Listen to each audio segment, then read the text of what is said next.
Welcome, ladies and gentlemen, to another day here at the Blast Slam 4 group stages. I'm ODPixel here with Fogged, and we're getting ready to take you through what's going to be another 7 best of ones back-to-back here today on the B stream. That's, of course, on top of the 7 best of ones going on as well at the same time over on the A stream. Lots of Dota to get through. Fogged, how are you doing? I'm good. I look extra blurry today. I'm going to fix that for the next game, probably. It's okay. My bad. I actually don't know why mine sucks at that, but that's okay. I'm doing good, though. We got exciting games. I'm looking forward to see teams. It's best of one, so it's hard to say, like recover and change things so much. But, yeah, overall, I think for Liquid, I want to see them play better. That's the first one we do have today. Let's have a look. I mean, standings at the moment here in the groups with the 12 teams that we have. Any sort of surprises? What are we seeing from here? I need to really glance. Oh, here we go. At it all. Yes. So there there's we the go. current Okay. placements. Yeah, there we go. BetBoom being 1 and 3 probably is the more surprising one. Liquid, I guess Liquid as well too, but I feel like Liquid is a team that's very, like, right after TI they always take like this reset period. It takes them some time, especially in some of these like tournaments, like immediately afterwards they'll take some time to rebuild their ground, and they did just re-roster. So I think those are definitely the 2 biggest surprises for me. I don't know. It's going to be interesting to see how this pans out. Of course, still many games to be played. I think roughly are we like halfway, would you say, for the 66 best of ones? Or not quite? No, yeah, it's quick maths, isn't it? Right, 66 best of ones. We have, 14 games. So we've had 28 of the 66 best of ones played so far. 2 or 3 more games on both streams, then we're good. Then we're halfway. So. Then we're pretty much halfway, yeah. So still many games to play. You could pretty much see this entire standings flip on its head. If all the results go the way that they haven't been so far. So, still everything to play for. And, of course, what's most important is if you make it into the top 2 spots, you get that ticket straight to the Singapore semifinals. So, that's the big positions that these teams are playing for. If you end up 9th to 12th out of this best of 1 stage, though, you will still have a chance, right? You get to move forward and go towards the last chance playoff. To ultimately find out which of these 12 teams are going to end up in our top 6, as we'll be taking just the top 6 of those 12 teams to Singapore to play in those 3 very exciting days of games. So very much looking forward to see which teams make it, and every team, as we see so far, is trying their best. But some of the big names, they need to try a little bit harder. We are going to get to see if one of those big names is going to be able to step it up in the first best of 1 that we've got here, Fog, because as you mentioned, Liquid not doing too hot. They're our first best of 1 today. They're going to be up against Na'Vi. Now, Na'Vi, on the other side of things, they're looking good. Even in the losses that they've had, I feel like they've not looked bad. Like, Na'Vi, they've got a lot of good stuff going on. This is not going to be an easy first best of 1 of day 3 for Team Liquid, I feel. No, I would agree. Even the game, like, right, there's the one versus Spirit when they had the jug, and they're pretty behind in the whole game, but they're hanging on. And there are some fights that look like it was possible. So, Na'Vi, I feel like they've done a better job of coming back in games. They've done a better job of looking closer in games when they've been losing anyway. Liquid, they've had some decent early games, but man, their mid games have just been sloppy, let's just say the least. Yeah. No, for sure. I mean, to the point where I think if you've been watching the games from these 2 teams so far, I don't think it's crazy to say that Na'Vi, they're actually kind of the favourites, I feel, in this best of 1, agree. right? Considering what we've seen from these teams at this tournament. So, yeah, Liquid, they need to step it up today, because one more rough day from them, and they might just find themselves stuck down in that last chance situation, which is going to be pretty brutal. So, Liquid, of course, playing with this changed roster. I think expectations were there that it was probably going to take a little bit of time for everything to gel together and everything to work out with this current lineup. And maybe, day 3 of this Blast Slam 4 is where it's really going to click together, Fogged. Because it hasn't quite yet.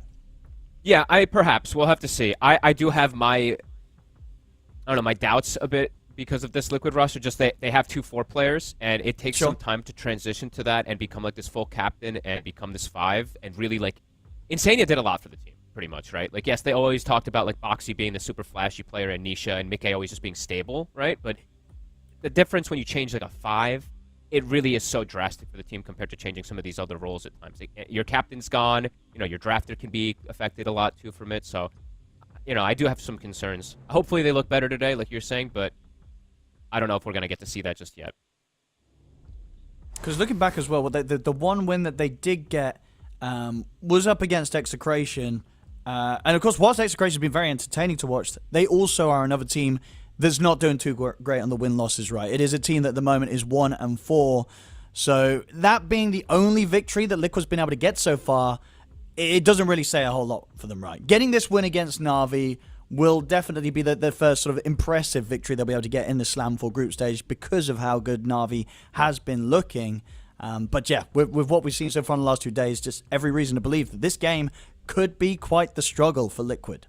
Yeah, I mean, this Execration game, too, it was going on during ours, so I had it actually open yesterday on the side. Oh, yeah. I just saw people talking about it, so I was like, I need to see what's going on. Because it was like a really hectic game with like a Quap and a Rubik kind of stealing spells and going back and forth for each other. It wasn't an easy game for Liquid. It was a pretty hard-fought game. After the first 30 minutes, that's when they started to take over a bit, but they ended up going like Rapier on Mickey, so, you know, it tells a tale. You know, they did struggle even versus Execration, who's just a very 50-50 team at the moment. We don't really know where to place them. Yeah. There's still obviously chance to recover down there at the moment at the bottom. We did, of course, see them take that one win against Team Spirit. So the one win that Execration has, looking pretty impressive. We'll probably get to catch some of the games later on today. But as for now, Liquid versus Na'Vi.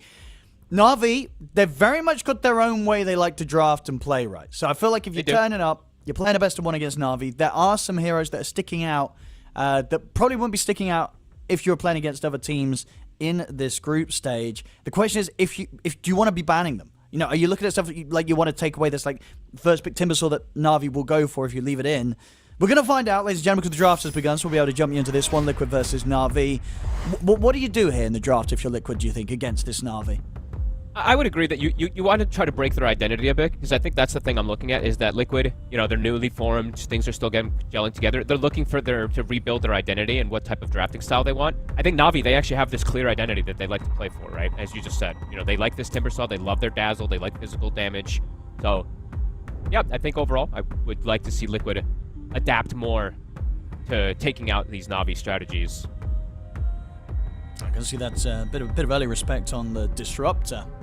Yeah. Certainly saw some good Disruptor gameplay yesterday from a few of the teams. It's not going to happen here. Yeah, Na'Vi, they'll still give the respect to the Mickey Nature's Prophet, despite it not having the easiest of games. You know, previous patches, previous iterations of Liquid, you know, Mickey's Nature's Prophet, something to be very fearful of. Didn't really have that impact yesterday, folks, at least in the game that we saw. No, but it was a first pick, and it got hard countered, right? Timber, Primal Sven, the 3 cores just don't let you really play. So, but it does tell a tale that Na'Vi wants to also make Liquid play a different game. And all right, Liquid's going to steal away that Timbersaw. A hero they will. I think is going to become just more popular across the board after. Sure, it was Amar yesterday, but I think we're seeing a lot of Timber games that look good. Even maybe in the support No, role. don't say the support role. I knew you were going to say did get the support yesterday. It had its moments, that was a game where it kind of had a moment, right, where it was like, all right, you know, but it did not work out right at the end of that game. I'm not blaming the Timber in that. No, I'm just kidding. I probably should blame the Timber in that game, but yeah, this one not going to be a support Timber. I mean, when you pick it first and you look at Liquid's players, who's most likely to be taking this? Is it just going to be on a side lane, or, you know, could we see something crazy coming out from the mid? It's probably Ace or Nisha, yeah. Yeah. Let's see. I mean, Ace, but obviously, one of the things when you do try and do these steal picks against a team that is so comfortable with the hero, you know, Na'Vi's going to have a good idea of what indeed they do not want to play against when they're playing the Timber. So they should have a pretty solid idea against it. Opening up with, again, something that other teams wouldn't. They're going to go with a Shadow Fiend first pick, Na'Vi. Very cool, right? Because now it puts in a position of, all right, where does Timber want to go? Does he want to go in the off lane? Because then it's going to be a Shadow Fiend there to punish him. If he's going to go in the mid lane, then it's going to be a Shadow Fiend there with the Raze build instead to punish him too. So it's a pretty cool pick, actually. This is, as you said, a team that knows the pick, knows how to counter this hero, and knows what they hate playing against, right? Niku, Resource Specialist. So, I mean, this is the thing, right? It's not going to be the first time that a team's stolen that Timber pick against Niku, against Na'Vi, right? So, yeah, you know, sure, they don't get to play their Timber that they love, but they're not out of options. They're going to have a plan against it. Liquid. What else do they consider potentially being an issue this game? They're going to take out the bat. But I feel very much ignoring some of the supports that Na'Vi has actually liked to play. Because what are the Na'Vi-esque supports? It's like they like their Warlocks, right? What was the other one we had Dazzles, coming out from Snap. them? The Dazzles as well. Yeah, they really do like to pick through. So very much, Liquid addressing sort of the more meta supports, and not really touching the ones that we know that Na'Vi were picking multiple times over the last 2 days. That's actually a good point, because they do like their safe supports, right? They like really Bane, do. They like they're Rogue, there. They like Shadow Demon. They'll pick these, and it's good versus Timbersaw. They ban up the puck, and let's see if they do grab some of the supports that they've been rolling with, and they will. Yeah, they'll take. They will, the lane. absolutely. Yeah. Which it's not a surprise, right? If you've been watching Na'Vi, this is what they will do. And this is a really, look at this lane. This is super formidable, right? If this is the duo, you can set up for the raises very easily with the Bane. It's great. Yeah, great pressure. That's why they banned the puck, too, to prevent this Bane from getting any of the spells canceled. So, just an overall really strong pick. Really strong hero.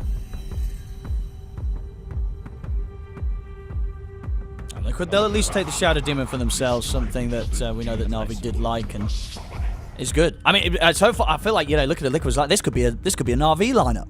It probably has been on some of the other drafts. These first 2 picks. Shadow Demon Timber. We saw Falcons run that one as well. This duo is this duo looks almost broken in a way with the disseminate burst damage with Timber. Like a hero's just instantly dead. And you have the save, of course, versus the Bane. You're gonna have the purge versus the whatever carry it's gonna be. You have the defensive purge as well. That's really, really nice for Timbersaw.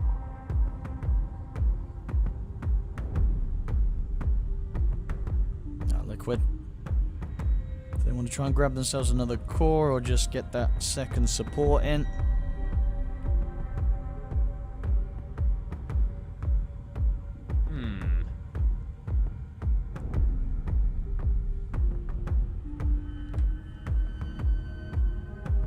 I'm just wondering how Liquid wants to go over with things, if they want to really change their archetype, because their drafting has been kind of all over the place, right? I think, like I said, they're trying to figure out their identity, so...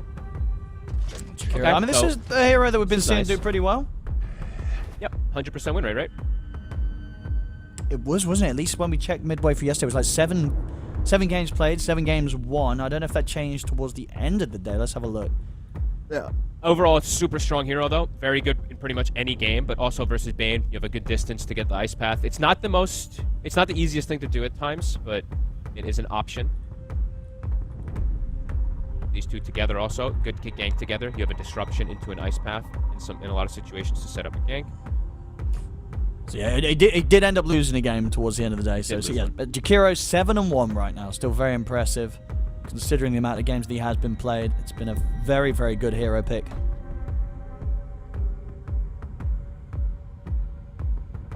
Na'Vi.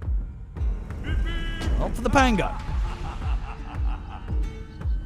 So I guess still given that flexibility, right? Would you say this still doesn't really reveal too much about where the SF's going? Because the Pango could, whilst he could be mid, he could also be the off lane. So the SF still has both the mid and safe lane available for him. Yep, keeping things flexible. And this is a weak, when there's 2 weak, fragile backline supports, they absolutely detest playing versus Pango, especially if they have no BKB piercing disable. Yes, you'll be able to pierce. Ooh, I did not see that one coming. You'll be able to get rid of the shield crash, of course, but Pango with Shadow Fiend, a lot of minus armor, good synergy, and yeah, assassinates the backline. And oh my goodness, we got Ricky. You know what I feel like this might be as well? I feel like this might be one of those heroes that Niku as the Timbersaw is saying, I really don't like playing against Ricky. So let's pick the Ricky. You know what I mean? Really? I was thinking it's just because the supports, and this is Zayat being like, I can do like a bounty hunter style thing. You're right. Okay. But is it not that annoying for the Timber? You just get smoke screened and then you feel really bad? Don't get me wrong, Cloud is definitely annoying, just like this hero isn't really... I guess it's a support, so it's not going to be doing damage. So, okay, no, you just clouding him. Fine. Yeah. I was thinking more about just he's preventing the saves, right? Like, once he gets the shard, he puts the Cloud on top of them, and then Shadow Demon can't disrupt and save people, right? That's more what I was thinking along. That's very true as well, yeah. TA is going to be the pick to come through. Okay. I mean, again, I guess this sort of gives them that... I mean, will this just be the safe lane, or are they just as likely to take it to the mid for Nisha? Or you think for Liquid, it's always going to be position 1, TA? Yeah, I don't think TA can really play mid lane right now, honestly. It's just not good? Okay. No, it's just not good. Even if it's an SF mid? Maybe if it's that case. You know what I mean? And you want to do it old some exclusionary ones. Yeah, if there's some exclusionary rules, but I still am not really too fond of having the TA in the mid lane because it just feels really awkward. Your mid laner wants to be active, TA is just literally not. Yeah, that's fair. That's fair. Honestly, you can maybe get away with it if they were able to get like something like the Mickey Nature's Prophet. And then because you have such an active hero from the safe lane, you can then go for something like an Nisha TA in the mid. Yeah, absolutely possible. I guess you could also do like something like a DK, right? Like you get like one of those type of heroes. That's true, DK. Yeah, and then right up until the end of the draft, you can consider which lane you want to take them to. Exactly, depending you can on kind what of flex Na'Vi's things doing. around a little bit. That's what I'm thinking. It could be a possibility. Yeah, DK could be a safe bet. Either way. Na'Vi. Let's see what cause they are considering to stop Liquid from getting their hands on. Taking out the Leshrac. Still just expecting it to be one of these Nisha heroes. I'm surprised they take out the Lesh. I guess it just is such explosive damage, but man, they have such high minus armor that I was like, they can actually kill this Lesh super easy, but... Dude, you know what would be nice? What if you're Liquid, you do end up just putting the Timber mid, TA to the safe lane, and then you get yourself a Slardar in for the last pick. Yeah, I mean, it looks Would you great. like that I think here? Slardar. You know what I mean? Slardar's good. I think Slardar's one of the best heroes right now. Honestly, I think he's amazing. Yeah. So if you can find a way to make the Slardar work, I think they could this game. Like it fits the draft. The problem is you reveal, like if you pick Slardar, Sure, as soon as that's there, and then they can really crush you in these lanes with the way they want to set them up. So. I guess, but then it's like, sure, the SF's going to have a good lane, but he's got to choose which good lane he has, right? He's either going to go and play that safe lane against the Slardar or the mid against the Timbersaw. So he can't shut down both of them. So one of them's going to pick another hero that counters the Slardar. What lane dominates it in the mid lane to counter the Timber, right? Because then they can kind Yeah. of one up things. But we'll have to see, because Liquid has to show first. They're gonna have to show that hand.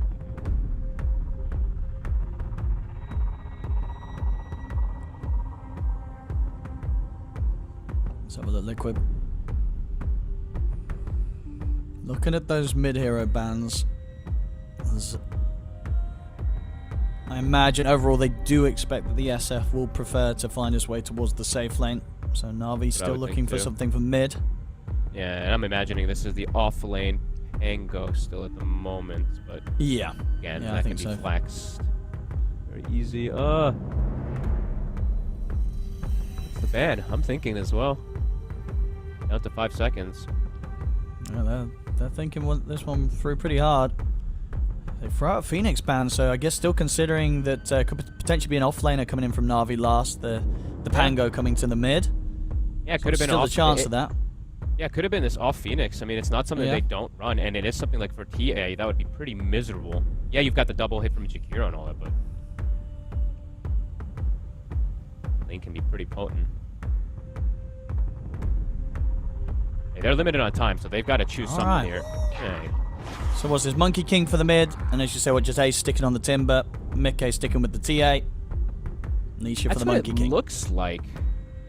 Unless they want to do Nisha mid TA, if it ends up being like the SF mid, because do you want to lane the Monkey King into a potential SF? Because this SF could switch up go mid.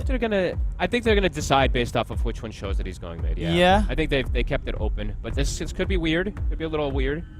If they do if it does end up being Monkey King to SF, that's bad for the Monkey King, right? Or is it playable? Yeah. It's not. It's bad. It's bad. Yeah. So, and it is going to be the SF mid. So now the question does stand: who? Yeah, you're going to put Mickey on the TA? No, but that's not what you want. So you're putting the Monkey King up.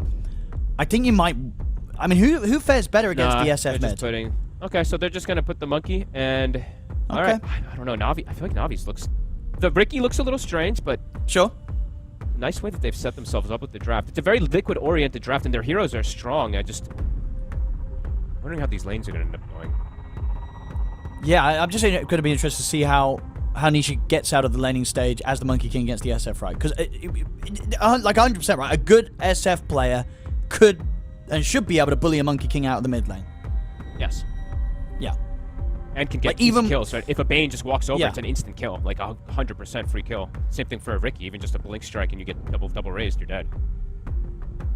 And we'll see. Because I would imagine, right, Liquid through this draft, right, there's no way they just were like, this SF's definitely carry, they're going to last pick a mid, right? They must have anticipated the options that Na'Vi had to just put the SF mid, surely. 100. I mean, there's no way they couldn't. Yeah, they have to expect that. You can't. Yeah.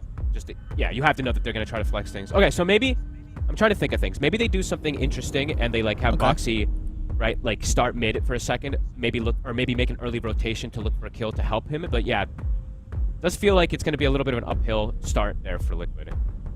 They do have a great mid-game draft though. They do, and obviously if Nisha's able to get through that early game as the Monkey King still a fantastic hero. He can be creating a lot of havoc across the map. Right. Well, let's find out. Obviously, with the standing so far, Liquid, they need these wins. They're not in a great spot so far in the group stage here at Blastland 4. Day 3, they need to start securing those victories. Let's see if they can do it against Na'Vi. It's not going to be easy because Na'Vi, they've been looking pretty hot. Yep, and a pretty strong draft overall. We'll see how much the Riki can do. ZayETS, I've seen these bounties looking pretty good. This Riki definitely has a purpose. I think Riki supports. Yeah. Like it's annoying. I mean, for all three of these, all of the heroes, right? A Cloud in these big game fights, you're just unlikely to have the items to deal with it. I mean, well, it's also Monkey. So yeah, they have like this fun thing where it's also the Cloud prevents the save, right? And also, it's extra minus armor. So they have Pango, they have SF, they have Gyro, and then they have this extra minus armor with a flak cannon. Yeah, this flak is going to do a lot of damage if they do get hit by Lucky Shot and they're in the presence inside smoke. You're also going to melt. And because the thing you got to remember is what you've got. You know, Timbersaw, right? He doesn't want to be like having to buy BKB or anything soon. Like the only display he kind of wants to get is like these Yules and Lotuses, but they're not going to help you against the Cloud necessarily. And then obviously Nisha on the Monkey King. Especially in the mid lane, he does not want to have to buy BKB early. There's so many other items he needs to get to be able to maintain his high activity on the map. So you got two of these cores that just going to have a really sad time if ZayETS is able to turn up and put a stop to any aggressive play that they try and make. Yeah, absolutely. And even the supports, right? As we said, he can scout or he can just prevent the saves or just, in multiple different ways. He can either silence them or drop the Cloud on the target that the disruption would have happened. So yeah, let's see how these lanes end up going down. Because bottom lane, Liquid should have a very free time with the TA plus the Jakiro versus double melee. Mekkei should be set up for absolute success. It's just, how's Nisha going to do is going to be the biggest question. Yeah, how much can you get from this? Niku already setting up easily for the first tonight. Won't be able to hold the wave here though, Nisha, so should be able to set up to get a little bit from the next meeting of them. Yep, Niku actually missed the first creep too with his Shadow Rays. A little bit of a mistake there, but it's okay. And Nisha's got good lane positioning here with the way that he manipulated the creep wave. So he is going to get a decent amount out of these first few waves. It, of course, is the first few waves isn't when it's hard for the Monkey King. It's once the levels start to build up, but we'll see how it goes. So far, not bad. Because as you said, you would imagine Liquid might try and bring an extra hero in towards the mid for some early kind of plays to sort of trip up the SF? The reason I say that is because I don't know what they can really do top in order to pressure a Gyro Bane. Like, Shadow Demon's just not really going to... They're not going to ever have kill threat up here, so I think Boxy can look to make those type of moves in rotations. Nisha? Nisha. Standing toe-to-toe. He has got the Boundless, so we'll get a little bit of a heal off there with the Jingu.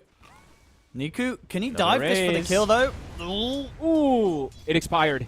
The Shadow Ray stack had just expired, but it doesn't matter. He still got him. He still gets him.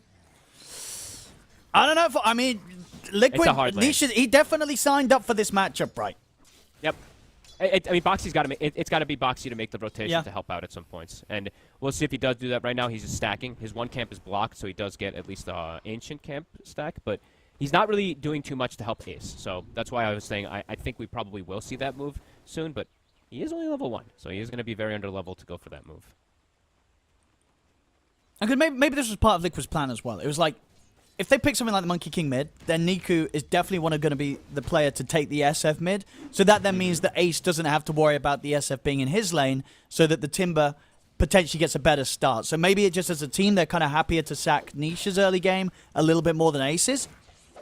I guess, but it's just like there's still this last pick, right? This Gyro pick is going to be... This Gyro Bane lane is going to be... It's going to be a little difficult for Ace and Boxy. And Ace, we did see he went for the Shredder build, by the way. So he's not going to have that, like, really crazy kill potential once you hit 6 that we do see from Amar. I don't think I ever see Amar take this one.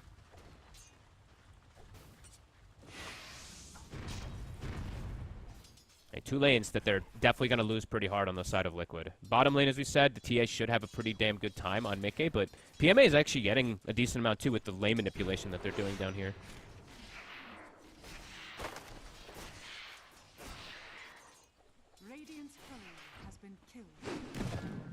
He's just trying real hard to drag waves. I mean, he is getting CS out of this. So despite the death in the 1v1, still finding creeps, but as you say, you've only got to imagine that the gap is only going to increase. Now that the levels are in for Niku, he's about to hit the level 5, level 3 raises. You can't come anywhere close to this SF as the Monkey King. No, he just has to keep trying to pull waves over and over again, but could get caught at any moment. If he does get hit by like a blood grenade and a triple raise, he does die, and Niku's going for it. Is that going to be enough? Yeah, that's so long range raise into the blood grenade. The dodge is there from him, but Niku's going to continue to try. Does manage to land it again, but up to the trees Nisha goes. Yeah, he's going to be all right. Okay. Well, he was forced to skill tree dance there. Like, he was holding the point just in case of anything, so he does put it in. We'll be able to jump, but gets forced away again. Niku, very aggressive plays, and look at the mid lane. They're actually rotating. See if Nisha's aware of this. Yeah, he'll be playing very safe here. They'll get a TP backup coming in for themselves, Liquid. Can they get Riddies here? They're very low level on these supports, but they're looking. They're going to try and make the play for Niku, but Nisha just dies. Uh-oh! Here comes the Ricky. Zayats turns up. Niku survives. Boxy, one more right click from Riddies will bring him down. Zayats at least... No! He might even live himself. The blood grenade will connect, so Zayats should die, but Niku's going to be able to close in. Looking for Tofu. Gets the double. Holy moly. Yeah. They're getting They're getting smashed. Not great news for them there, Fogged. No. I think everything strategically and draft-wise when it comes to what they wanted to do around the mid, Liquid, it's just not been good, Fogged. The picks Navi rough, just one step ahead. And now these moves, they're making it even rougher. They just bought 3 heroes mid, and they ended up giving so much more towards Nico on his SF. He's 3-0-1 already, 5 minutes in as the mid SF. Yeah, he's dominating. And Nisha, he tries to go for like a fancy little mischief dodge, but I think he might even die anyway, even if that raise doesn't connect. There's too much damage from the SF at this point. That is a phenomenal start. All 3 lanes, even bottom. You know, I was mentioning how the Jakiro and the TA should be able to have the better time versus the Pango. The Pango's at the same net worth as the TA right now because of all these little manipulations that we've seen. Yeah, Navi, you know, they came with a draft, they came with a plan, and so far the plan, first 6 minutes, it's looking hot.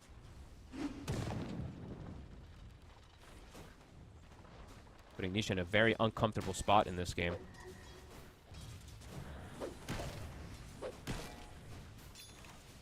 Yeah, we'll see what his comeback potential is going to be like. And continuing to keep a heavy presence around the mid, but Boxy's just going to get jumped here on the side. They just have so much damage this early. They can't help him out. I mean, Boxy's just dead. I mean, Liquid, they're sitting with their 2 supports around the mid lane, but if anything, it's just giving Na'Vi more opportunities to get kills. And Juice is just alone. Playing versus Ace. He's got level 3 barrage. He's able to pressure him. Ace's treads and wand. 20 stack. He's almost 6. If he gets 6, he can pressure, but here comes the rotation again. Navi. See if Ace is able to survive. Got him. Got the sleep. Got the Juice ready to bring in the barrage. And put the 1 charges.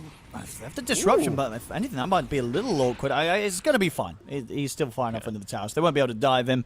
Ace will live. Still very, very low on the HP. They do have salves and tangos, at least on Boxy, so we'll be able to top Ace back up. Zayat's going for the 2 points in the Blink Strike rather than having the point in the Cloud early. Interesting. Just wanting a little more damage, I guess, rather than that extra bit of control. Usually see the 1-1-1, but either way. Smoke up. Are they going to steal the stack? I mean, did you just take the Ancients right if you're SF? I think you just take the stack. Yeah, you just... It has been scanned. Okay. So Liquid, no. Is he going to Requiem? I think you do. It's worth it. Absolutely worth, honestly, for Na'Vi. This is just heads-up play from them. As they take easily the majority of the stack. Nisha not going to be able to set up anything to punish this, so Niku, he gets away with that one. Yeah, they left just the 2 big creeps. They got just all the rest of it there with the SF, so yeah, very well worth it there from Niku. Sure, no Requiem for 100 seconds, but doesn't matter if Liquid doesn't take advantage of that. Heads-up stuff. Mickey starting to get that good farm, though. As we see, he is pulling ahead of the Pango, but yeah, the other lane's really struggling right now. Yeah, both supports from Liquid again around the mid. Surely not again. I mean, I feel like every time I see the supports come to mid, they just end up feeding lives away, Fogged. I feel like if you're Nisha, you're like, guys, don't come here. At least this time they won't lose a life, but it's risky. You got to be careful. Only just survives. The concept is what they wanted to do, though, right? They wanted to try to help Nisha, but it feels like maybe it was a bit too late, and it feels like Na'Vi just one step ahead. And this very sneaky ward, I've seen this one now 4 times this tournament. The one right on top of Boxy, as you see on your screen right there. On this little clip, it gives great information. I feel like it hasn't been getting dewarded much.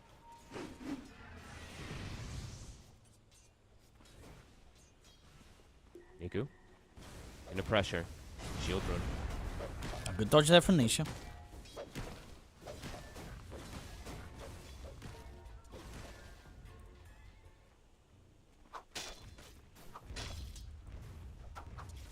Zayats. Looking to maybe come in from the side, but difficult for him to really lead in onto the Monkey King. Nisha should be pretty fine just against the 2 of them. Well, Liquid's getting to hit some creeps a little bit here. Not really hemorrhaging anything for the last few moments, but Boxy stepping up a bit far here now.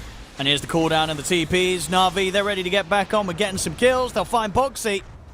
Ace. And now with the body blocks is Zayats. Trying to stop Ace's escape, setting up for the Razors to come in. He'll be able to still find the Timber Chain. So Ace should be fine. Ice Path and the dual breath to hold back the chase from Na'Vi. So Nisha will be able to snipe himself a kill with the Boundless. Might even see if they can go for more. Yeah, Riddy's gonna get caught here. Wukong's command down. Na'Vi considering if they can try and fight back. Riddy's buying some time here with the Self-Nightmare as he looks to try and slide over the wall into the Roche Pit. Won't work, as he does get caught. So Nisha will be able to pick himself up a nice double kill from that little rotation. Liquid striking back, bringing the 4 heroes. And you can see Na'Vi, they weren't farming during that for the most part. They were kind of just lingering in the area, considering if they wanted to help each other. Mike's just hitting heat creeps the whole time. So the gold lead was only minor, not like 2k, but shrinks down about 1.5k as Mike is able to hit those creeps while his team 4v4/4v5s.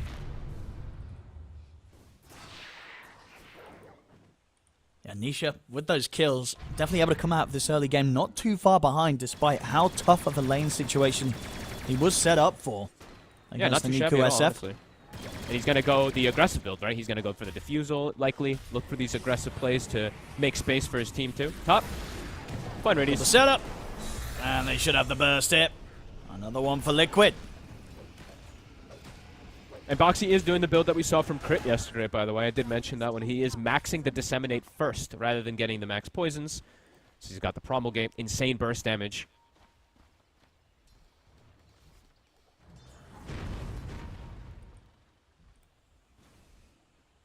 Na'Vi might look to make the move down towards the bottom lane. Niku, we'll see where he wants to head with Zayats.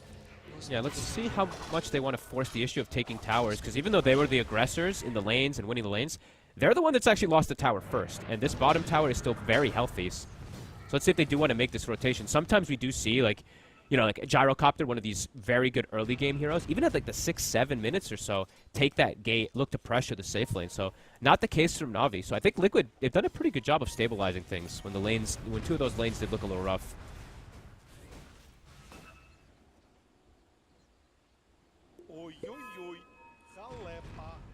Yeah, Mike's definitely going to be a problem with how much space he's been given on the bottom lane as the TA. In a very good spot now. Scan.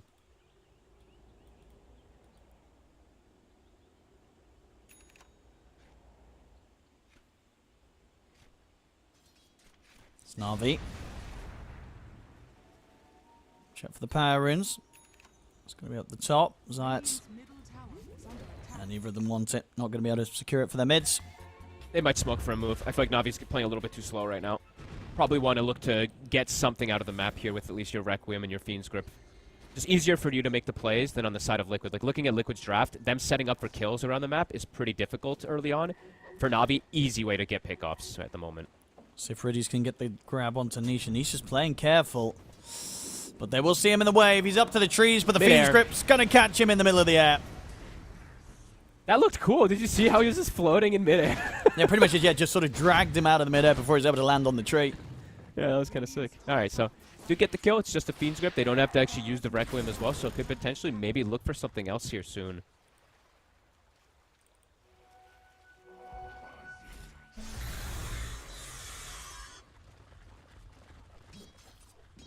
Looks like they're just setting up vision. Okay. So they're content with getting some creeps after getting that kill. Just slowing Nisha down a little bit here. I mean, they might even be just fine playing for the 15-minute timing, right? So Zayats can turn up with the shard on Ricky. Yeah. And they did just use... I just want, like, when they have Fiend's Grip up, I want to see them pretty much, like, use it every single time it's up. Because it's just easier for them to set up these ganks on the side lanes at the moment with their slight advantage that they do have with the SF.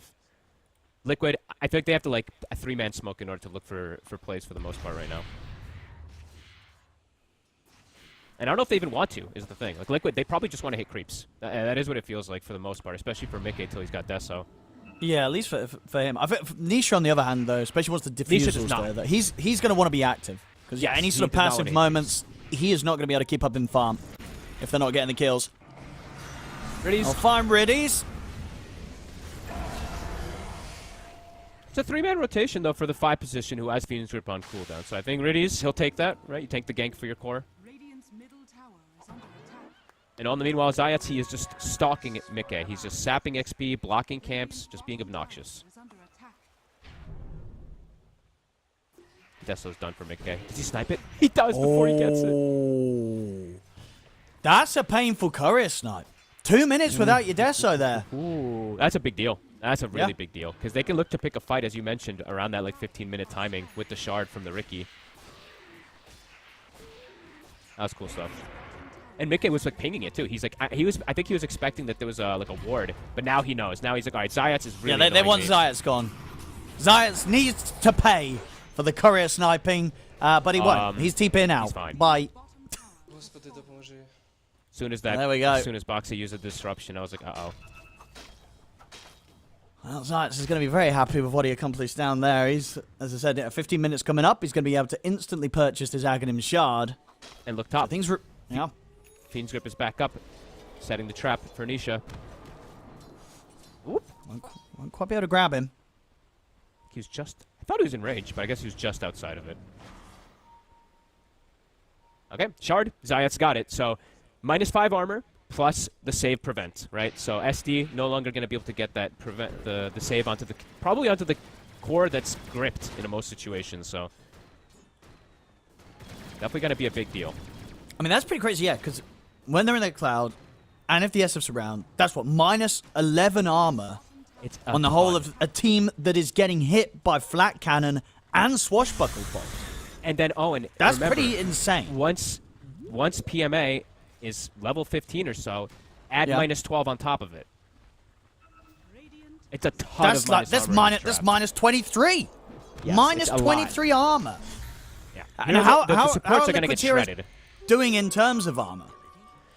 Not 23 armor, I can tell you that. No, I mean, even Timber, it takes some time for his to build up, right? So he could just die very quickly in some of these fights as well, just from the physical. But they do have... The thing about Navi's draft is they have great hybrid damage. They have so much physical and so much magical that comes out because of the SF and the Gyro. They're just hybrid heroes. And he should be fine here. Yeah, he's able to keep his distance. But I mean, we're seeing over this time passing, the farming game just ain't really working for Liquid. Sure, Mickey's getting a lot, but Ace and Nisha are falling behind. They need to find some sort of action because an SF, a Gyro, and a Pango, they'll almost certainly outfarm and outscale you. Yeah, I agree. They're in a super comfortable position on the side of Navi. And you said, Nisha, he's trying to make these moves. He's got the Diffusal build. He's going for the Shard next, but he's not finding the moves. And it's dangerous. Like, Nisha's playing with fire. That's 2 times that he could have just got caught by Fiend's Grip. It was a split second from him getting caught. Juice. BKB is at the ready. I mean, they're ready to go, Navi, honestly. If they want to fight. I mean, they don't need to, but they're very strong right now. So any sort of team fight... Too. I feel like it's pretty hard to sort of envision how Liquid can come out on top of like a 5v5 right now. Navi are terrifying at these times. They're just gonna and look, they're doing like a double play. They're setting up for Nisha top, and they're looking for mid. Yeah, I think because of that pressure on the mid, Nisha just did not expect to get caught like this up here. This was clever, and this was that ward that they have placed from earlier, from the gank that they were trying to do before that didn't get, and it's just out of this sentry range. So, Navi, very heads-up moves. You said Mickey is farming, but his Deso did get slowed down. He did receive it about 50 seconds ago. He's got the blink finished. But just a difficult game for him to participate in. Like, yes, he's got blink Deso, sure. He's got great damage, but how is he going to walk into this fight? There's going to be SF, there's going to be Gyro call down, Pango rolling in. Without BKB, I don't know how the TA is going to look to fight. I don't think you can pre-BKB. Yeah. And it feels like very hard. Could accelerate things pretty soon, right? As we said, this crazy amount of minus armor, Tormentor, plus that rush, soon on the horizon.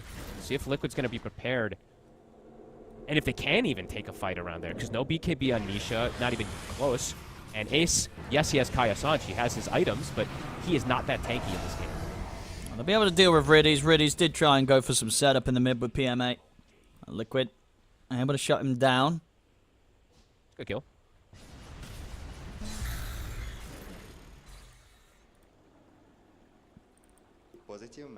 Anybody got? I'm checking to see if they are building toward it. Okay, they're not. So usually when you see...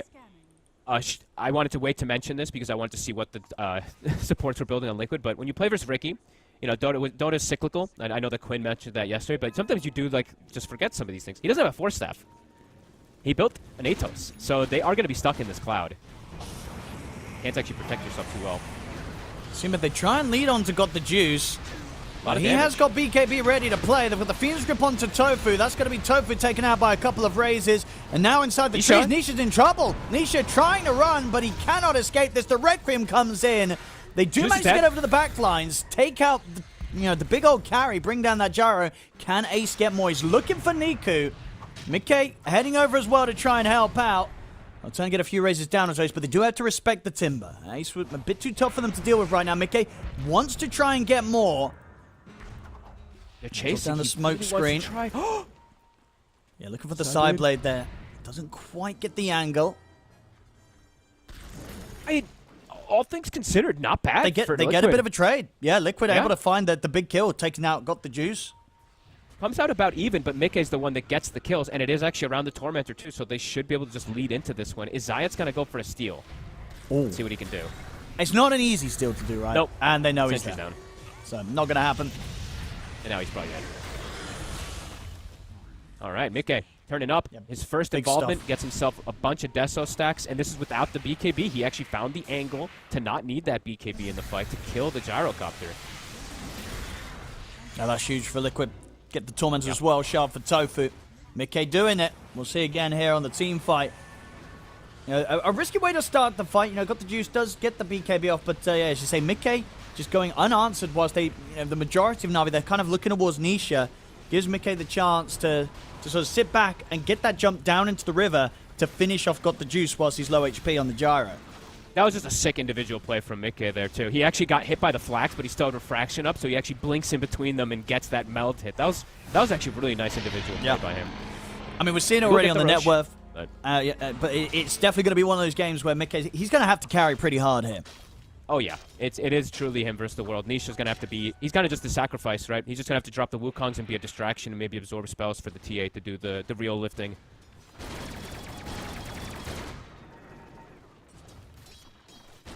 That was nice. And that, I mean, we said that it's going to be very hard for Mickey to enter the fight without BKB. Him being able to enter without that BKB getting ignored. Now he almost has it done. So now it'll be easier for him to probably pick and choose that target.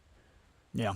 So very cool. I think next time round, though, Na'Vi can definitely make amendments in the sense that that fight, they did kind of just push forward heavily for the Nisha kill, and they didn't really have anything to, or anyone around got the juice right. He was sort of left on the backlines in the river, allowed for Mickey to make that easy jump to kill him off. Yeah. So next time round, I think there's going to be more focus from Na'Vi on keeping their carry safe at all costs. Yeah, and got the juice. He started at half HP because of Boxy giving the promulgate, right, the disseminate thing onto him. So. And I think they gripped the Jakiro, right? So we're probably just going to see some different spell casting overall from Na'Vi in that next one in prioritization. But either way, yeah, a step. One decent step for Liquid, but Na'Vi still in a pretty comfortable spot in this game. Yeah, got the juice after that last fight. He's got the full Aghanims done. Obviously, they were able to make their way into the pit. He's got Aegis ready to go as well, so some extra stuff on the table that Liquid are going to have to deal with. Okay. Ace, pipe is done. They're starting to get these tools to be able to fight back pretty decently. BKB is about to be done for Nisha as well, so double BKB, pipe. They might be able to coordinate some fights here. It's going to be obviously not the easiest versus an Aegis, but definitely the potential with this damage mitigation now.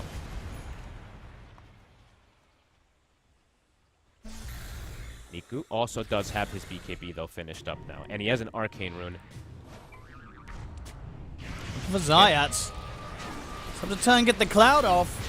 So able to survive the trick to the drain. They've got the grip on towards Mickey. Mickey, though, is going to be freed and able to get off the BKB. Has to run. Got the juice. Is going to try and chase him down. Nisha will drop down the Wukong's command to zone. Got the juice back. Mickey turns towards him, but Mickey's kind of dying. He'll survive it with a refraction. The PMA tries to finish off, but the blink's available as he escapes. Mickey gets out. Rolling Thunder from PMA will catch Boxy on the retreat. Nisha has to back off of his own BKB. He'll be able to TP out throughout the remainder of the BKB. So Liquid, see if they can get Ace out as well. Niku trying to stay on top of the Timber. Jump forward from PMA, closing the gap onto Ace. TP's coming over to try and help Ace out, but he gets finished off by the Brain Sap. Tofu also to fall. Mickey is trying to do this, but he's heavily outnumbered right now. He's got to be careful. Mickey's pushing limits. That was, what, 20 HP? He gets the blink out while PMA goes for that wrap around him. He's literally the only one doing damage on the team, it feels like. Everyone else is just getting controlled. They actually got the save on him in time. The grip was canceled almost immediately so that he can bail himself out. Fights are hectic. I mean, because it seemed to be a pretty clean entrance, but they couldn't quite kill off Zayats. It was a good job that the disruption was there in position, because if that Fiend's Grip doesn't get cancelled, Mickey absolutely dies at the start of the fight, and then that could have been a complete disaster for Liquid. You know, as it was, Liquid at least able to find something in return and keep Mickey alive. Yeah, I think that the big thing is Mickey got the BKB off right before that grip came out, so the Requiem didn't actually just insta-kill him, because otherwise that fight is just completely over. So small things for Liquid, keeping them in an okay spot right now. Mickey, I feel like Mickey can't die this game. Actually, he's 5-0 right now, playing super clean. Oh. He's just blinked into a gyro that's kind of caught him by surprise. At the same time, Tofu is going to be quickly killed. Has Mickey got a way out of this? Got the BKB TP. Well, that's rough, though. 90 seconds, though, BKB. I feel like Mickey, this is like one of those like teetering, tottering games where Mickey, he might be able to carry this one, but I feel like if he dies even once, it's going to become just steeps and bounds harder for him. It really feels like it is him versus the world in this one. Like, if Mickey doesn't at least get the kills before he dies in a team fight, like, Liquid will have no business taking a team fight if they lose their TA at the start of it. Exactly. Yeah, agreed. And Mickey is their everything right now, Liquid.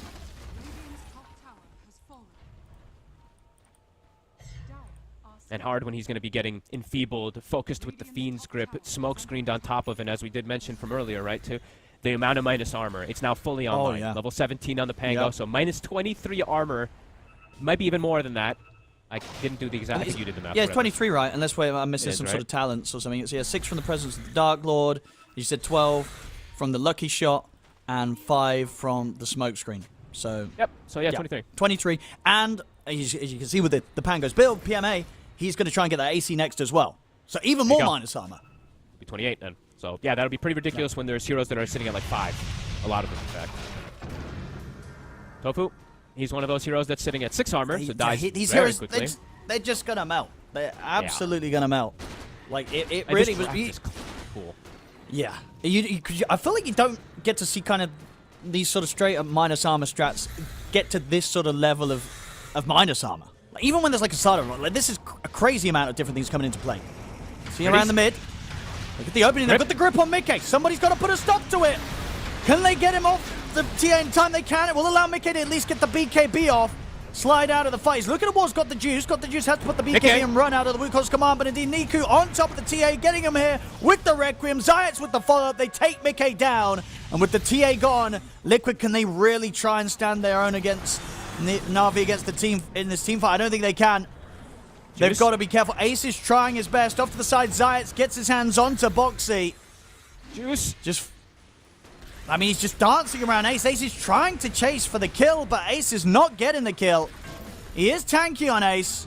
Missile will connect. They'll get the Macropire down as well to at least hold Na'Vi back, but for Liquid, finding the damage output to get any of these kills when they don't have their TA, it is pretty much impossible. Yeah, they're just getting kited completely. They can't actually kill anybody there. Ace, he's very durable. He's very tanky. He was able to dish out a good chunk of damage, but not really finishing off any of those main targets, the cores. He just picked up the plate mill, I believe, before that fight. So he was, very survivable, but they got the main target. They got the grip onto Mickey, and it took some time to cancel. Yeah, they just couldn't quite get over to help out. Disruption had already been used to defensively help out Nisha, and even if it hadn't, Boxy would not have been able to reach over and get the range to put a stop to that grip. Great raid. I mean, great Requiem. Niku just waiting for that moment too. Gets that wraparound. The fights just look a lot easier to execute for Na'Vi. For Liquid, it's like, 5D chess, it feels like, to try to bail people out of the Fiend's grip. And there's only a couple stuns that can stop this. And if the Fiend's grip's not stopped, the fight's just over. Mickey has to do so much in these fights to actually kill out these targets, these main cores.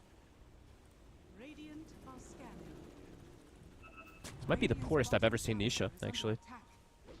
He's having a tough one. And this was their last pick as well.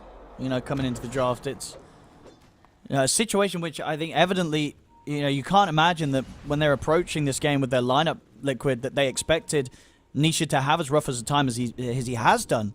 But I wouldn't say it's too surprising because he ends up against an SF. There was a point where he's kind of catching up after this tough start, but it's just Barrow completely out of control from the, coming into this mid game. Like, it's not even close. No, he can't farm. Like, he can't show himself in the lane ever. That's the problem. You have to play this weird kind of style Monkey King. And versus a lot of melee heroes and versus, even like Puck, let's say, you can just play the lane and you're just chilling there. You cannot play the lane. If you get hit even by one raise, it's likely that you're just going to die at level 3 and 5. So yeah, Na'Vi recognizing that really well and supporting it too, right? The support rotations look at this to help. Massive. Zayat's giving them some information. And AC's a tough one to kill, but if he's out on his own like this, and they've got the numbers, they should have a shot of getting him. They've got the Fiend's grip at the ready. I'll start with the smoke screen.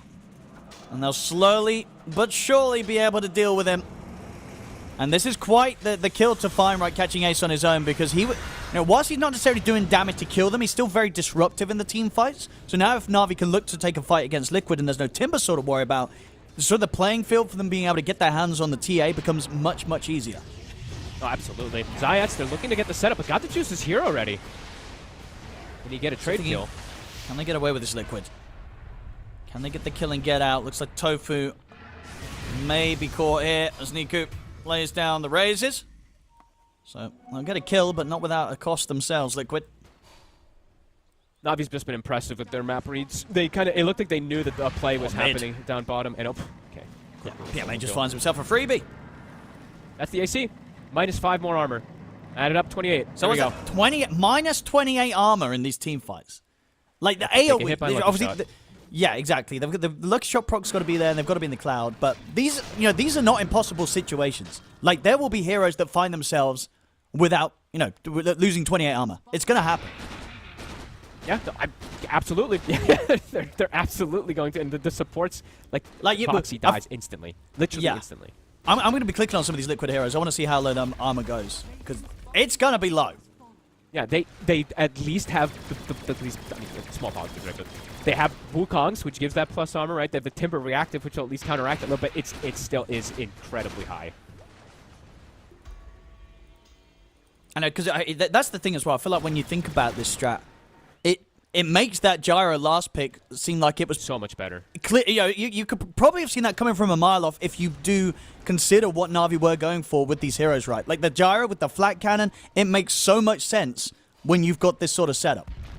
Yeah, that's why I was saying, like, I think they had them in like a trap in the draft, like we were mentioning at that 4th, 5th last pick. It felt like they had this genius kind of idea in order to put them in a very very uncomfortable spot on Liquid. They will find on Zayats. Small little pick off here.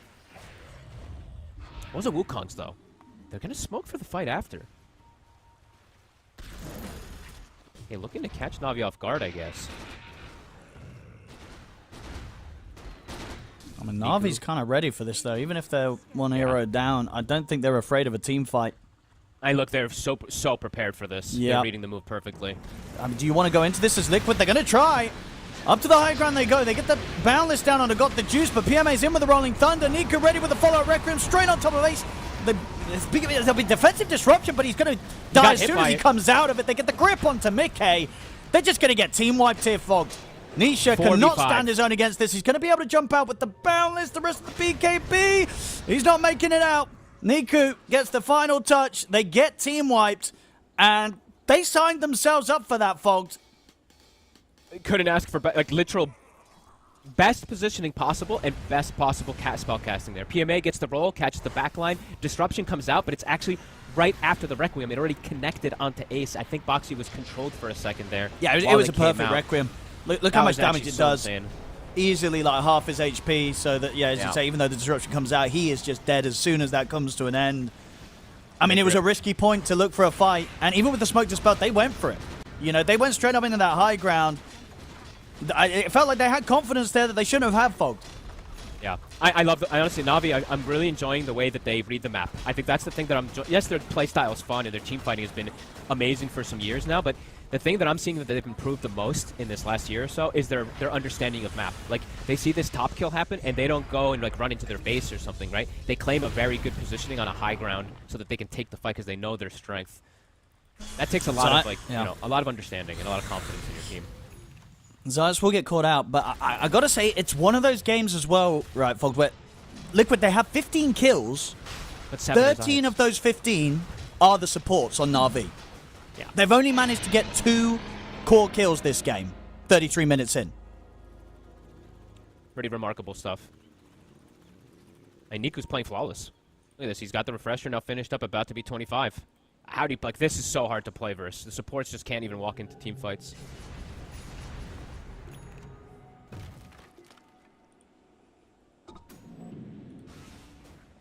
Liquid might just have to be one of those get the rapier on the TA kind of games. If MK is able to get that sort of farm. Yeah, I saw you queued up the MKB because there's the butterfly and the gyro.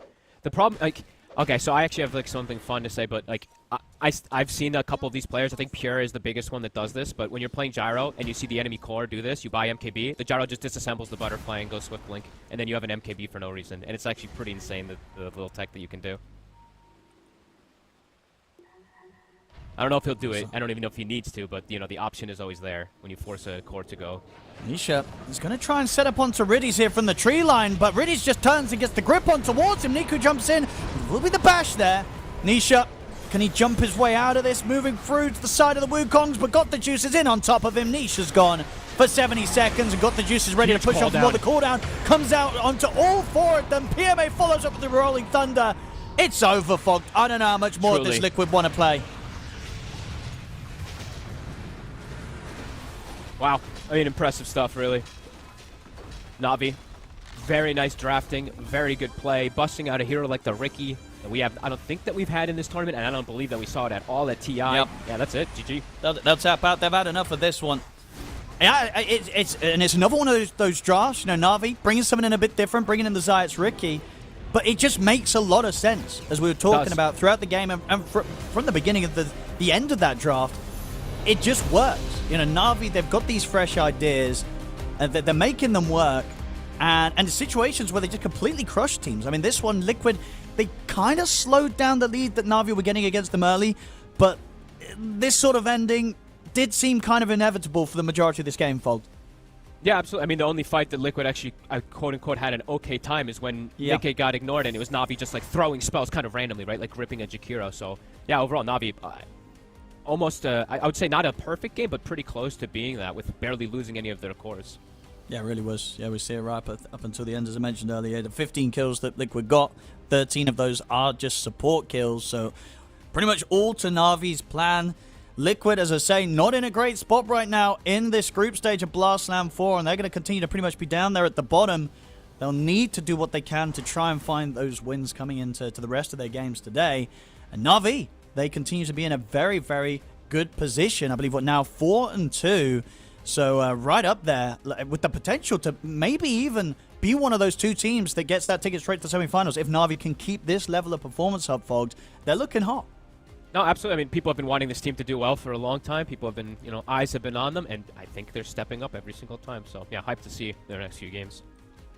Absolutely. Well, ladies and gentlemen, of course, we've got many more best of ones to get through today. I'm just have a look. Fog, do we know what the next one is? Let's have a look. Oh, it's going to be it's a good one. Next one. Tundra MOUZ, right? It is Tundra MOUZ. So don't go anywhere, ladies and gentlemen. We're going to have a short break, and then we will be back with the next best of one here, the Blast Slam 4 group stage, Tundra versus MOUZ.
Gentlemen, to the Blast Slam 4 group stages. We're just about ready to jump into our second best of one of the day.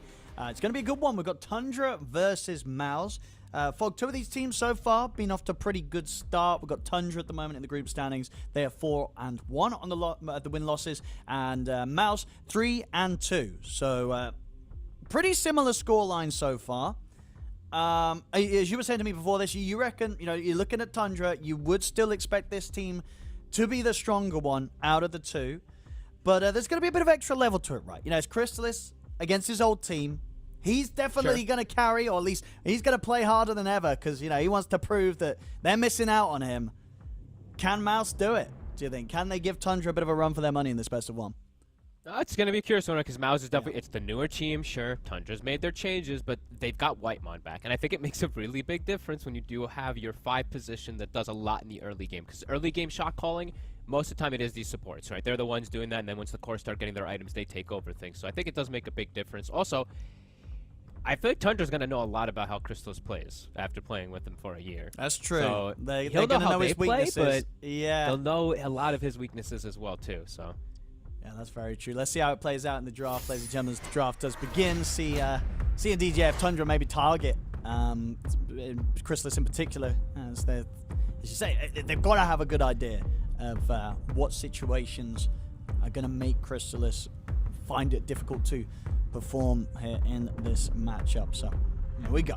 And for me, it's like MOUZ. I think MOUZ overall, if the game is on even footing and all that, they can play pretty well. The one thing for me for Tundra is when they're behind, they know, I feel like they're just going to have a way better of understanding how to play just because they're that much better of doing that. That's just like the Tundra style, is recovering games that are in a bad spot. MOUZ, they're a pretty fresh team, so I feel like that's really hard to do when you're a fresh team, that if you do get behind and just getting the feel of the game and knowing that position that you're in and being able to play from that, right? So let's see what fun stuff we do get. There is a Pudge already in the first 3 bans. It is MOUZ. Nice early Pudge pass.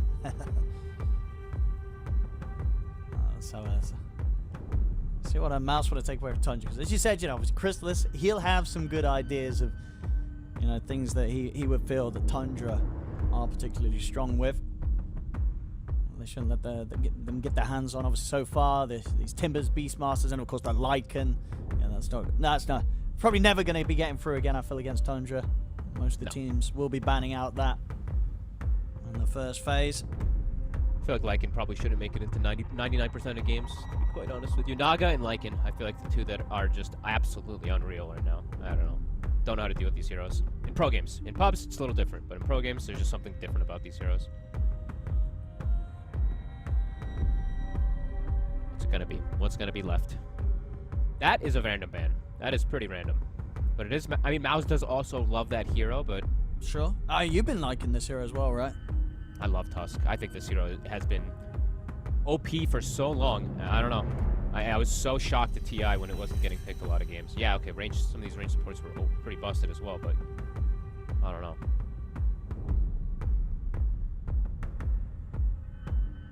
What are they going to go with here? Right, it's just the Naga, so that one makes it through.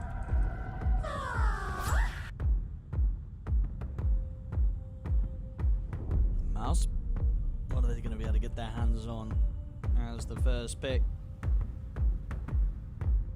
Man, Shaker's just gone, huh? In pro games. Is it really just not that good anymore? I feel like it still is pretty strong in terms of pub games, but in pro games it does feel like it's the nerf actually quite hurt. I don't know. I know Whispers, we got to see him do good in the early game and then struggle a lot, but his build was also a bit strange, right? He rushed Kaya Yasha into Refresher, no BKB. Yeah. So. I mean, because it's only been tried 2 times so far in the groups and has indeed lost both of those games. Yeah. Alright, go with the casual bristle. Quite an early, that's an early bristle. Coming as the first pick. And they do like this hero quite a bit too, but... Sure. But surely, bristle, I can't imagine that's ever going to be a hero that when you pick it first, it just... There's got to be something you can do against it, right? Are you really thinking, uh-oh, this hero's so good, no wonder they picked it first, because there's nothing we can pick against it. Surely Tundra is going to have some pretty good counter bristle strats. Yeah, I mean, MOUZ is very popular right now. MOUZ is pretty excellent versus Bristle, being able to turn him in all situations, also just controlling him in an area that you can just wail on him. Same thing for Hoodwink, right? The break we do see sometimes. Well, definitely options. Of course, to note as well, obviously you're talking about how strong Nagasarian is, and indeed so far 3 games it's got through, has won every single game it's been picked in. Yeah. Can they just, I don't know, maybe you have to change the hero in professional Dota compared to pub Dota, right? I don't know, because in pubs it's pretty crap. I don't know if you played it. Yeah, because you need the coordination, right? It's so easy in pubs to just be singing at the wrong time. You don't have that. So you're not all on the same level of like, right, we need to disengage, we have to engage. Somebody's not going to be on the same wavelength when you're ulting in the middle of a team fight. But as you say, these coordinated professional team situations that, amongst obviously everything else that this hero offers, can be absolutely busted. Yeah, because in like a pub game, if you see like a Naga farming a refresher as a 5%, you're like, what the hell is this clown doing or something, right? But then you see the pro games, it's like, it's the best thing. Like, it's just so broken. You control every fight, do anything you want. Sure, it's like the first item, but yeah. Either way. They'll ban out the Chen. Banning out the Coddle, that is something we've seen them run before. Okay. Especially because we do see Z-Bristle. It is a potent combo, even though we don't see it too much anymore. Yeah, and MOUZ, they got the chance to do this once here with that Bristle Cottle that you talk of, and of course did get the win when they ran that lineup. Yep. Yesterday, did see them bust out the Coddle. It looked pretty good, actually. They kind of steamrolled over this game. It's pretty crazy. All right, Snapfire, getting some clear. Decent synergy between the two. The Quills plus pretty much all the spells. Gap close from Snapfire plus extra minus armor. Can feel pretty nice. Just a strong hero in general. I think there's very few games where I'm like, oh no, they picked Snapfire. Oh, Snap's great, yeah. Just fits almost every I say that, yeah. What's the win rate be? Because we have had a few Snap games. It's been sort of middle of the pack. It's been 10 games, 50-50, I'd say. 4 and 6, so close enough, yeah. Makes sense. Oh no, get the bat. Okay. So very strong, flexible as well. Bat's looking insane again to me. I love this Arsonist build that you can get away with in some games, but also the Stoked in some of these support games is also pretty wild, but let's see which route they want to go for it here. Just gives you wild damage, and if you do flex it, right, it can be played in off lane, it can be played as 4, it can be played as mid.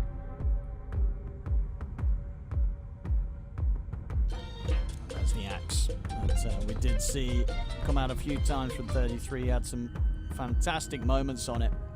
And it's first Bristle, right? Sure, you didn't get the Mars, but Axe does the same thing. Turns faces, you're able to focus fire him pretty easily. Probably even the better counter, I would say.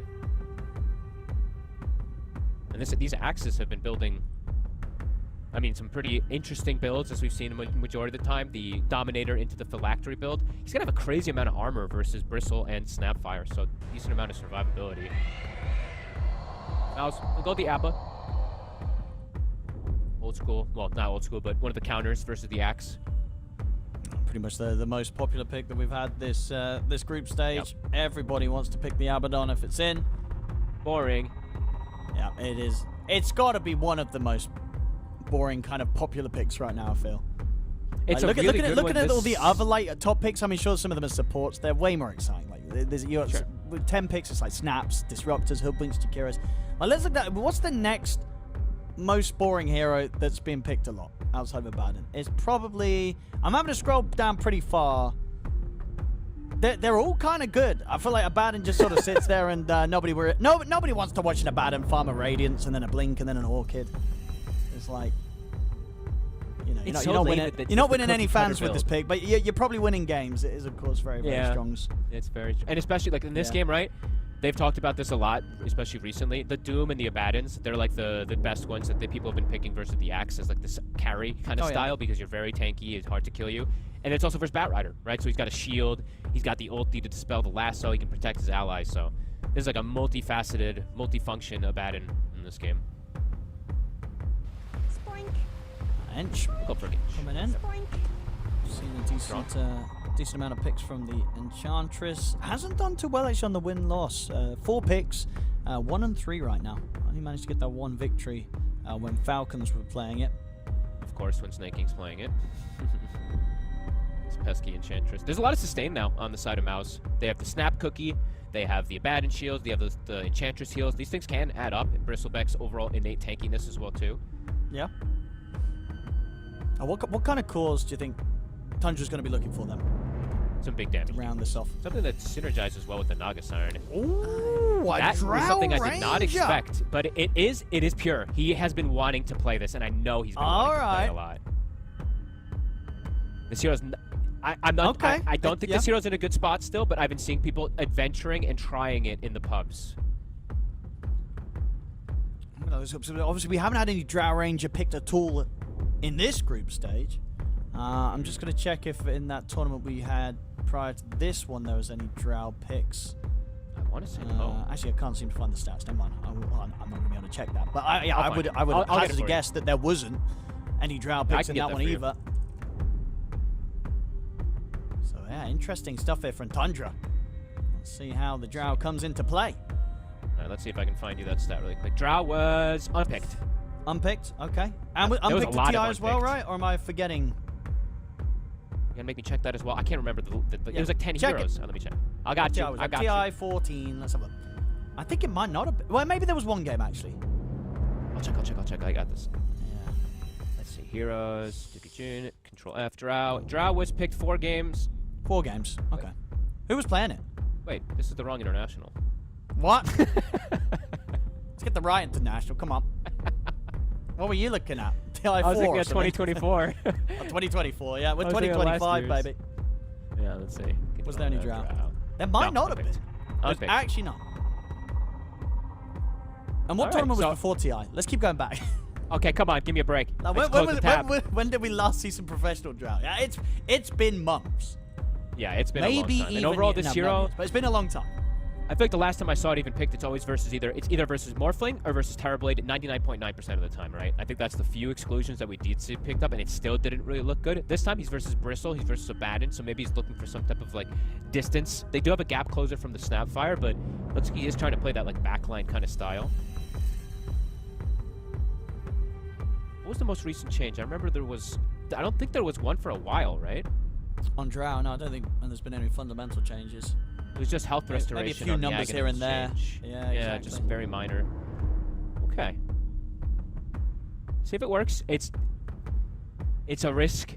They're trying something out. They do have the Naga Siren. They do have an Axe as the front line. They have good ways to start fights and kind of pull things away from the Drow Ranger. And they have Naga, right? So if the Drow gets jumped, they have a way to song reset. Just very curious if they would pick this instead of something like just a Medusa, let's say, right? Like, because this is the combo that we've seen with the Naga at TI, how broken it was. The mana restore, and overall Medusa's just a better hero, right? So. Dude, you know what would be a really nice pick this game? What's that? For the mid, for Tundra. I think, you got the Drow. Why not do some good old Drow sniper? You got an Axe and Bat and Naga Siren to keep you covered at the front. And MOUZ, whilst they do have heroes that will slowly run at you, they don't have heroes that will jump you as a sniper.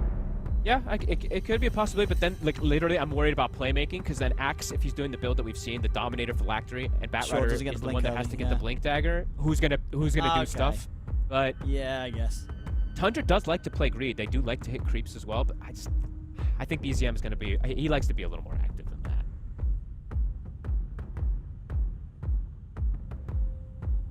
Give me another BZM Huskar. Too bad he can't pick it. But. BZM. What does he want? As you say, yeah, doesn't have the ultimate last pick, so it has to be prepared for them to get a chance to respond. Sanking's in the pool if they want to go for something like that with team fighting. Okay. No wrong with some benefits. Okay, there benefits with the Drow as well a bit here, and there's not really catch Owen.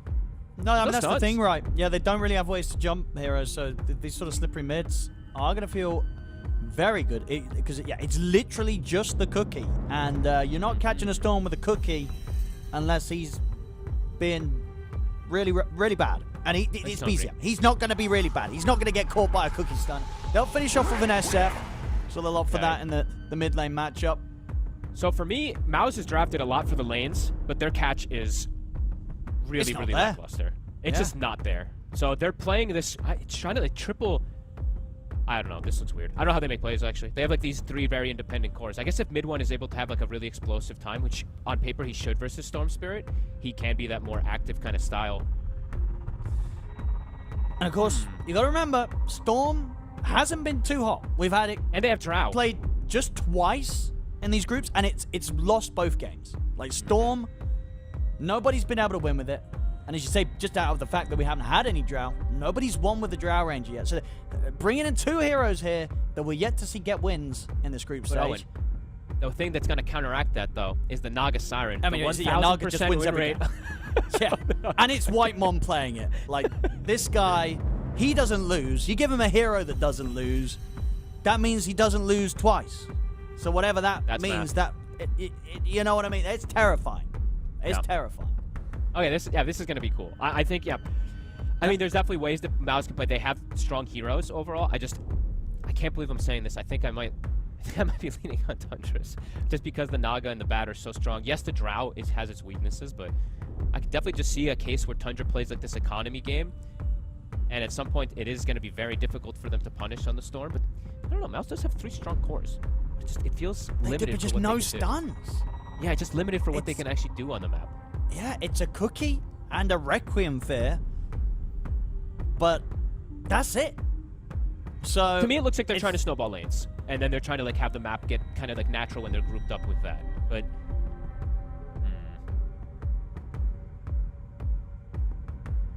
let's have a look. See if MOUZ has been able to.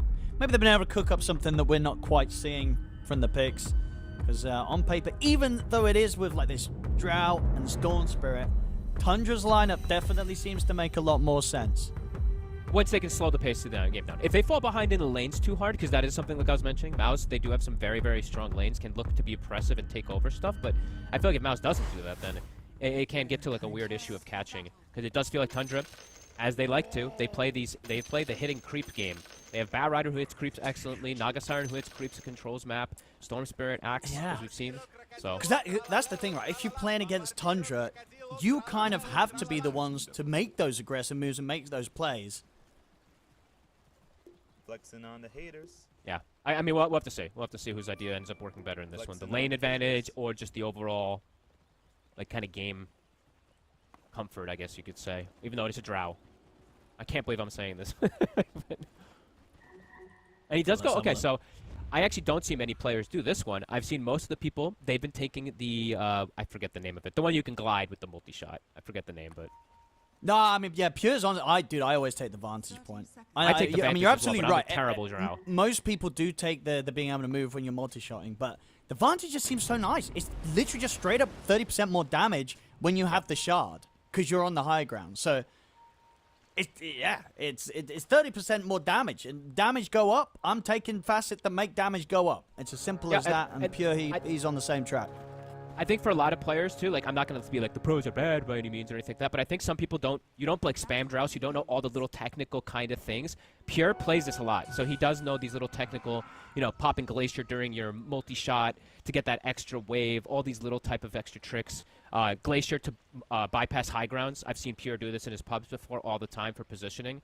So let's just see. I mean, yeah, we'll have to just see if the Drow works pretty much. Yeah, we'll see. I do feel like I really like Tundra's draft here. MOUZ is, as you said, they're going to have to do some crazy outplay in the lanes. And they got some classic heroes to do that, specifically in this mid lane, mid one, on the SF. Maybe he can just pop off from the early stages on this. Yeah, perhaps. I mean, it does feel like it kind of has to come around from him having that pop off. But we'll have to see. His BZM, he is playing his Grandmaster Storm Spirit. Let's see if he goes for his build that we saw him do at TI that didn't really have the most success, but the Holy Locket we saw him do sometimes. I have to mention it. But maybe that's been the problem. We've had 2 Storm games in the group stage. Neither of them did the Holy Locket build. Maybe that's where they're going wrong, Fog. Whitemon versus Yamich. Interesting to point out, Yamich, he did actually end up going for Ricochet. So I think this one is because he's playing versus the Naga in the lane. So he actually wants to be able to clear these illusions. Since you get the blast, the cone, rather than having the distance one. I don't know if it's actually about the Ricochet in particular. Well, we'll have to see. Let's see how much pressure they can put on Pure in the lane. Not Not going to feel be too easy, for them though. to I put mean, pressure. yeah, Tundra can just get aggressive themselves and dish out quite a fair bit of damage. Power of the Naga Siren. I mean, they might even get kills here, but they're just going to get pretty low. They'll try and turn with the Cookie and Blast onto Whitemon. Wills? See if they can find it. They can. Very nicely done there by MOUZ. Get the first blood top. Whitemon was still level 1. Got a little overzealous once those close stacked up.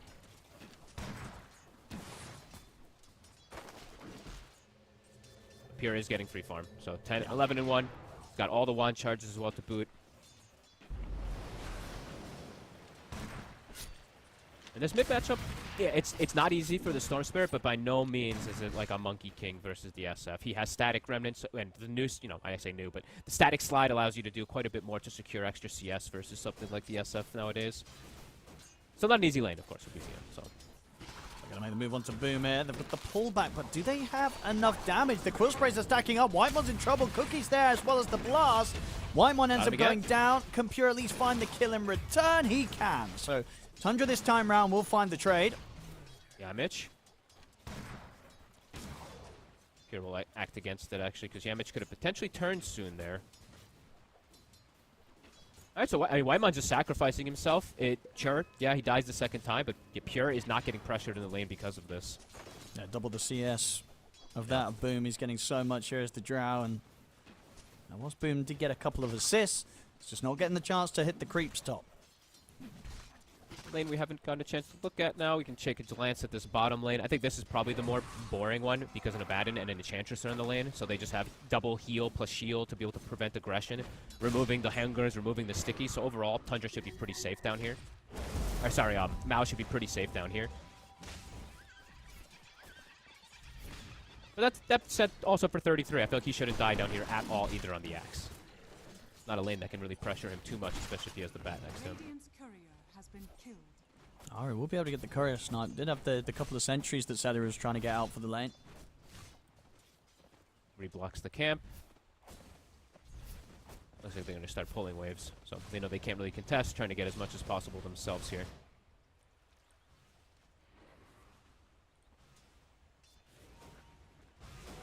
Yeah, absolute free farm on Pure. 22-8. I think he's only missed a couple creeps here when they went for the kills in particular. Besides that, almost every single one. Mid lane, BZM. He does have Ari nearby. They might bait mid one. I mean, they're trying to indeed keep him aggressive on the high ground. We'll actually see the TP over towards top. Ari's going to look to make the move there instead.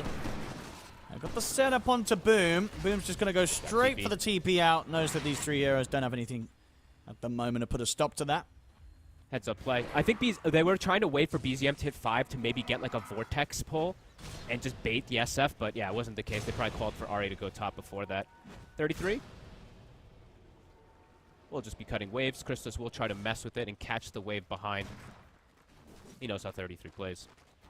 And Celery now looking towards the mid lane.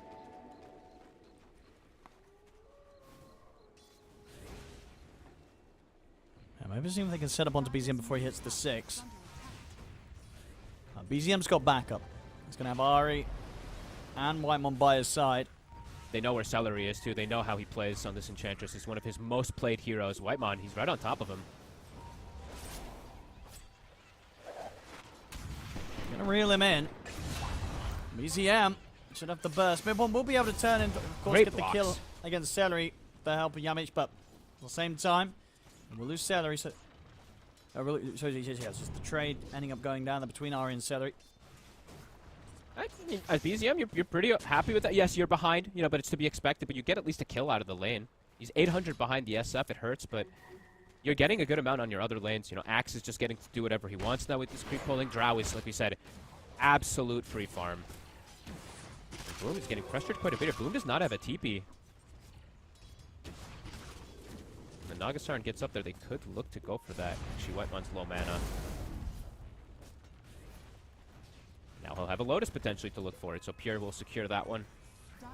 Boom has to be careful of his positioning up here. The tower. And they might find Ari. Nice little setup there from Celery with the Wild Wing Ripper, dragging Ari in. really nice. I think this is how you actually have to do this, right? Play around mid one, get him to get that snowball going so that you have a playmaker coming from that mid lane. Because otherwise, yeah, you have an abandoned bristle in your side lanes. It's very difficult for you to make moves. So getting this early tower, it's pre 7 minutes. Pretty big deal to have that entrance, that access into the enemy jungle. Radiant are scanning.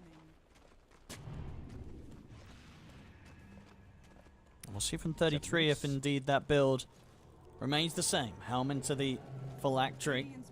And they're going to be able to take away both shrines. So MOUZ, you know, we said the lanes, that's something that they were very focused on this game.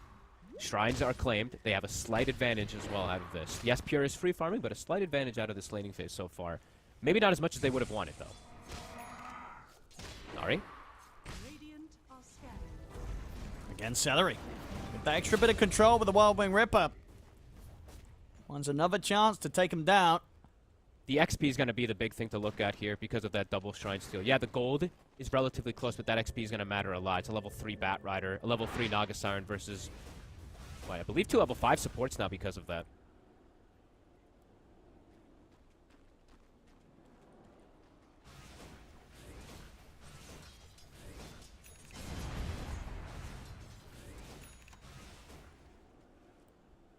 Dire's bottom tower. Looking around the mid. 8-minute power rune. Gonna be going the way of mid one. They can probably look to siege this bottom tower fully. I mean, Crystallis is pretty much doing it on his own with this Dark Troll Summoner. 33's pinging, but this tower looks pretty much dead. I mean, 33 is way too low to be able to help, of course. Mid one was able to swing across as well. Take a nice triple stack away from this high ground of Tundra. Yeah, Celery had actually been the one. Celery was actually the one forming that stack over there as the edge. Nice little evasive play. 5-2.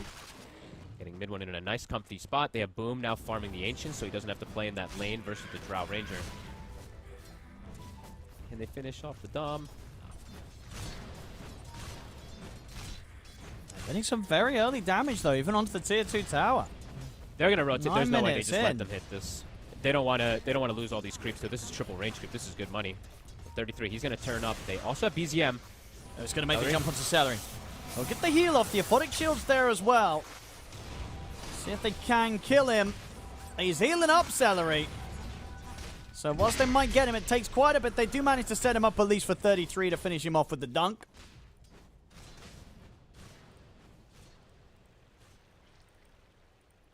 Yeah, Tundra just wants to go to farm. So we just said MOUZ. The onus is going to be on them to force and push quite a bit here. They do have a 2k lead at the moment. Tundra, you can see they weren't really like, overreacting to this by any means, right? It was just like, once it got to the tier 2, they were like, okay, now we have to do something about it because there's a lot of XP and potential free kills, but 33. Ari. Hitting on top of him, Ari. Kisses are coming in Oh, for this one, but the kisses. call, it's there. 33 able to put a stop to the kisses, so Ari will be able to get out alive. I mean, that's kisses on cooldown. That's a pretty big deal, to be honest with you. Like we said, the supports on the side of MOUZ are quite a bit higher level than the supports on the side of Tundra, but now we see the Enchantress dies to a move that goes a little overextended, and now the first kisses don't net in a kill either. And this is going to be fun to see as well. So the build from Pure, it is going to be the straight-up Ags Rush. First item. You know, no Yasha, no Dragon Lance, just immediate Makes sense. Aghanims. Yeah. Makes total sense, right? When he's playing versus an Abaddon Bristle, you get the extra damage per stack, you remove the health restoration as well, too, so it feels like it's just an absolute necessity.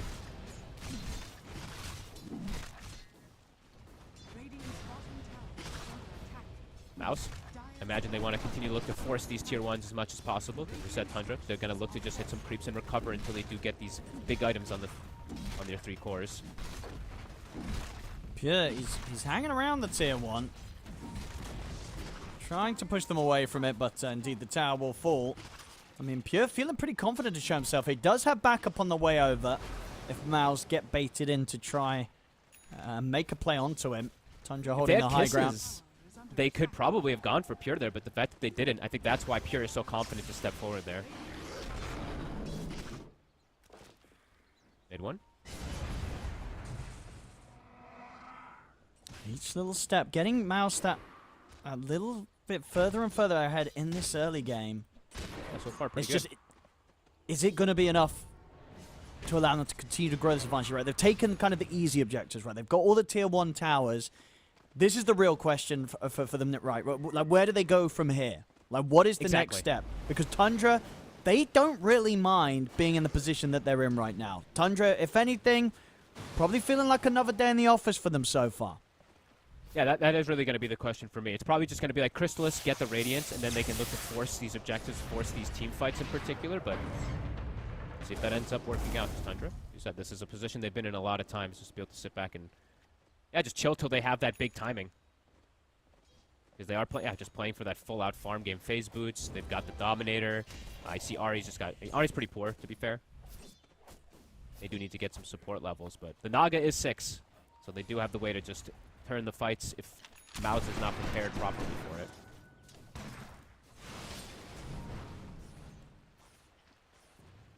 Crystallis, very close to having the relic done, so we'll be set for a decent timing on the overall Radiance. We'll see them move top. They've got backup here, Tundra. BZM closing in onto Boom. With Pure, they should have enough damage to bring down this Bristle. Mid one will turn up with Celery. Can they get anything in return? BZM still got the remainder of this Haste Rune.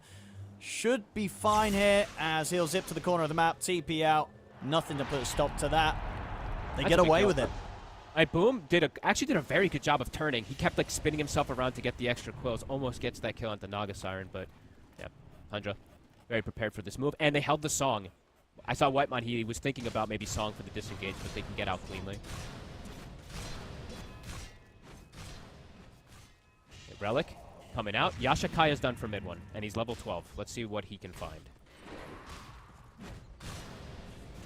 And 33, yet to show which route he wants to go down this game. Do you think there is going to be any reason for him to not do the phylactery this time and just go for the more old school blinks and blade mails? He's actually going to go for something completely different, in fact. He wants to prioritize getting the pipe online this game as that first major pickup. I like pipe blink a lot more. I don't like phylactery, especially not versus Abaddon. Yeah, it's like you're getting like the initial damage, but he just dispels your hunger over and over again. And speaking of the Abaddon, they're setting up a big move for him. He's super alone. They're going to get the setup, force out that borrowed time very early. It's very difficult for MOUZ to get over and help him, so Crystallis, he's just dead. Easy kill. Pure gets involved. That is the Aghanims pretty much done, and they will be able to get their shrine this time around. So some levels for the supports. I don't know. I feel like we're seeing what we kind of expected, right? MOUZ, they got that little bit of a lead early on. They take these early tier 1s, but where does their draft go from here against what Tundra have? It's going to be the big question, right? It's going to be... they need to at some point force things, like when they have the blink on mid one, I imagine, to force, especially when 15 minutes, go for that Rosh and then potential early Torn. But Tundra's in a position now. I mean, they're not behind, right? It's just the Storm who's slightly behind. They're in a position that they can take fights, especially when Pipe comes out. When Pipe comes out, that's going to be a big problem for MOUZ. Oh, yeah. And the SF's damage is just gone. A lot of the Abaddon's damage is also just gone. 33 is getting away with a lot of farm this game. The Boom, he is building toward a Lotus, so he'll have the protection at least to versus the Silence and potentially some of these individual spells, but the Pipe is going to do a lot more in terms of the overall grand scheme of the team fight.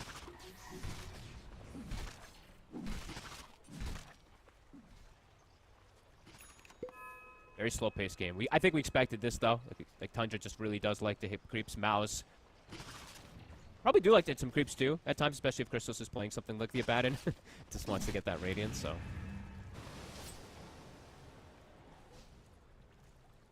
I'm just seeing BZM. Like, he has the lane, as we mentioned, hard. His farm is still not the best by any means, but he's actually matching the enemy carry, and as we said before, there's no stuns.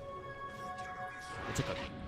Yeah. They're trying to get the ATOS online for Yamich, but that's still a decent amount away for him. Yeah.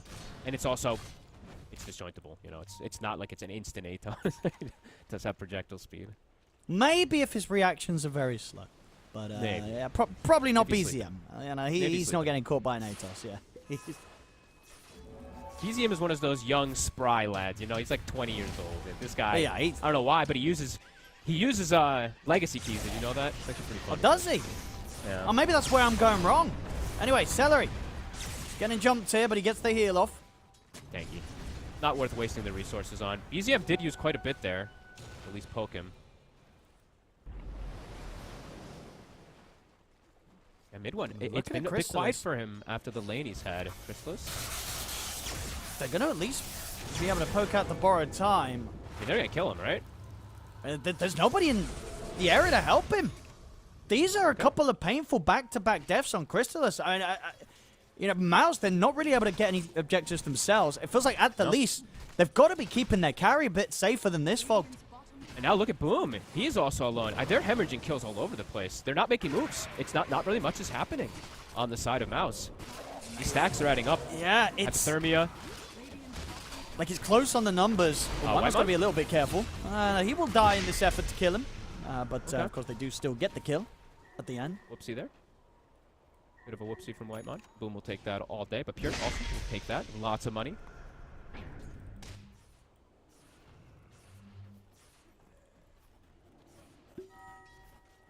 I mean, just looking a little bit lost here at the moment, MOUZ, on what to do They next. just haven't been able to get the plays around. Like mid one, who had this fantastic lane, he's still in a great spot in farm, right? But it's only 1-0 and 1. Like when we saw Niku have that good lane before on the SF in the game before, he was getting kills all over the place with constant requiems. It's been quiet for mid one. Let's see if he can find the opportunity. They have vision on Pure. These are very good wards here that could catch them a pretty big kill. He's already out. He knows that's likely. And low mana, low HP. He's not going to stick around. Okay, Jari.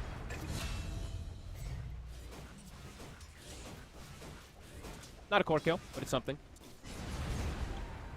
I mean, and that's the big thing to really note. You know, we sort of had it in the game just now, but again here, you know, sure, they've got 7 kills, MOUZ, but they are only support kills. 3 deaths on Whitemon, 4 deaths on Ari, all 3 cores of Tundra yet to be taken down. Okay, they're going to look to force Roche. So this is one of their strengths if they do get like one of these kills in particular. I don't know if we'll see Tundra over there. Don't imagine so. Maybe they are. Okay, they actually are gathering. They do have going down song, quickly, they do though. have last, so It's going down way too quickly. Tundra's going to be able to... Sorry, MOUZ is going to be able to get away with this. Chrysalis catch me off there. He's still tagged up as Tundra. I know. It got me before, too. That's why I said that before. He got me once there with his Tundra tag. Oh, they get away with it. Boom takes the Aegis, too. So as his frontliner.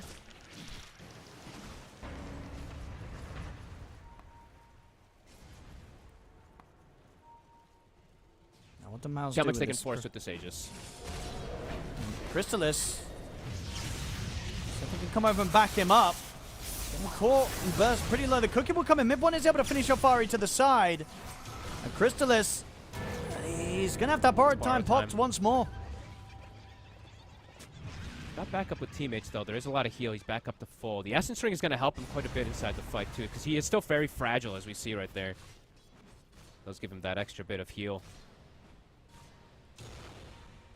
And they're searching through the tree line, but... Again, even if they see a hero, it's kind of hard for them to jump them. MOUZ, so if anything, you want to go for these tier 2s, I think. Yeah, that's what I was thinking, too. I think they might want to try to force this, but BZM actually just cut the wave. That's the issue, is they're playing versus the Storm with just a limited catch that if Tundra does see them set up for tier 2s, they can just look to do that, right? Can't just look to cut these waves and not let them hit those tier 2s. They will be prepared, though, around the Tormento. They'll get that one. So 2 main objectives. These are pretty good moves from MOUZ. You know, things were a bit slow for some time, but now getting the Roche, getting the Tormentor, starting to pick up the pace on things. Because, yeah, this is what the lineup can do, right? Towers, sure. Roshans, Tormentors, they'll take them. Killing the cores, catching the cores in particular, that's not happening. But look at Ari again. Another catch. Ari cutting waves is getting picked up. The 6th death for him. Another one for the supports. That's 9 out of 9. They're just cutting waves. Yeah, they're just doing the Tundra economy game. Seen this so many times from them. Pure, this is a cute positioning here from Celery. He's going to be able to gust back onto Yamich, and Cookie? TP is going to be put to a stop. They get the cookie. Pure, though, is going to be buffed up by the pipe. Yamich, he's going to go for the kisses, but the song's there to put a stop to both the kisses and the potential Requiem. 33's thinking about getting in position. He'll try and steal the Wisdom. 33. Pick up himself. Chrysalis actually gets it. They'll turn attention over towards 33. They'll get it. Finally able to get that core kill this game here, MOUZ. Take 33 down. In. His team was fully disengaging. He just walks in. That's a big kill around the tier 2 as well. MOUZ absolutely looked to continue accelerating things off that one. I guess he felt He felt. I think he felt that he might have been able to get that Shrine of Wisdom for themselves, which, of course, he ended up not being quite able to. Maybe also felt that he had to sort of give his life in a way to just give the chance for Pure to run. I think they're going to force the issue here now, though, with these kills. They've got to. Any sort of opportunity. I think if you're MOUZ, just A-click up a lane. They're going to do a ton of damage to this here, too, with the Seeing Red. Lift is ready. Radiant's top I'm going to stick around. Pure's back. Ready to turn up for the defense. 33 as Ari well. has Blink. The multi-shot coming in. Boom starting to get pretty low here. That's the Aegis gone. Jump The forward. Blink They get the lasso. lasso on a Yamich. It's going to be saved here by the Aphotic Shield. Mid one jumps in with the Requiem, pushing back 33. Cookie in as well, but BZM's now ready Mid to one. turn straight up towards Mid one. Mid one's dead. Now Boom's in trouble as well. Uh-oh. They just taking the fights. Not something that they can do really, MOUZ, even though they have this gold lead. Again, they can hit towers, they can hit objectives. They just can't really take Tundra in a fight head on because they just can't lock them down, Fogged. No, and they can't get to the Drow Ranger is the issue, too, right? Pure is just sitting, spamming in the back, unable for them to get access to get to him. The lasso doesn't last the most amount of time, but mid one, I guess he felt forced to blink win, and Requiem actually puts him into a pretty horrendous spot. And they just, break. The formation is totally broken there for MOUZ. Tundra with a lot of patience. We'll see her again, as you say, mid one trying to get that angle to push them all back. But gets caught by Gus, tries to immediately TP out. The panic sets in, doesn't get away with it. They've got the route ready to stop. An overzealous shot call as well, too, is yes, it's looking great going to the high ground nodes, but they had quite a bit of items that were about to be finished up, too. The BKB on the SF was soon done. I think the Crimson wasn't picked up yet from the Bristle, too, so maybe just going a little bit too early before they pick up those next items. And now Blink done for the Axe, and now Tundra. Not playing versus Aegis. Fun accelerate. And Boom, he's also got to be careful himself. You've got to respect this Drow's damage. BZM a little low on the mana.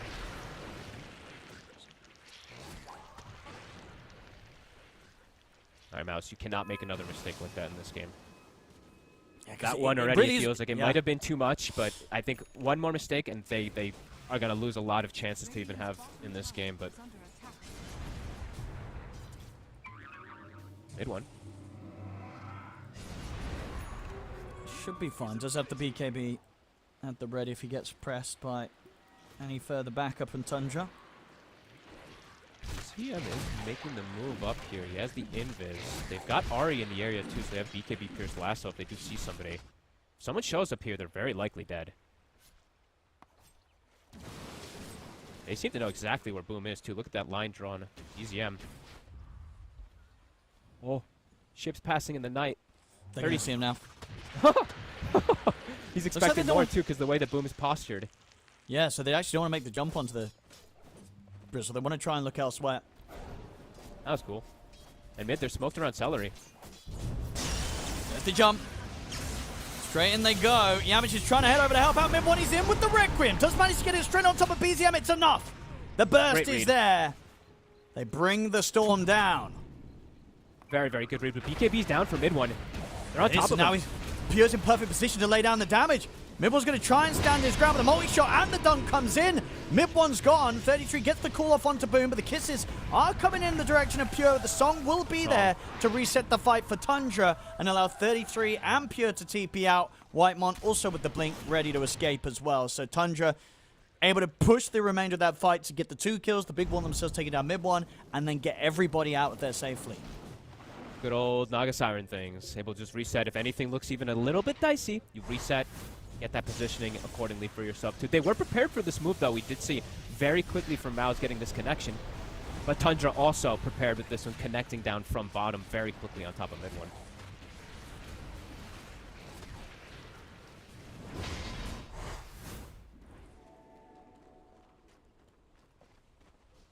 Stroud continues to be at the top, and he is queuing up that next big item, probably the biggest one in the game, the Silver Edge plus the Gust. He's playing versus a Batten and Bristle. It'll be pretty devastating. Should have the Manta pretty soon on Crystallis to help deal with those sort of plays. As long as he's not caught inside like lasso, gust, broken, or anything, like they have good amount of options. That gold leash is all gone.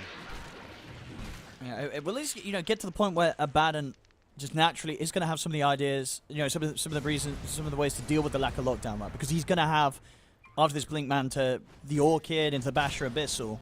So if they can get to that position, they'll have a bit of a chance. But as for now, Crystal's on the Abaddon. He's in trouble. Oof. Borrowed time's going to get forced out. TP backup comes in, so Tundra won't try and stick around to go for him a second time. But yeah, you listed about 12,000 gold, by the way. It's a lot of money, yeah. But yes, I mean, if he can get to those points, absolutely, right? They can. Just if he can, because the Drow, we're seeing Pure having a perfect game. 3-0 and 5 so far. He has yet to be brought down, and he's got the Naga Siren always, too, right? So he's always got that protection. Even if he does get jump caught from the Abba, they have a way to reset if the Naga's not dealt with. Shadow Blade done. So one tool to reset as well. Another tool to reset as well. Imagine that Silver Edge is going to come next.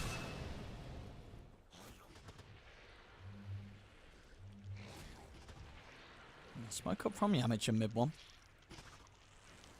They have the combo ready to go. If they find BZM, they will kill him. Oh, they will. There it is. Atos into the cookie. The neutral. Oh, no. It interrupts the Requiem. God. He got croaked. He really did that. BZM getting out alive there, courtesy of the neutrals. That's what you get for not BKBing. You should expect the croak. Back in the river. Celery has been found. You see Boom coming in to try and help out. Pure has to respect. Mid one jumping in. We'll be able to force away to the high ground nicely with the Hurricane Pike.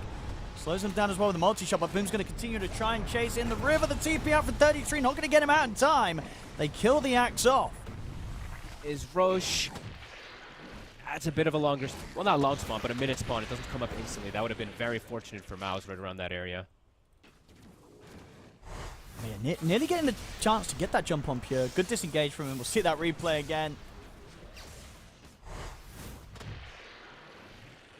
I swear these croakers. They either steal kills or prevent kills or just prevent you from farming all the time. It's just probably some of the funnier neutrals we've ever gotten.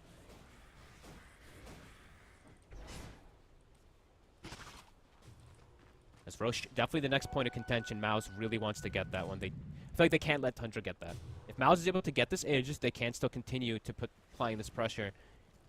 But if they don't get the Aegis, then Tundra is going to be in a super comfortable spot this game with the Storm and the Drow, with the way that they've been able to get the farm. The Drow in particular. The one thing is, though, Storm and Axe are falling a little bit behind in terms of net worth, so the Tricore of MOUZ is scaling pretty nicely.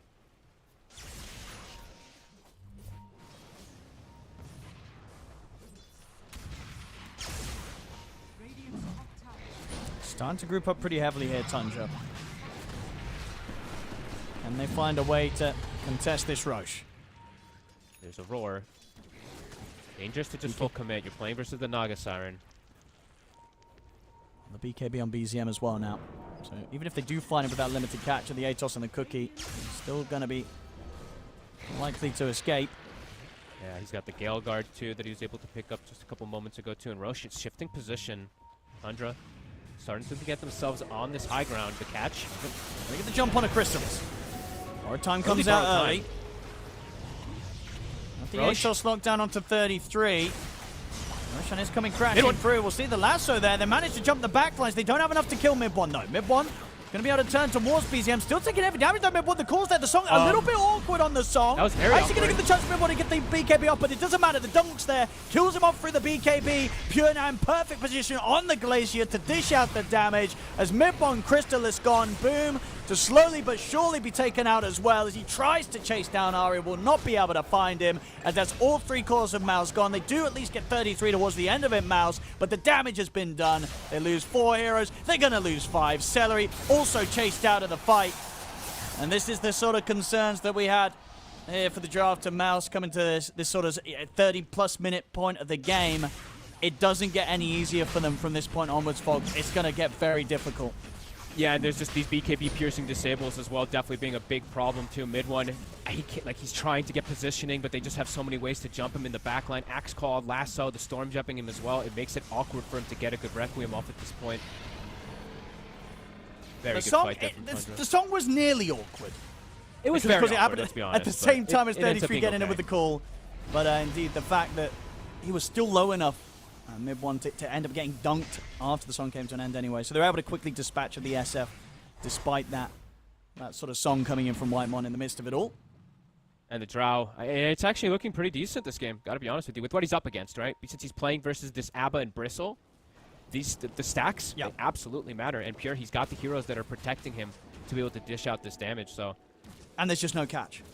And there's no catch, yeah. And no backline piercing.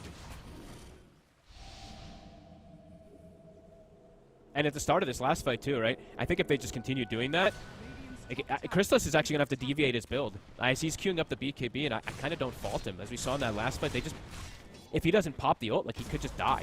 So he has to actually have a different tool to protect himself versus this Drow Ranger's Gust. And the Silver Edge, of course, which is now done.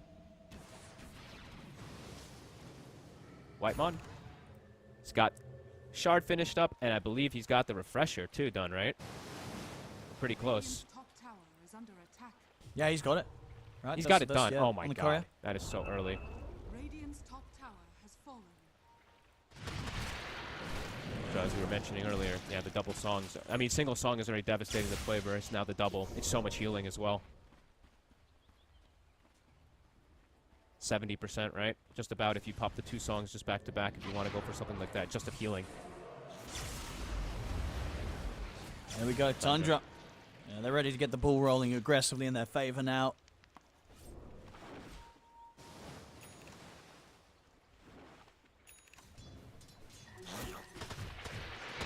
For Asma on BZM as well. There's the jump in the mid. They've caught him. They'll get the break hit on towards him. Knocked back as well with the flame break. Into the multi-shot. They zip forward. They finish him off. It actually took them a little longer than I thought it would, but yeah, still does end up going down. I guess he does have the Crimson plus the Lotus, so he does have a ton of armor, but yeah, it does get brought down either way. 60 seconds, no Bristle. Your tankiest hero. Pure. They gotta go for the this. TPs. Mid one has Mid-one's song. going to surprise him with this Hex reveal, but indeed the song's there. Puts a stop to the play, allows Pure to back off, and of course, even if he does get taken out, he's still got that Aegis. Now they're ready to turn. They look towards Mid-one. Mid-one, but the BKB has the Requiem ready to push them back, but Pure is actually speedy enough to keep himself out to the edge of the Requiem feed. Doesn't even get touched by it, Pure, and now he's ready to get back in. 33 making the jump over towards Mid-one, forcing him back underneath the tier 3s here, ready to go for a bit of the old Diverino. The kill off the support of Yamage, and now they can look towards this mid lane. They clear off the illusions. Crystallis was trying to hold back the wave, but Tundra able to keep the wave alive and get back on with this tier 2 push, still with that Aegis intact on the Drow. Good old Naga Siren. This is just why it's so OP, right? Even if there is a small window for you to get a catch, if someone split up, song comes in, resets everything. He's got the second song too, just in case. It's covering their bases very nicely here on the side of Tundra. Radiant's bottom tower is under attack. 8k lead now. They're the ones with that Aegis, like we mentioned, still for a minute and a half. And the next item, Pure. He wants some big damage. That's going to be excited. Dire's top tower is under attack.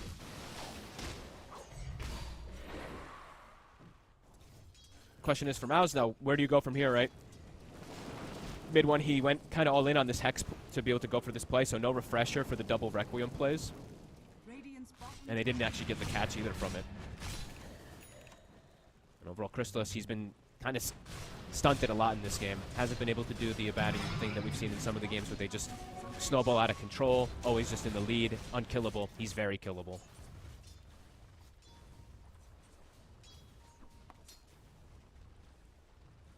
There's the smoke from Tundra, ready to keep things going here with the next play. Ari hits level 18. He's got that Aghanims ready to go here for the next lasso. They seize the opportunity mid. They'll get the jump. Yamage. They're looking to perhaps... I mean, they want to try for Pure again, but So Whitemon hard, is though. already TPing up. 20 seconds left on the Aegis. They were maybe indeed considering trying to punish that, but yeah, not going to happen. It's just it's so hard to do so because if you do go, you don't get the insta kill. They're gonna turn and kill everybody with the song and reset and re-engage. So it's kind of rough as well. Yeah, it did have the majority of Crystallis's Orchid on, so that's going to be gone. And Pure himself, he's got this Lincoln's. Middle tower is under attack. He's got the setup, Whitemon. The rest of Tundra coming in. Mid one, he's going to go for the BKB into the TP. Anything to put a stop to it? There is Ari's able to jump across with the lasso. Mid one out for 80. Nicely done from Ari. Stayed just out of range of that Requiem. None of them clipped him. Gets the blink over it. Good scan as well. Tundra, I mean, they've hit their stride completely. They were kind of just waiting for these moments, waiting for the mistake. MOUZ, that bottom one was the biggest one. Chrysalis. He's actually sort of let himself get clipped by the call there. Trying to go for 33. Backup is there, but the BKB's up for 33. Kits are still coming in. The rest of Tundra are swinging over, though. As Pure, look at this angle. He's ready to find himself straight onto Boom. Comes in with a break hit. 33, another call to control Chrysalis. Boom is surviving this time round. He's backing away. Will live. Now they can turn over towards Pure. They've got the dust, but again, the song's there. The BKB from Chrysalis not going to last long enough for him to have a chance of killing Pure. As Tundra, they can reset their... Maybe even considering continuing to get this fight going again, even though Pure is low, if they can get the angle. BZM jumps back in onto Chrysalis. Chrysalis still has the borrowed time. Anti-shot coming in from the side from Pure. Pure's got to be cautious, though. Still not full HP at all on the Drow. That's going to be the borrowed time pop on Crystallis. And Ari, he's back in. Double lasso. Hits the two-man lasso, drags them back. Multi-shot coming into play as Yamage falls. Crystallis shot down by Pure and BZM. A nice little pushback with the Hurricane Pike keeps Pure safely away from Boom. I mean, Tundra, they just know how to dip and dive out of these fights, even in these situations where they lose one of their cores at the start of it. And Pure continues to just go unpunished. 6-0-11. They just can't catch and kill this Drow in these team fights, even when he's getting as low as he is. They're covering each other just, yeah, really nicely. One of them has to sacrifice themselves from time to time. He's 33 this time being that sacrifice. But yeah, just the way that they reset and pull the fights, you see as soon as borrowed time goes off, Ari waits for the moment to strike. And yeah, they end up getting some really good cleanup kills here as MOUZ, they're trying to chase because they're a bit desperate for these kills, and Tundra just is patiently waiting. The constant Naga resets, and speaking of the constant Naga resets, now it's level 18, so it's 100-second cooldown, even bigger AoE, even more healing, harder for you to even punish versus this hero now.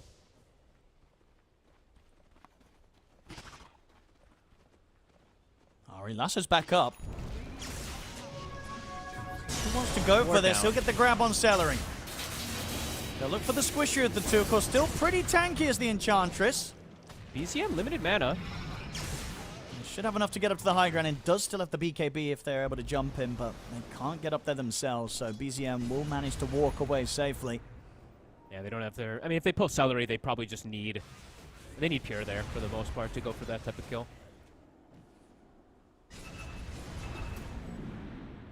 I mean, I didn't mention this before, but he did pick up a Lincoln's in between things, probably just to prevent the Hex, right? Just to prevent that full combo to get on him. And then he's going to go back for that Daedalus. So his damage is going to still skyrocket very soon here. There's that Orchid, as you said. Delayed for quite some time because it did get killed on the Courier earlier, but does have it now on Crystallis. Pure confidently showing in the mid. Celery. Stepping into the river, Pure ready to come across and bring the damage. They'll get the jump in, trying to bail Celery out of this one, but the break hit comes into play. It's healing up though. Celery will survive and they're able to turn, take down Ari. Chrysalis though, borrowed times pop. Up to the high ground, will get the jump on a BZM, but it's not enough. BZM's able to get the BKB off. He survives and he's able to get healed up by Whitemon, coming in with the song. They've only lost the one of them here, Tundra.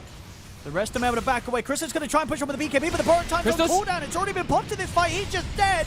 They'll look to catch onto at least Whitemon. They'll be able to take him out before he's able to get the second set of the song on. But BZM and Pure push on forward. Mid one shot down. Celery trying to turn back towards Pure, but he's the last one left alive. Pure, he'll Hurricane Pike away. The final impetus not enough to kill Pure, as Pure again lives through the team fight. BZM. What a split fight, BZM. I don't know if he can't do this on his own. I don't think. I mean, he's not got enough mana really to play for this kill. As much as he wants to. I mean, Pure could maybe find this. They're both very low. But looks like Celery's going to be able to evade them. He will get away.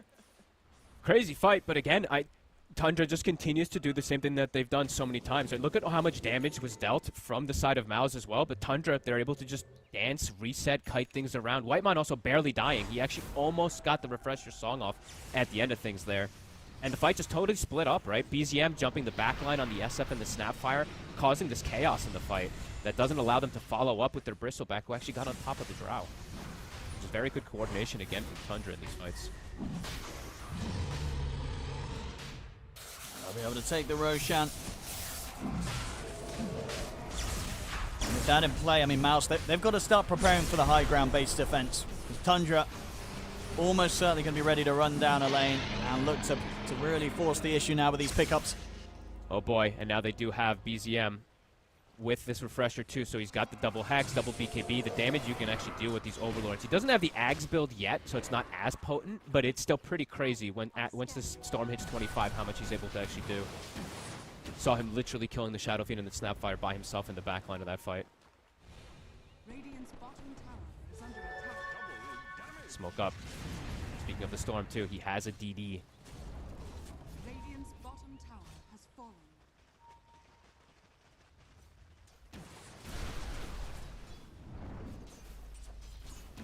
There we go. Radiant's So bottom scary. For the high ground. So scary to step up. Because anyone who does, if you're next to another person too, you could just get double lassoed and yanked out the base instantly.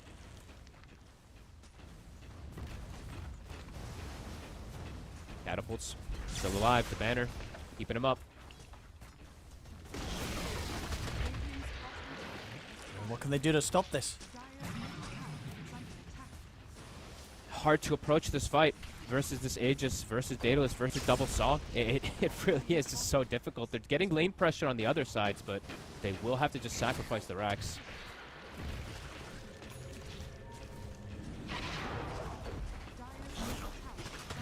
MOUZ. Trying to start things on Pure. It's going to be the borrowed time having to come out very early on Crystallis. Celery. It's going to get jumped in with the Hex. Will be saved by the Aphotic Shield. Crystals for 60 seconds can't really step up too confidently to fight. This feels very hard for MOUZ. No borrowed time. Another tier 3 gone.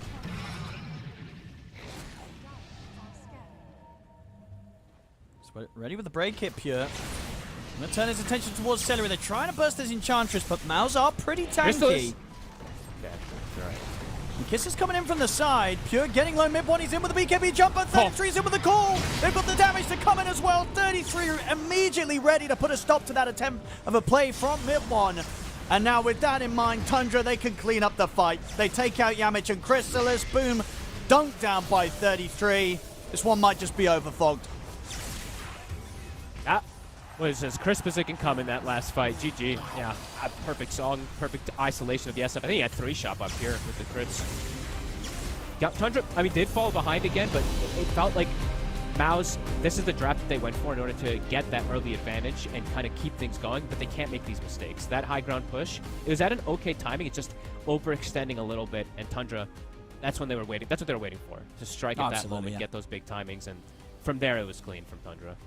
It definitely feels like one of those games that even when Tundra were losing that like tier 3 tower on the bottom lane, I don't think they were sweating at all in this game. They knew that if they could just hold on, this game, it was going to be one where like Pure, evidently at the end of it, he doesn't die. And BZM, he only dies the once. And when you look at the lineups, I don't think it's that surprising that these cores just didn't get caught or killed.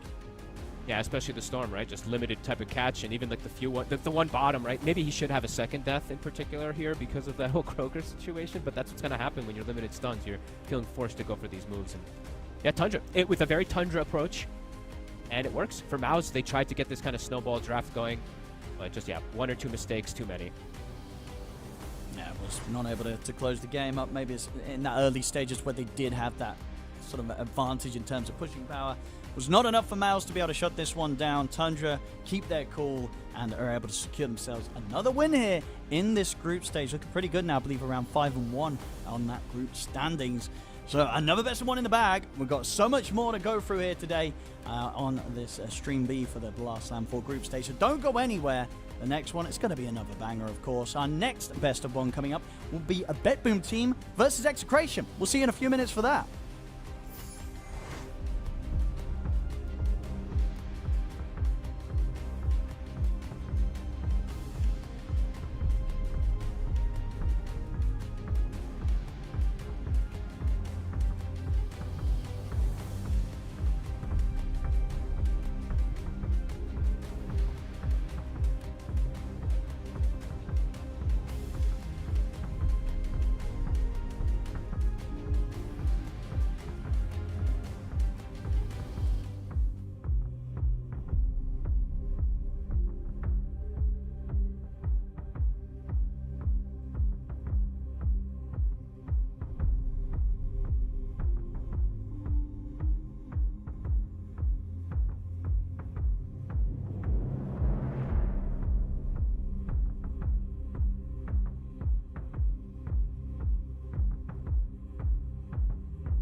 Ladies and gentlemen, to Blast Slam for a group stages. I'm OD Pixel here with Fogged. We're getting ready for our next best of one of the day. Fogged, what are we going to have from these two teams coming in on this next one? What we've got, BetBoom versus Execration. How have these teams been doing so far? What, Execration, Not so good. they've been struggling a bit, right? So is BetBoom. That's true, actually. Well, yeah, both of them. Both of them 1 and 4 right now. So, exact same score line. One of them's going to start winning here. We're going to find out who it is. I mean, looking at the matchups that both of the teams have had so far, you know, BetBoom's had the win against Liquid. And as we've seen, Liquid ain't been looking too hot. So that's not a lot to write home about. The win that Execration have had, however, they were able to take a win against Team Spirit. So, if anything, I guess you would say from the performances so far, even though the same scorelines, Execration, they've actually managed to give us the opportunity. You know, they've impressed us in that opportunity more than BetBoom's been able to so far. At least in terms of score, right? Because the game that BetBoom lost versus Falcons, they were stomping, if you remember, right? GPK was everywhere. They had that, and then there was the comeback, right? Falcons just had that insane comeback. Amar had Quad Midas queued up, if you remember that one. That was the Magnus game when he got owned. But they did come back, so I don't know. It seems a bit.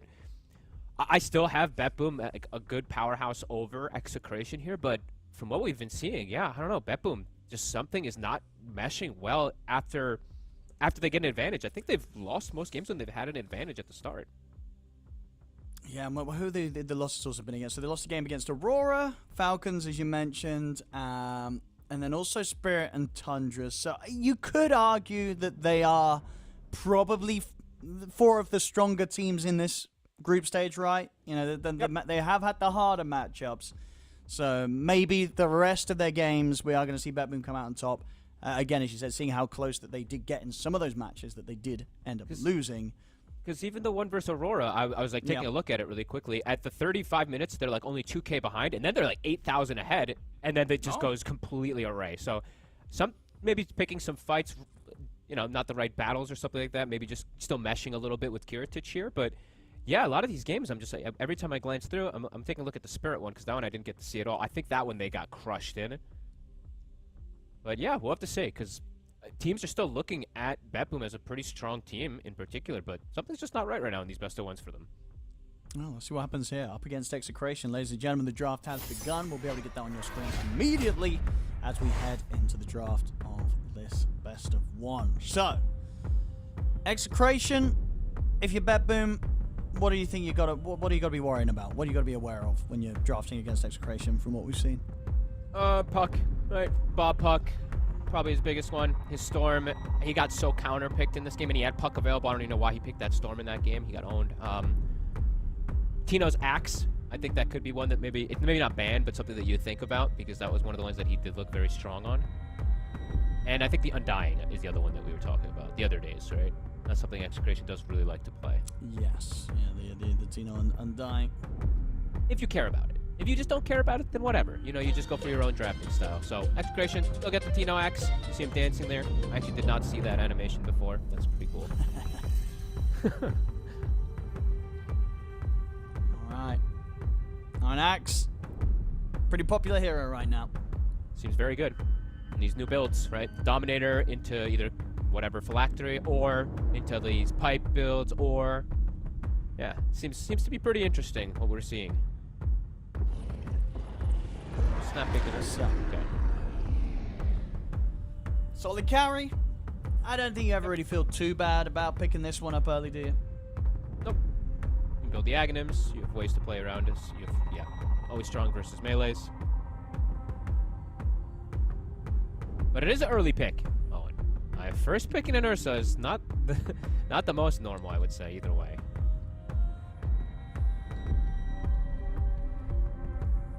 I don't even remember. For BetBoom, for me, I think I've never seen this type of opener for them. And I want to save that for like the last, I don't know, like couple, like 50 games I've seen from them. I don't think I've ever seen them open with an Ursa. I've seen them open with like TAs. Sure. Okay. I mean, is it just that this is one of those carries that has that sort of matchup against Axe that if you want to play it, you have to pick it immediately? Like, would this have been banned out by Execration, do you think? I guess perhaps, right? It is a very popular one. It is something that it's one of Kiritич's favorites. But they haven't even played it actually. Now that I'm looking. Okay. Well, maybe just trying something different. You know, obviously it's not been an easy start for them. This group's 1 and 4. Yeah. So okay, it did get banned. trying something they haven't tried. 1, 2, 3. Okay, it got banned 4 of their 5 matches in the later stages. So I think maybe that also could be a hint of why they want to pick it this early. Sure, because maybe indeed was just going to get banned out. This lane is very strong, especially versus Axe. You now have Jakiro, Ursa. Axe can absolutely get eaten in this lane unless he just does some lane manipulation, which is likely the case to happen. There's not many lanes you can just pick to now beat this lane. Ursa, Jakiro. Jakiro, honestly, I don't know. This hero just looks insane right now. I'm gonna keep saying it. It did have now 2 losses, I believe. We did see Tofu also have a bit of a struggle with it, but the laning prowess is unreal.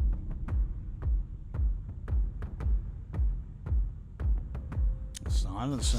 Really room for Execration. I feel like we've seen a few bans on the Silencer, right? But not a lot of times has it actually got through, or teams have opted to pick it. I mean, when you see Ursa pick that early, so then you can start to pick stuff like this, you know? The global can be very awful for something like the Enrage. You're probably going to have to build a little differently now. And they've got the hero to start the fight too, right? They've got the Axe to jump in, they've got the global to follow, so clean. Okay, so a nice little ringmaster. Alright. You happy with that sort of support duo coming out here? Yeah, I'm pretty fine with it. I want to see more Ringmaster in general, so I'm okay. I just want to see this. Silencer, strong 5. Ringmaster, pretty strong 4. Just, I think, not really experimented with enough. BetBoom, they'll do the classic from TI. The Hoodwink, the Sanking. Saw that one so much. The Boomerang plus the Epi. Insane amount of damage. So BetBoom, getting quite a bit of team fight altogether here. But there is a save. You know, there is this box is very good versus the 3 post picks, right? Jakiro, Hoodwink, and Sanking. The box can save a lot. And they'll go for Bob with his Lesh.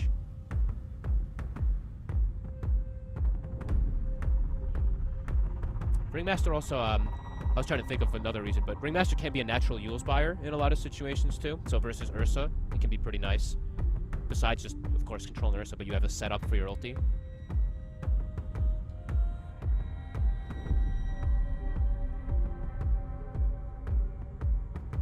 Final bans then from BetBoom, still looking at Execration's carry options.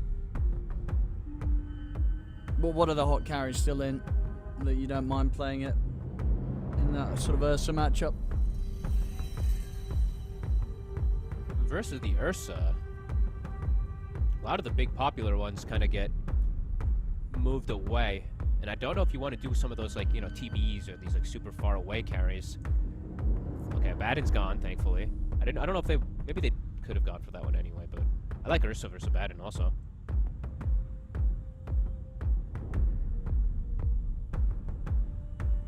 BetBoom. What else do they have at the sort of forefront of their concerns when it comes to carries that they don't want to let through?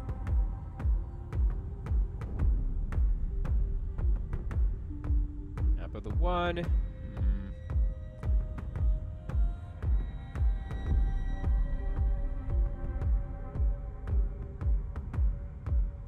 Trying to think what if they want something that gives them extra damage. Like, they don't want something too slow either on the side of Execration. I'm feeling.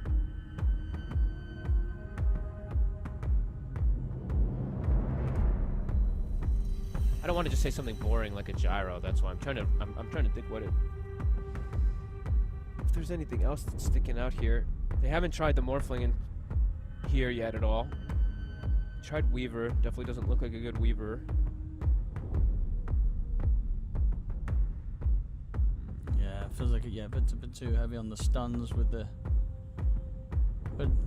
Hood Sanking Jakiro.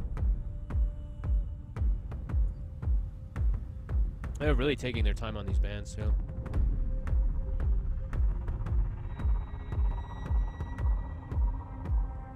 Execration. And obviously they were still considering the mids even though that Sanking's out. I mean, I guess what is that more indeed more likely with BetBoom that the Sand King's just on the side lane rather than a mid? I think I've seen Miro play it more, right? I feel like GPK has actually been one of the less playing Sand Kings, I want to say. It's still open, right? Yeah. They have to show first on the side of Execration, so maybe just... I think they're like, okay, well, Lesh, if he's versus Sand King, is pretty good. If Lesh is versus, like, Invoker or something, it makes it a little bit more difficulty, so... Probably just thinking about that. Do you have to ban out some of these spooky heroes, ban out the Huskar here if you're Execration, or are you not too worried about that coming in last?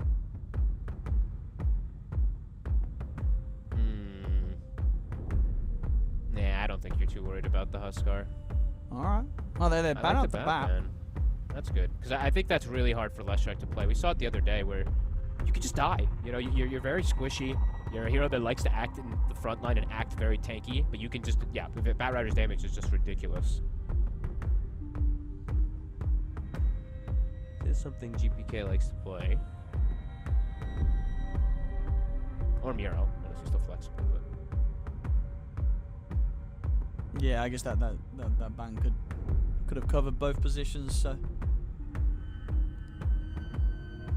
I don't know why I'm still just thinking Morphling, but I just don't want to see it because I don't think this hero's any good at all. And I don't really like it versus Ursa either, but... I'm not sure what's left for him. And he'd want to play in this matchup. Unless it is literally just going to be some like, okay, got a gyro, right? Just some very casual...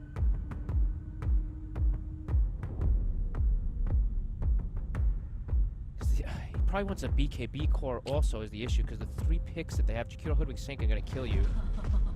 TA. Okay, how good of a TA game is this one? Feels like a kind of casual TA to me. Doesn't feel like a big gotcha. They have a lot of instances of damage. They have good control. Jakiro versus TA has traditionally been pretty good. It doesn't stand to me as like a oh, you know, like, oh man, this TA is gonna reign supreme, because if Ursa gets on top of you, you're just eaten alive.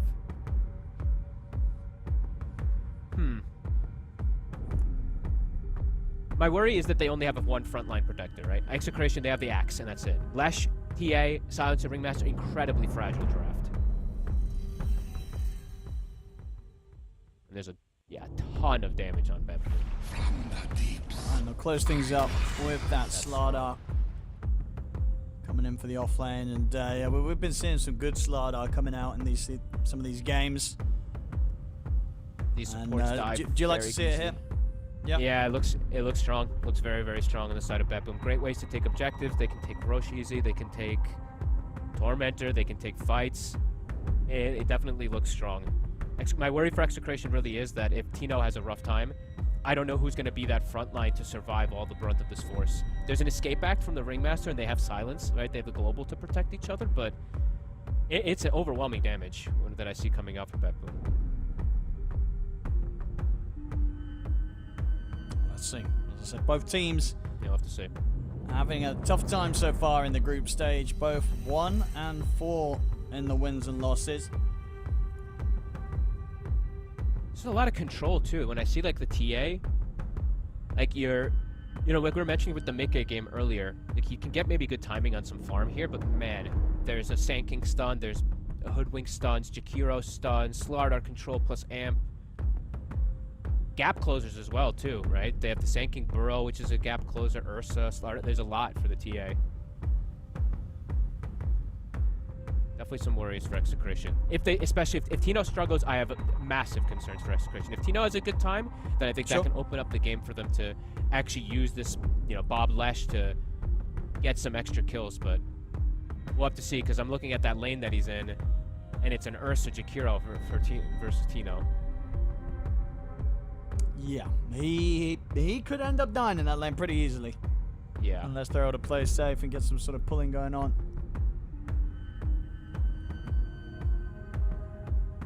Well, let's see if their game plan works, because for Execration, they do have a lot of staple heroes, right? It is a pretty staple draft, I would say, from them. Playing the Bob Lash, playing Tino on his signature Axe, Paolo's playing his signature TA.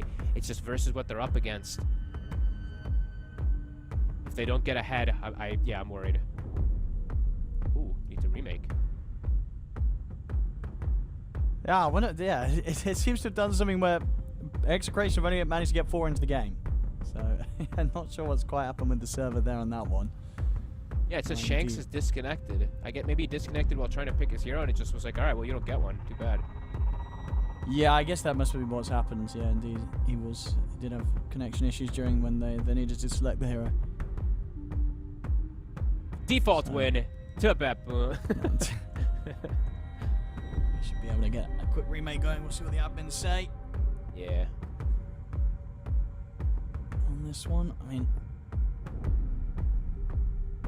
I think the thing is as well with BetBoom's draft, it's a lineup, especially when you close with the Slardar, right? That Slardar very much one of those heroes that can make the jump in, and even if you're like coming in with like these global silences, Slardar, he doesn't care, right? If he's already made that jump, popping the global, it's not going to stop him just absolutely bashing you to bits. Yeah. And he can also just kind of disengage, because if you do look, their lockdown, it's not the most impressive, right? It's the axe call, and then besides that, it's a lot of skill shots. You know, it's the Lesh stun, and then it's the Ringmaster spells to follow up. But these sometimes aren't the easiest to land on a 500 movement speed Slardar sprinting in, moving in and out, right? So I feel like for the side of BetBoom, they have a lot easier access in terms of if they fall behind to be able to come back as well, too. So we'll just have to see how it all goes down, because we are going to get that remake.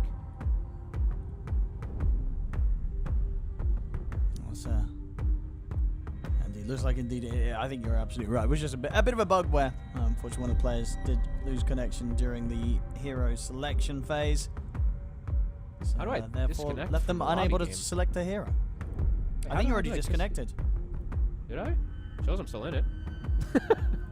I think joining the new lobby will disconnect you because. Okay, I hope so. we'll Because I'm try still and in figure the this other out. game.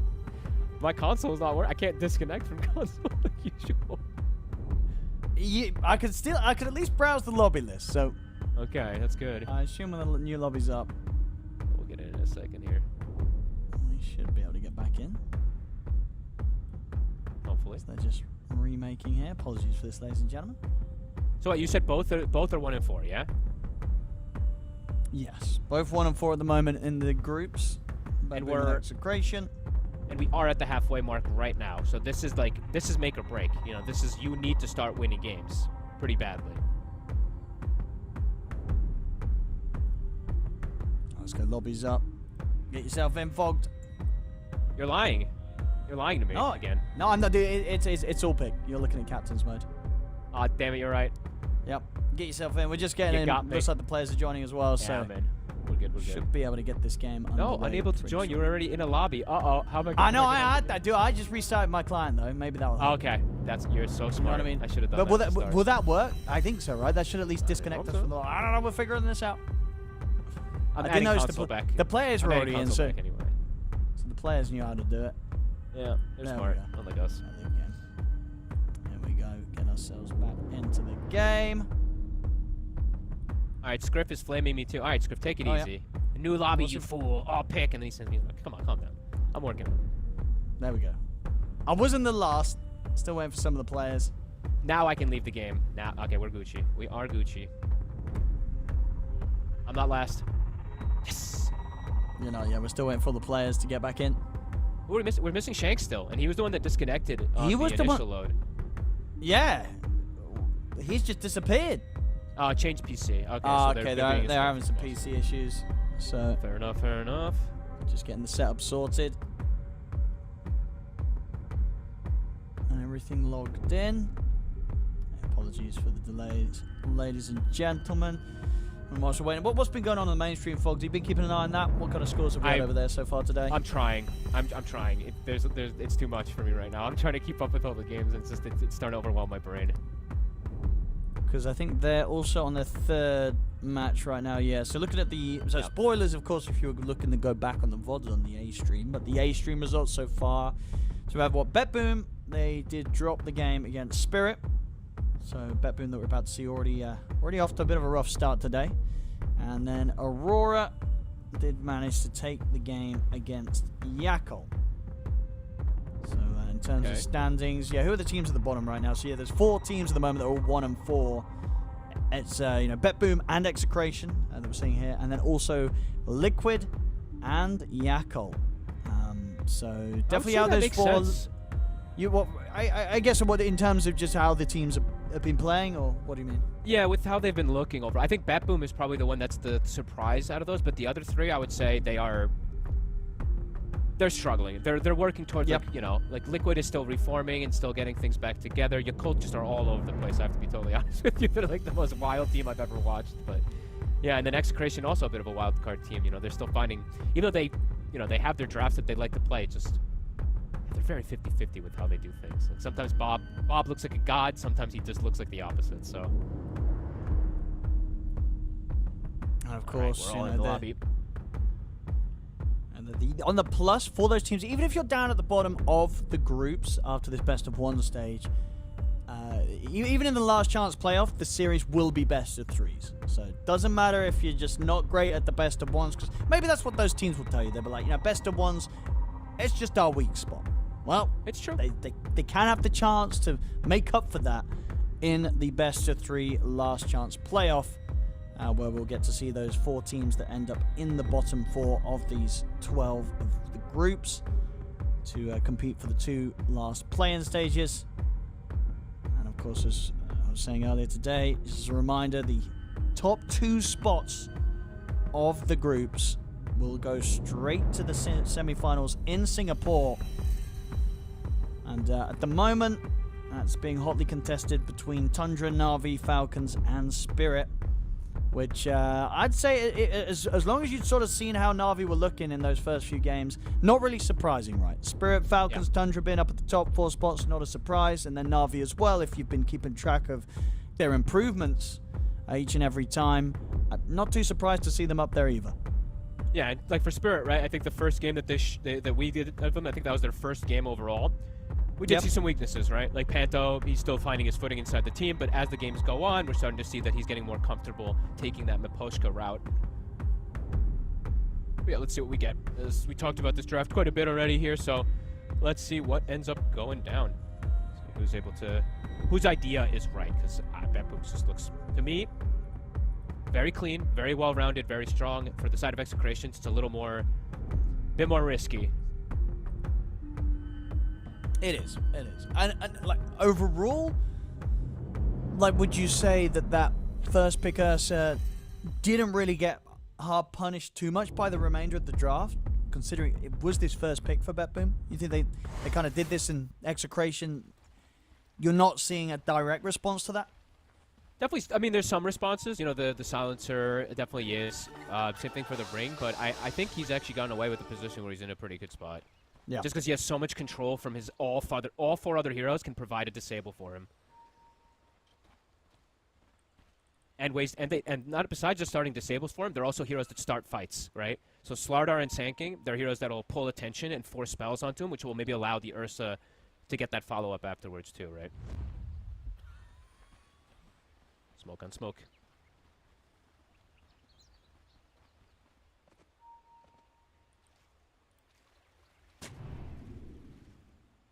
I'm excited to see Silencer, though.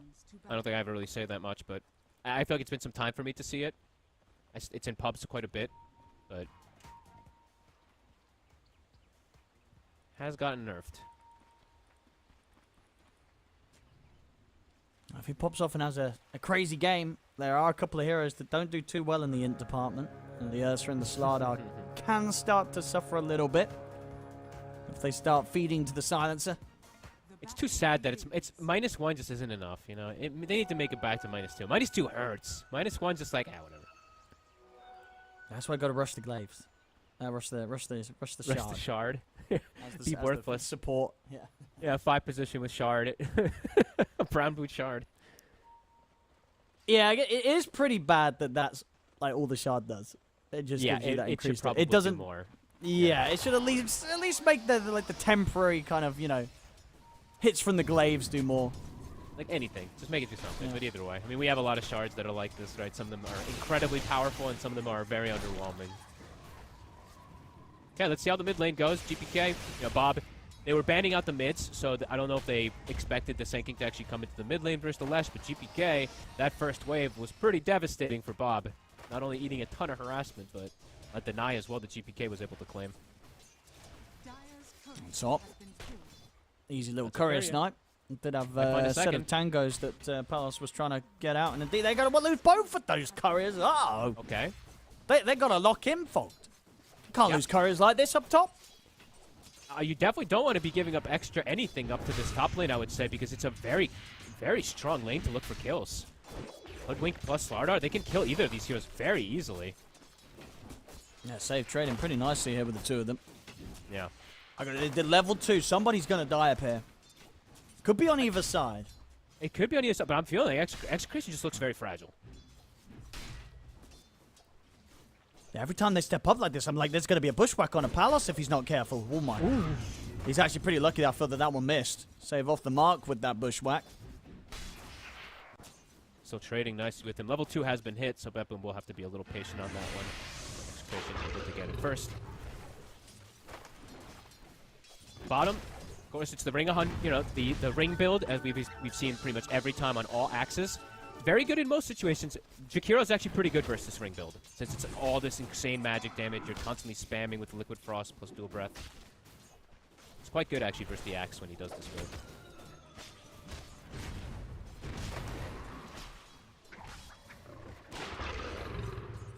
Nice whip. Gets that range creep. But seeing Tino, he's got 2 creeps at least coming in toward him, but having some difficulties in terms of walking up to secure some of these last hits. Bouncer. Radiant's courier has been killed. A lot of damage. Save will lose the courier, but gets a really good connection. He actually got the acorn bounce back twice onto the silencer there. Miro's getting quite a bit more out of the lane at the moment. 12 and 2 to the 7 and 3, even though it was Execration who hit the level 2 first. Uh-oh. What's going on? We're losing here. We're losing players. Oh, he just said mouse. Yeah. Well, hopefully able to fix their mouse issues here. Execration. Yeah, I wonder if we'll Palace ever off to a see tough start. anyone take the other Ringmaster facet besides Whitemon. I don't think I've ever seen anyone take it. It's quite bad, don't get me wrong.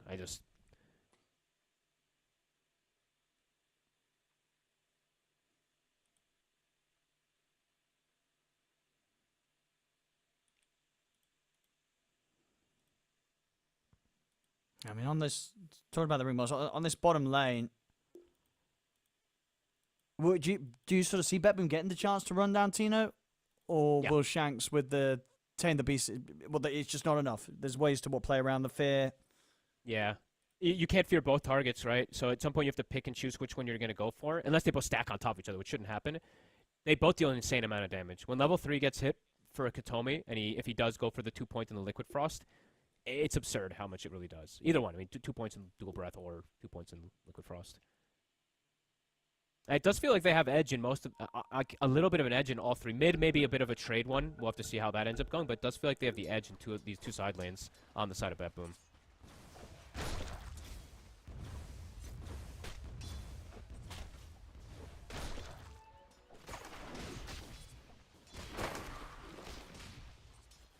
Save. It's consistent poke here, keeping Palace and CML held back from the wave. Save. With the bushwhack onto CML, crush off the mark though. Acorn shot will finish off the job. In fact, Palace taking quite a heavy hit here from the bashes. This lane back off. It looks so hard to play. They're so fragile. The fact that they have silencer with the TA, if they had I don't know, any melee hero with the TA, then they could actually withstand and hold some of the pressure that's coming out. But silencer's not one of those heroes that just absorbs damage and harassment like this very well.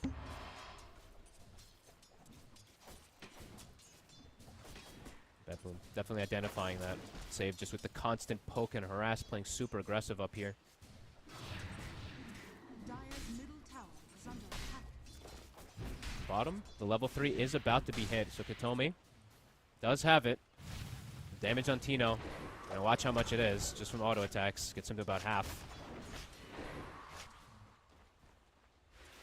They might chase him out here. I mean, Tino does have to... Okay, Kiritich isn't going to want to miss out on a wave. Top. They get on top of Palace. This time around, able to trade good damage back to Miro. Radiant are scanning. Still have to be cautious. Save's going to have Bushwhack again in a second if he wants to pop the stick and Lotus. Yeah, and that might catch them off guard if he does do that, because they're probably looking like, yeah, he has no mana. But should just do that. Bob, with the rotation of Shanks, they're looking for GPK. We'll find his courier. Can't go for the kill yet, but now Bob, can he find him? Let's try. Rotation's coming in from Katsumi towards the top. This might catch Execration by surprise. Crush to lead it on to Palos. Here's the dual breath. Palos very, very dead. Smart move. He sees that the Axe is just going to start cutting waves. Shanks is looking to play around the mid lane. Fine. Then he can just free rotate. Ursa's in a 1v1 versus the Axe. And he can look for free kills up top. It's a heads up move. And Tino might just get walked down here. There's no boots on him. He's going to have overpowers one in a second. Kiritich. He should have this. Swipes. Yeah, the swipes are still on him. Yeah, Kiritich is going to get this kill. Screwed. A solo kill here for the Save Flame Ursa. Big deal, Owen. Moves from BetBoom. Maybe early, but quick, swift move from the Jakiro. Lanes are broken, and GPK survived the rotations. He lived the moves from Shanks toward the mid lane. They really tried their best to take him down, but some good dodges of the daggers being thrown out from Shanks with the impalement arts. Allowed him to survive. If that one clipped in mid, he might actually have died. He like just sidestepped it.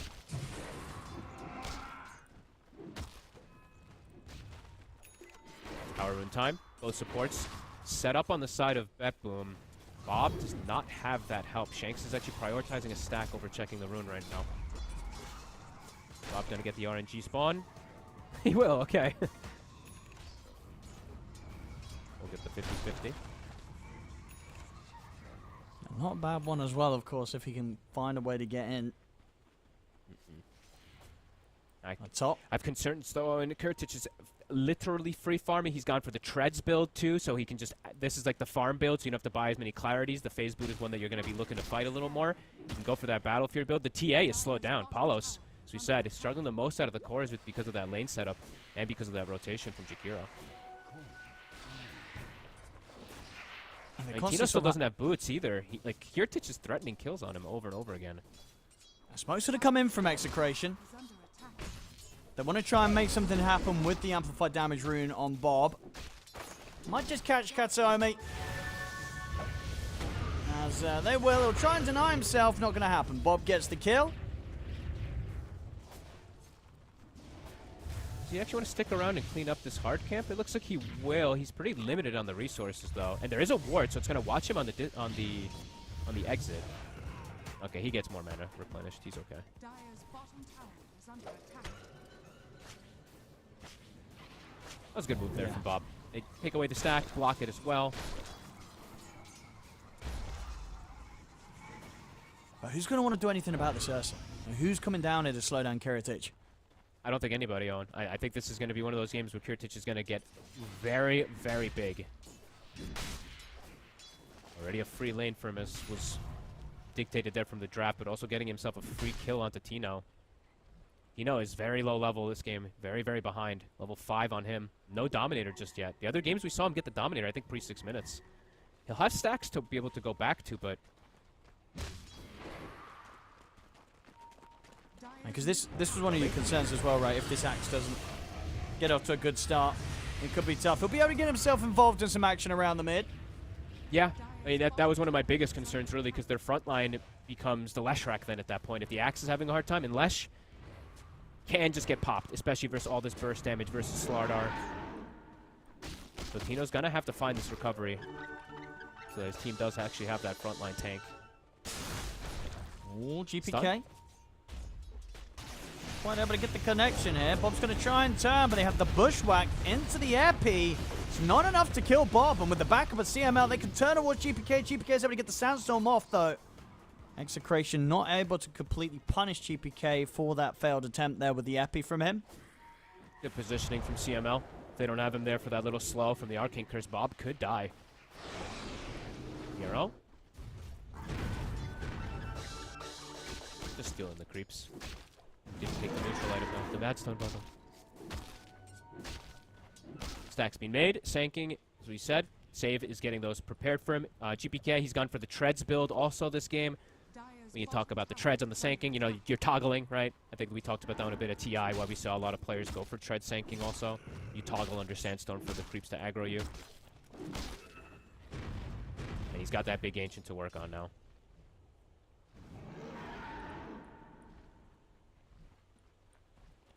Tino is getting time to recover though. Up to 7, Dominator's done. He's got the creep. Should be able to start getting that recovery online also. So he actually has the same net worth as GPK until GPK is going to finish these stacks. Which is going to put him probably even with like the Slardars and the TAs. Trying to make moves on to Kiritic. Hey, that's annoying. Just a Battle Hunger plus a spam puts him at below half HP. And Palos, he's getting space, you know, despite having not the Yes. easiest of laning on those first few waves. He's doing perfectly fine now. Level with that of Kiritic's farm. Yeah, I think them getting these 2 kills for Bob was actually pretty nice. Even though Tino was struggling, now they have a this Lesh to play around. Again, he is still fragile though, so he has to be very careful in terms of understanding his positioning. It's kind of always the case for Lesh, but They try and make the go for Tino here, but the Global Silence will come out in return. And they've got the numbers here, Execration. Miro will try and lead in on towards him. The Shanks lays down the Wheel of Wonder. Kiritic trying to stay on top of Shanks to finish with the kill. They got the burst strike onto CML. They'll catch both the supports, and they'll catch Tino as well. So Execration, they wanted to try and make that fight happen, bringing in the numbers. But of course, BetBoom, they were not afraid to TP in and take that fight that Execration bring to them. And Bob, as you say, he's trying to run. And he's not going to get out. And they get catch the creep. him as well. Oh my god. That's so a much lot gold for they just BetBoom. got. That's the Battle Fury done for Kiritic. Uh-oh. Palos wants to fight this. He's coming in. I mean, they're respawning. They're TPing back over. They want to see if they can actually make this one work here, Execration. But Palos, he's just dead. What the? I mean, Execration, they really want to fight. Kiritic will get dunked, so at least they're able to push to get that kill on the Ursa at the end. Miro also taking Miro's down to dead the too. Battle Hunger. So it does take Palos turning up and dying at the end of the fight, but it sets them up to at least get those 2 core kills at the end of it all, Execration. I guess somehow it ends up being okay for the team. Not for Palos, but at least they get the 2 core kills. It's kind of weird how it all ends up going down, but alright. The Battle Fury is done, so he did purchase it as he was dying, so has it at an insane timing. It's 11 minutes in. It's Treads, Battle Fury plus win rates. Sets up from the high ground here with the Epi. Does he actually have enough to kill CML? He doesn't. CML's going to live. The Wheel of Wonder's laid down. Shanks, he's got the control. GPK, he's going to get blood grenaded and taken down. CML gets the last laugh. Kiritic and Save at the same time will find Tina, but a bit awkward there for GPK. He was like, alrighty, I've got the high ground, I've got the epicenter. This poor old Silencer doesn't know what's about to hit him. And GPK ends up dying for that attempt. He would have died if it wasn't for this Ringmaster, right? The Strongman tonic just pumps up that little extra HP for the Silencer to survive. GPK. Not expecting that one. Chaos in this game. 9-5. But yeah, the Ursa is tremendous, right? This is the big thing to look at. Tino is struggling as well still, too, on the Axe. He is going to go down the Phylactery build. Okay. Yet again this time, which does mean that they don't really have that initiation. They have Bob with the Blink. But now the Slardar, Miro, he does have his own to counteract. So Bob just has to be, he has to know exactly when he's going in. He has to have full information. Or a Global Silence. Because otherwise he just dies instantly after the Blink Dagger. Smoke time from Execration. So if we can get active here with the safety of the Global Silence ready from CML. Can they find that bear? They have an idea of where he is. They pinged right on top of him. They have to slow down his farm. They're going to have a chance here, Bob. Pops the enrage instantly. It's going to be up to the tier 2. They can't dive for that one, Execration. They've got to fall back. And now Bob. He is speedy. Have Blink Dagger back up in a second, so should be able to get out before any contact from Save. Hero, though, with onto the the blink. mid, though. Palos, he's on his own. He's going to be able to just TP out, though, so we'll escape the efforts here with the Macro Pyre, and indeed back down bottom. Bob's able to turn and take Miro out. That was sick by Bob. You guys didn't get to see it, but Miro blinks in to stun him, and Bob blinked just out of range of the Slardar Crush and activated Edict. And Bob's still going. Swings over to mid. He's able to pick up a second kill as he gets the jump onto Katomi. Bob, keeping the game together for Execration. Oh, he really is. Really nice individual plays. Another great power He's in got a front of him haste. as well. And just the fact that that same time, right, they're making this move onto the mid, and they couldn't quite kill Palos.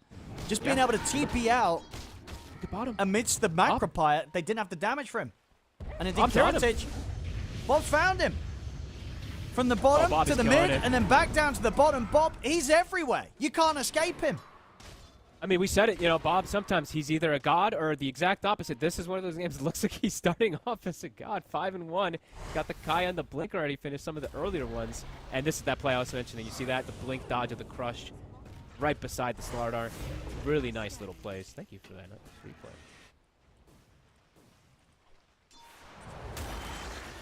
That's good stuff here from Execration. You know, I have definitely had my doubts with how the early game and with the way their draft looks, but Bob so far being that difference maker right now for the team. And now Palos is top net worth. Even though he's that keeping Battle up. Fury Ursa Yeah. came out so fast. Kiritic is getting pressured. Not going to be an easy one for BetBoom. Still smoked up, looking for the play. GPK, they've got the double blinks. Global still on cooldown, 20 seconds.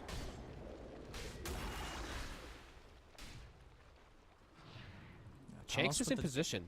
He's got the box. With the deaths on Palos, he's going to hit hard if he's able to be covered by his teammates and can turn and fight back.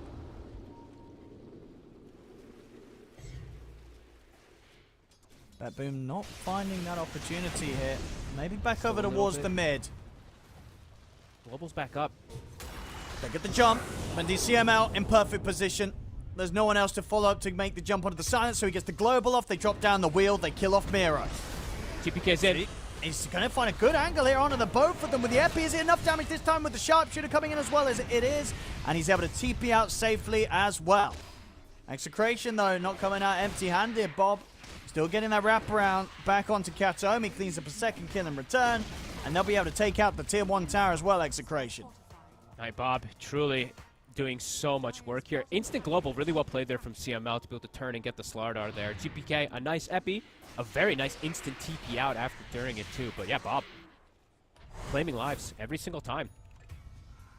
Yeah, we see once more just a great instant reaction. You know, GPK, last few epicenters didn't quite warrant them the kills. This time was able to get away with picking up the two of them and getting out as well with that good TP call. So, Yeah, from BetBoom's side, at least kind of get in the trade, but it does feel like with BetBoom's lineup and the way they're playing, they don't want to be walking away with just the trades in this team fight. They want to be able to get these clean kills, get out, and somehow find these important ones. Somehow get the jump and take down this Leshrac. Because Bob is getting out of control. Yeah, they want to somehow try to take advantage of like this cooldown, right? The global cooldown, but it seems to be coming back up every single time they want to make a move. 35 seconds, global is going to be back up, and it looks like Execration, they're going to be the ones to formulate that move first here now with it. Splink is done now for Tino, so they have opportunities to be able to make easier use of that blink call global now. Yep, and they're pretty much going to have the blink on Palos as well if he wants to join this movement. It's 200 gold Very off nice. this stack will do it. So hitting all the timings here, Execration.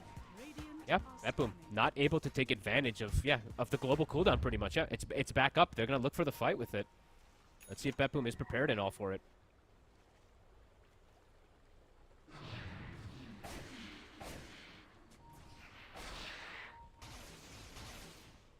Here they come. Miro, Dire are scanning. always a good target to go for the Slardar, as we said. You know, Miro was having a pretty explosive game. Now he's bottom of the course. And they have tabs of where he is.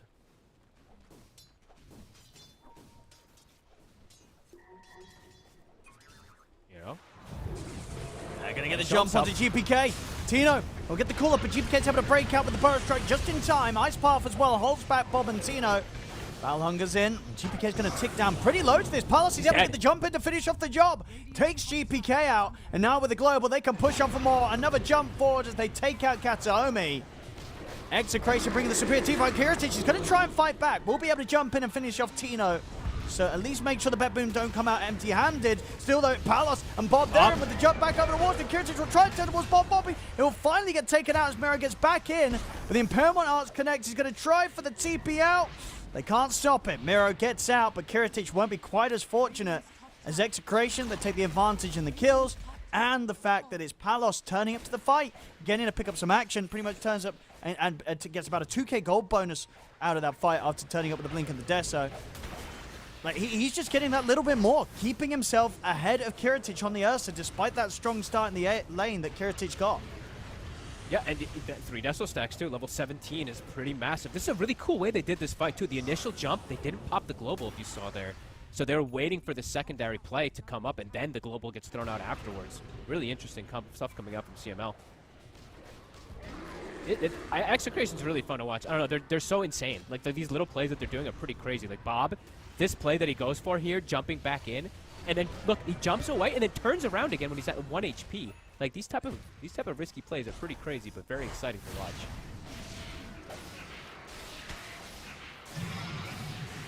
Back off to the Tormentor. Ready. Continue to rack up the kills, get these dunk opportunities secured for Tino. And Miro, that's a lot of deaths now. That's 4 now for him. Really starting to struggle on this Slardar. He's bottom of the cores. The supports are starting to catch up to him too. His BKB is delayed a lot because he did buy that shard for the team fight too.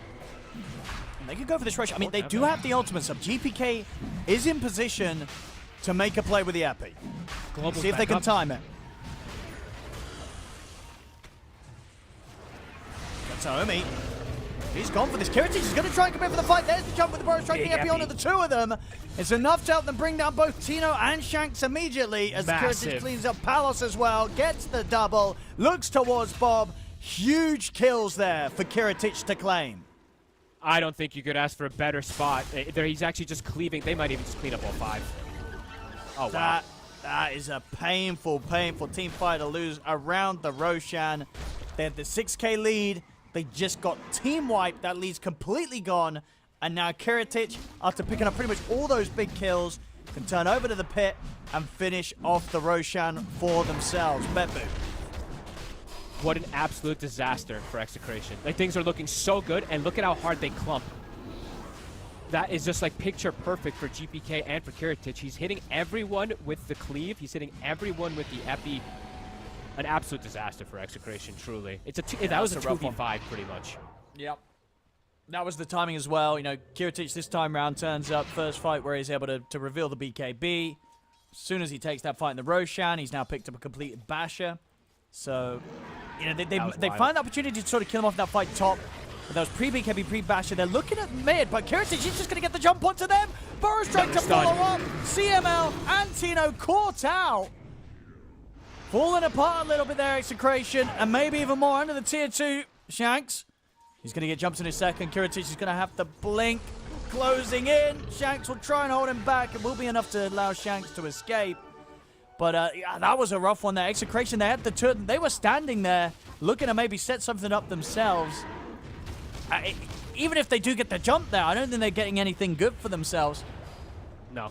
They're I mean, this is them looking for a play without global. I feel like for Execration, the plan has to kind of just stay the same, where you really look to only play around the global. And now Miro, yeah, finds solo. Wait, what is going on? Execration, they had such a good series of moments, and then the exact opposite right afterwards. Yeah, the drop-off on the net worth difference is going to look pretty severe on those last few minutes. I don't look at the graph. The graph kind of tells the tale of what just happened. Like, the biggest swing ever. They actually just had so many good little moves that they were doing, and then just the biggest risk ever. Kiritich is just a nightmare now. Now that he's got that sort of boost with the way he's cleaned up those last few team fights, cleaned up the Roshan. BKB's now Miro, so whilst he was having kind of that slow entry into the mid-game, that's completely been resolved now with that timing. He's no longer going to die at the start of the fights.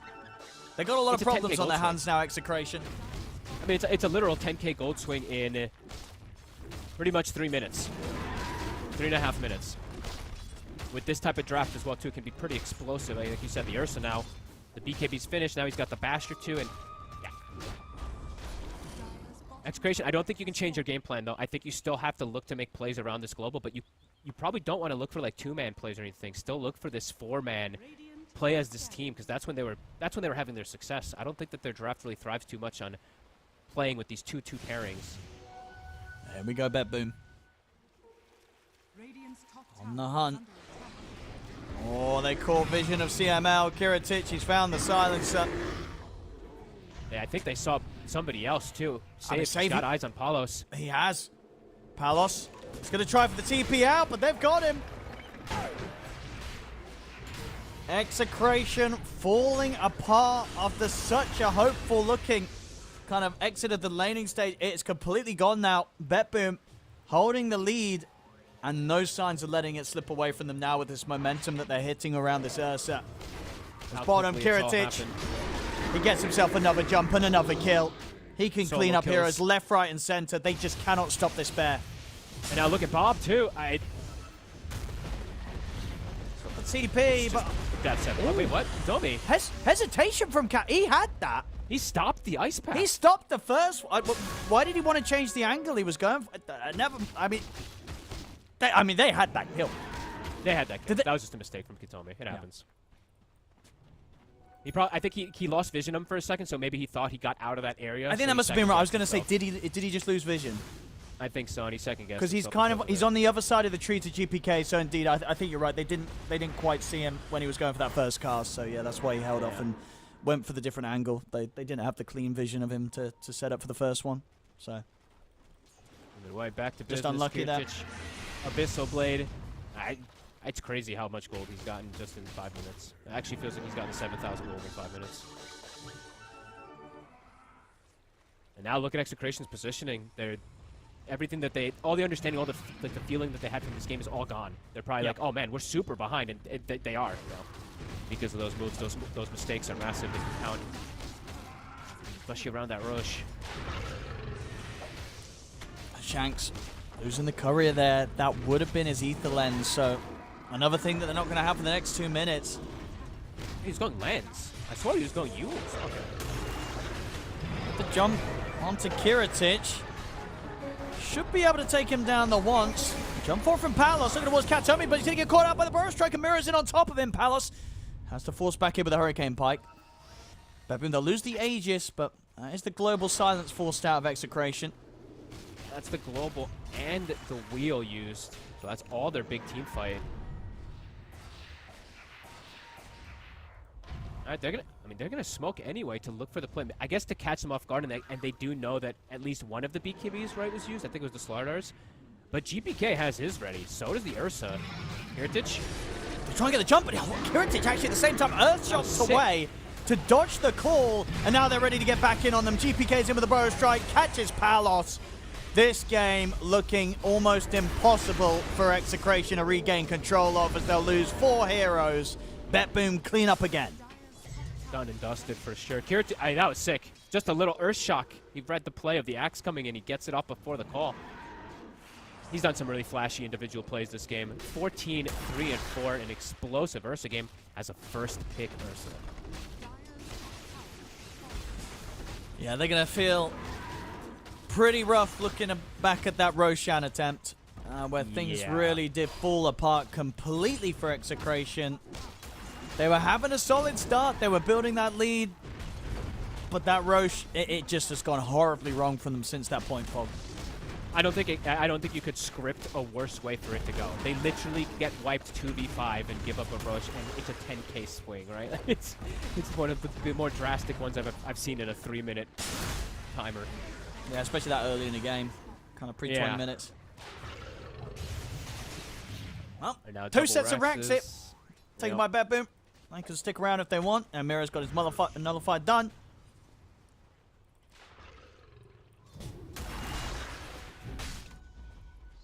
You see what Saves got queued up, by the way?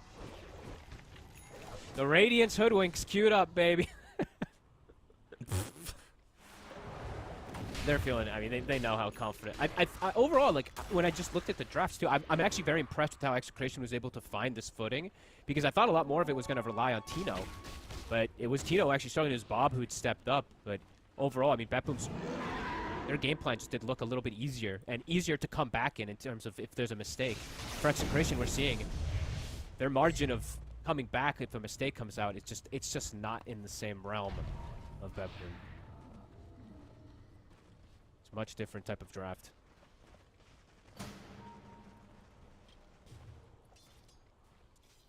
Yeah, Miro just waiting to see if anyone dares come out in this bottom lane. There's quite a few of them. Have we seen many boxes, many escape acts? I feel like I've only seen one. No, I don't think so. Right? And Miro has the nullifier ready for it, so that's just why I was bringing it up, right? Because I don't even feel like I've seen the box be able to get used.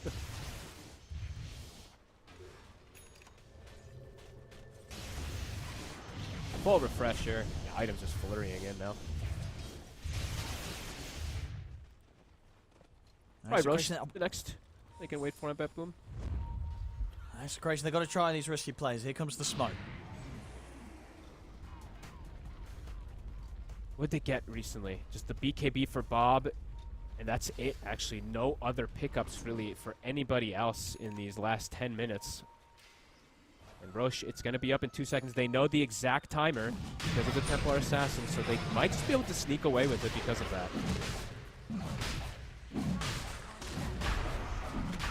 Can they kill it in time? Are they going to be able to get out also if they do kill it in time? Because they're coming. And they're gonna get the Roche. It will be theirs. Palos with the Aegis. GPK's gonna make the jump over with the Epi, but won't get any catch out of that one. Over to the side, Kiritich has found Palos. He'll get the jump onto the big one. So they'll take him out the once. And they should be able to set up for a second time as well here. The Global will come out in an attempt to protect him. Will allow Palos to blink away, but GPK and Miro get straight back on top of him. Tino and Palos gone. They're cleaning up again here, BetBoom. Execration, they might have found the chance to get the Roshan, but they will not be taking this fight, and they will not be taking this game. GG is called. BetBoom to take the match here against Execration. Hey, at least they got that Roche, you know? They were able to take that one, but my goodness, this, yeah. I mean, first 20 minutes, Execration, honestly, playing pretty damn well, doing some good moves here to get Bob at a good spot, but then the game explodes, like literally explodes in one moment, just because GPK gets the literal dream catch there with the Epi Burrow with an Ursa cleaving on top. So yeah, overall BetBoom, I think their draft did have more margin of error to be able to come back, and for Execration, it has to be a very clean game for them to be able to win this one. Yeah, things started to get very tough very, very quickly from that point onwards for Execration, as unfortunately they will remain with just their one victory so far, now 1-5. As well as for BetBoom, the beginning maybe of them breaking away from the bottom of the standings, now sitting 2-4 with the victory here against Execration. So we'll see how the story continues for those two teams, as I believe they still will be playing some games today. Looking at it, so BetBoom is still up against Yakult today. Actually, both of them. BetBoom have got a game against Yakult, and Execration have got a game against Yakult later on. Okay. In fact, on this stream. So we'll get to see how both of these teams kind of move on from this point later on in our games that we're covering today on the B stream. Of course, we will continue to move on with the show. Many more best of ones to come today. The next one that you're going to get to witness over here with myself and Fogged Indeed is Aurora versus MOUZ. Don't go anywhere, ladies and gentlemen. I know you won't anyway. We will be back in a few minutes with the next best of one of the day.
Back, ladies and gentlemen, to the Blast Slam 4 group stages. I'm OD Pixel here with Fogged, and we're getting ready for our next best of one of the day. Our next one, Fogged, what do we have here? We've got MOUZ again here for the second time today on this stream. This time going up against Aurora. I believe the draft has begun, so we'll be able to get that very quickly on your screens as we jump into this one.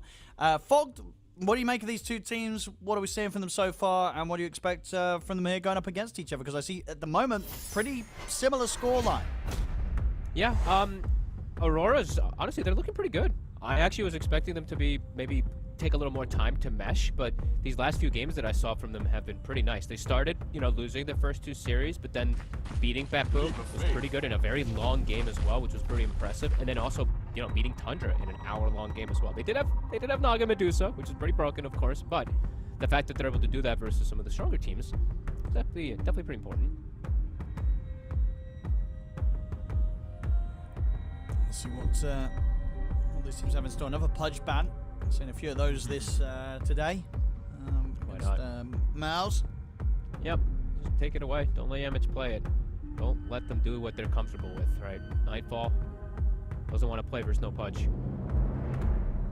Look at the Chen. Super strong. I feel like yesterday we saw Chen every game. Now we didn't get Chen for a couple games. It was a kind of nice little reset for me. Now we're going to go back to the Chen gaming, the Auras. Let's see if they do. Oh, we've seen Axe picked a lot versus the Chen. People We have have, picking a lot that of as like Axe. the opener. It's been a super popular pick. Yeah, it's just versus the Chen. Like I think people realized you can just battle hunger this this creep level one, and it just kind of dies. And then also you're able to cut waves pretty easily because Chen just can't really do much of anything to chase you out. So it comes to if you want to switch lanes up. And I think that's the thing that Falcons does a lot of times when they see a lane that they can't really contest with the Chen. They'll just throw it in the off lanes, and they'll just play it as like a pseudo 4 position kind of there. So MOUZ, they'll get the Timber instead. Another very strong and very popular hero that we've seen rising in the ranks. Yeah, lots of Timber, lots of Axe. Yep. Definitely been the two hot ones to be grabbing on that off lane.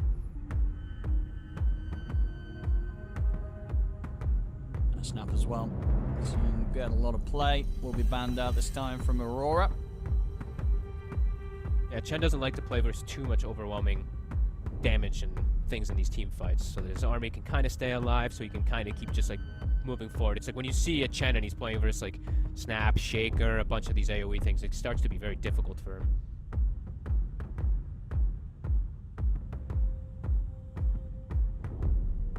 Take out the Troll. Another very popular hero for MOUZ. So looking like it's mostly targeting just comfort of MOUZ that I'm seeing from like almost all these bans, right? The 4 of them that we're seeing. A couple targeted toward Yamich. This one targeting, of course, toward the carry.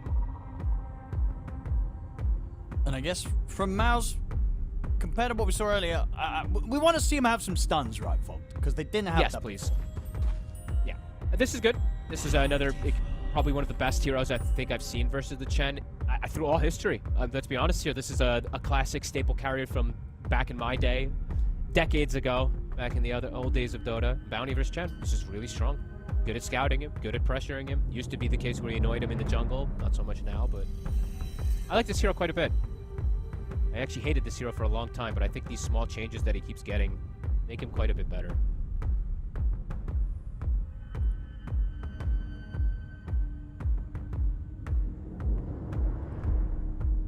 There it is again. No surprises. Left in another Abaddon game. Yep. A lot of healing already, so Aurora, they're going to have a pretty strong sustained draft, so probably going to need to see a Vessel / something coming out from the side of MOUZ. Shiva's, of course, eventually on the Timber, maybe, but this is strong. The Abaddon and the Chen, they kind of cover each other pretty well, too, because now the tracks are going to get removed. The Timber saw with his Whirling Death, the debuff can get removed as well, and it's a tanky hero that just absorbs a ton versus something like Timber. Yeah, literally opening up the draft with the 2 most picked heroes so far. And, well, that's the 3rd Another most pretty picked popular as well. one. So, indeed, Yep. Going for the nothing surprising on Aurora. Everything if you'd it's expect broke. to see if it's left in. Right? If it's broke, just pick it. And Hoodwink, we're definitely... I don't know, this hero still looks absolutely busted, I gotta be honest with you. In almost every game that I see it played, it looks so strong. You just have such comfort to build items. This Go Nuts, this cast range is so good. Your lane isn't the strongest overall, but if you pair it with a strong laner, it looks fantastic in almost any situation.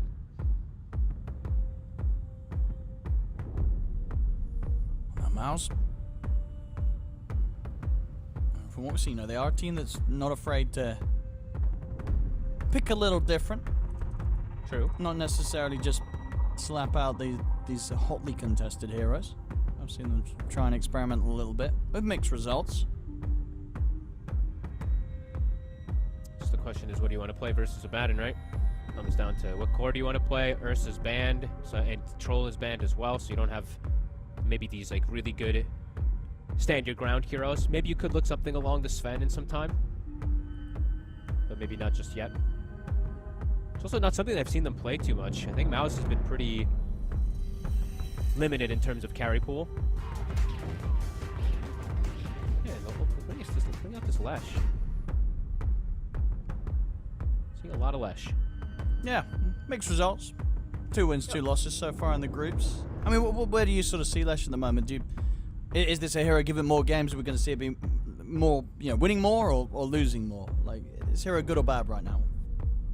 I think he's good, but I don't really like him if you have no save. I have a big problem when I see Leshrac with either limited frontline or no save, because the hero can just die. And if this hero does not get a long duration fight, it can be kind of rough.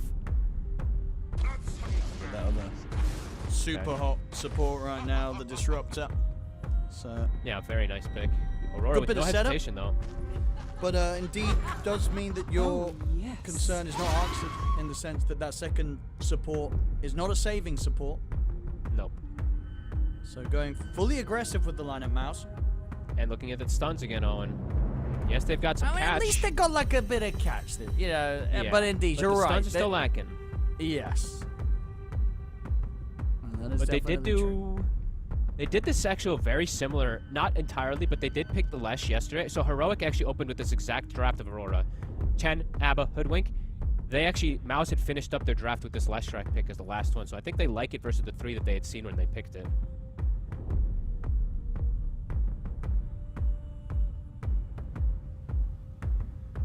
So that Huskar ban coming in, is that sort of what anticipating the MOUZ might put the Lesh in the safe lane, or is it also anticipating that MOUZ might have just played Huskar in the safe lane? It's Crystallis, right? So it is one of his, any of the creep wave boys, you gotta always just remember about Huskar, so.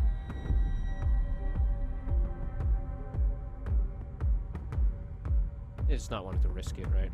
MOUZ has a very, very aggressive lineup. That's one thing I'm looking at them right now. This is a go, go, go lineup, right? You're looking to get kills. You're looking to snowball with track, with glimpses. This is definitely a killer lineup that MOUZ has gone for here. But Aurora, good ways to respond versus it too. Because they have the Queen of Pain to just disengage. They have the heals that come out.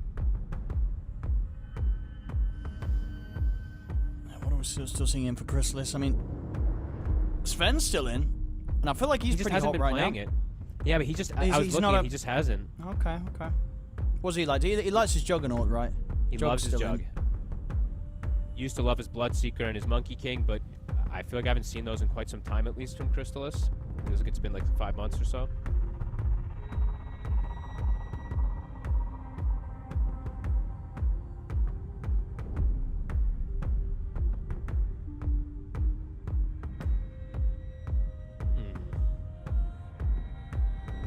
Aurora. What do they want to take away from him?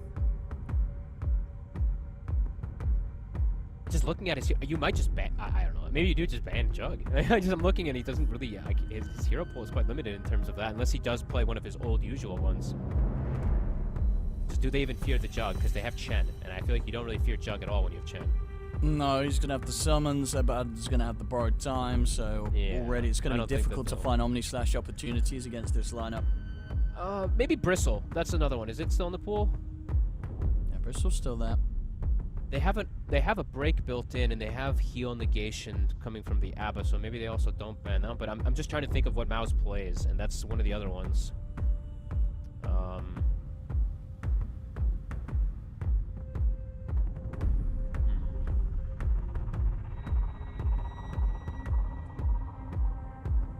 Aurora. What's the ban gonna be? I'm just not thinking Bristle because they want something that's like forcing fights and leading the charge. They already have the timber for it, but maybe they want a secondary one of it. They're gonna ban out his Medusa. Okay. And, they'll take the Slardar themselves for the offlane. Okay, then they can leave the Bristle if that's the case. The Medusa, of course, would have been very problematic since they did want to go for this Slardar. But this looks strong again. I don't know. Slardar is looking so good to me in almost every game. Slardar Hoodwink duo, we just saw the potency of that one before too in the dual lane. Yeah. They're playing versus a potential squishy lane again too, right? Unless MOUZ picks a strong, tanky carry, the lane is going to be 2 ranged squishy heroes again. Let's see which it is. They'll It's settle the with the jug. So no surprises for us, for the viewers, and I'd imagine for Aurora as well. They could have banned it. They don't, because you got to imagine they just don't really care. They're like, you know, you can play your Juggernaut. We're ready to deal with it. Aurora, they're not going to be scared of this last pick. No, they have BKB piercing disable now with that last pick as well. So I think this was literally, I think they were just expecting the jug. So they're like, okay, let's pick the Slardar. So we have a way to, you know, disable him while he's spin TPing. If he's going for these sidelines, the lane overall, you can contest him since he's a melee, and you have Hoodwink, so you have very strong dual lane. I'm liking what Aurora's got. Looks strong. Gotta and I agree. think MOUZ is just looks.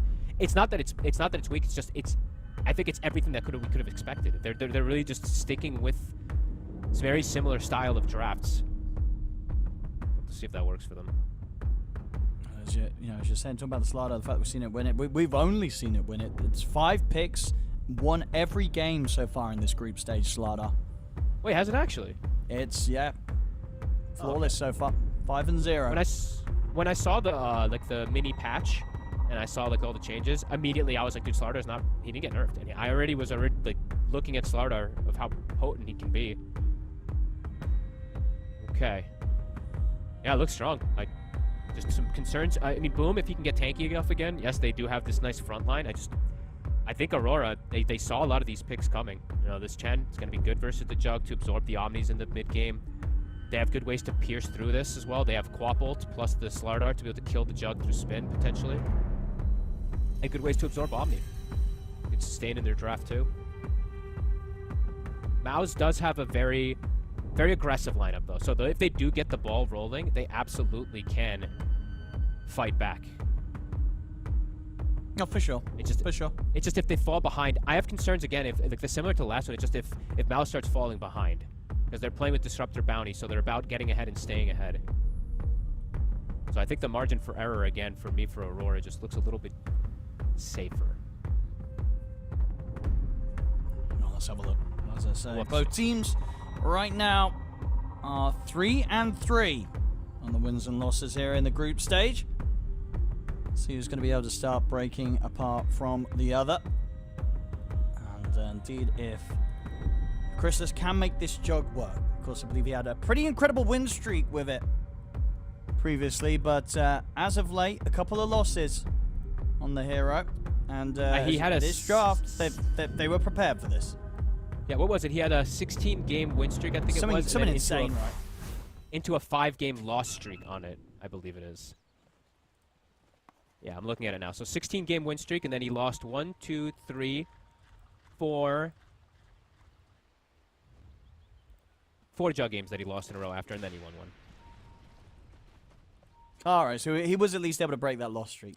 That's got. Yeah, he broke the loss streak. That feels all right. You know, so that means he's like 17-4. You're definitely still very happy with that. So no surprise that they do still get him this jug, even though they're going to know that Aurora knew that this was coming. Yep. Chrysalis. He'll run into them.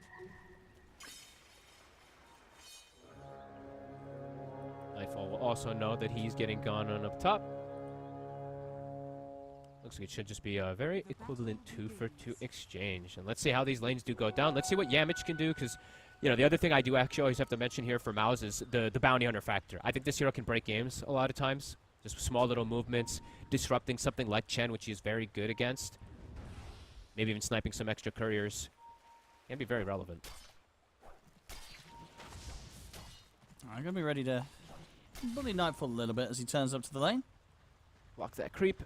Nice block. Good job, Yamich. Nightfall going to try to catch the wave to prevent it from going under the tower. Can he do it? He can. Trying to manipulate the wave positioning. You see Nightfall trying to drag it away from that tower. And he will be able to do so. Alright, so we'll be able to hold it in a pretty safe spot for him. Yep. Look at the couriers. Yamich already doing what Bounty does. He's trying to find the two of them there. Well, they're being careful with them, though. Yep, they're sneaky. They're sneaking that. Oh, that's a cool looking Roshan courier, too. Sneaks it in, so he'll be able to get those tangos. Yamich. Not gonna be able to catch that one. And they did do the thing that we mentioned from Falcons, by the way. So Falcons, when they see like a bounty or something that's obnoxious for the Chen to play into, they just swap it. So we see that coming in. Aurora, they just throw the Chen bottom, they'll play it with Toronto Tokyo, and they'll put Mira in the top lane as this lane. Yeah, I don't mind that. I mean, sometimes it might feel that you're kind of missing out on having that aggressive potential between the Hoodwink and the Slider in the lane, which we actually saw last game, you know, how much that can do. But at the end of the day, it's against a Jug, so unlikely that those two are really going to trip him up that badly because he'll always have the safety of the Blade Fury to escape with. So yeah, it's like a trade, right? Yeah.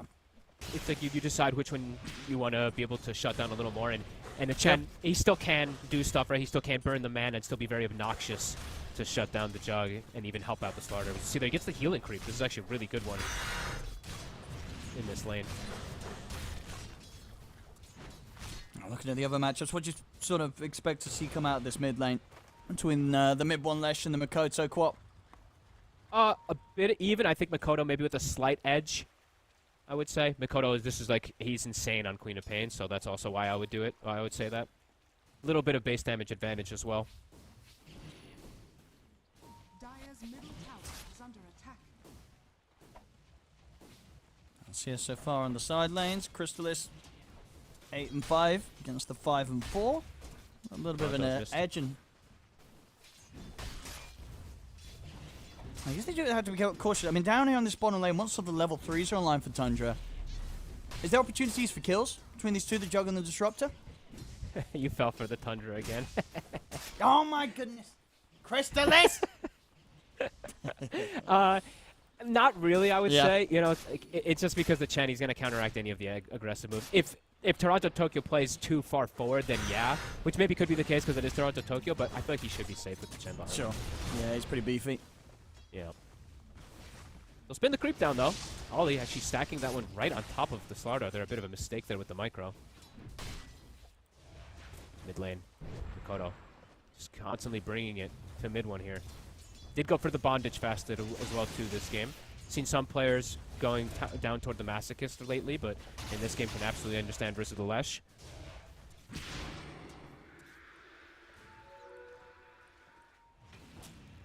Nightfall.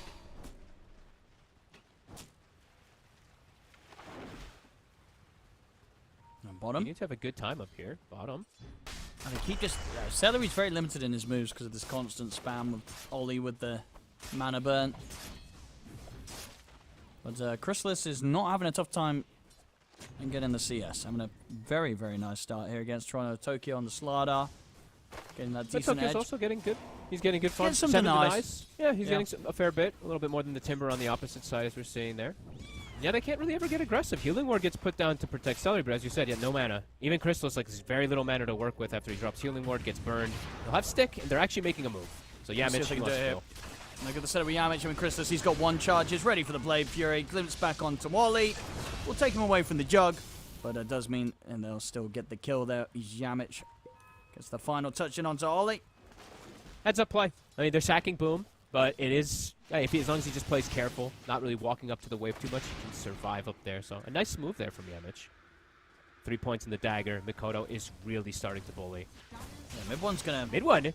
take a lot here. He might be in trouble. Blink forward with the dagger. Mid one, it looks like he was trying to bait this sort of play, but he's not going to get out on top of that mid one. Makoto able to finish him off and will manage to run from Celery as the glimpse has already been used. Yeah, Celery, I guess, thinking that maybe he could have pushed him into the tower there to get the return kill, but Makoto, the solo play, diving forward already, winning in terms of CS, and now with the aggression, that 3 points in dagger, it's too much for the Lesh to sustain verse. Look at that damage that he did to him. He did 1,204. Oh my god. The poke. top lane. Yeah, Nope, Boom yep. taking quite a beating from those two whilst he's been left on his own. And that focus that they've had to shift over towards the mid a little bit.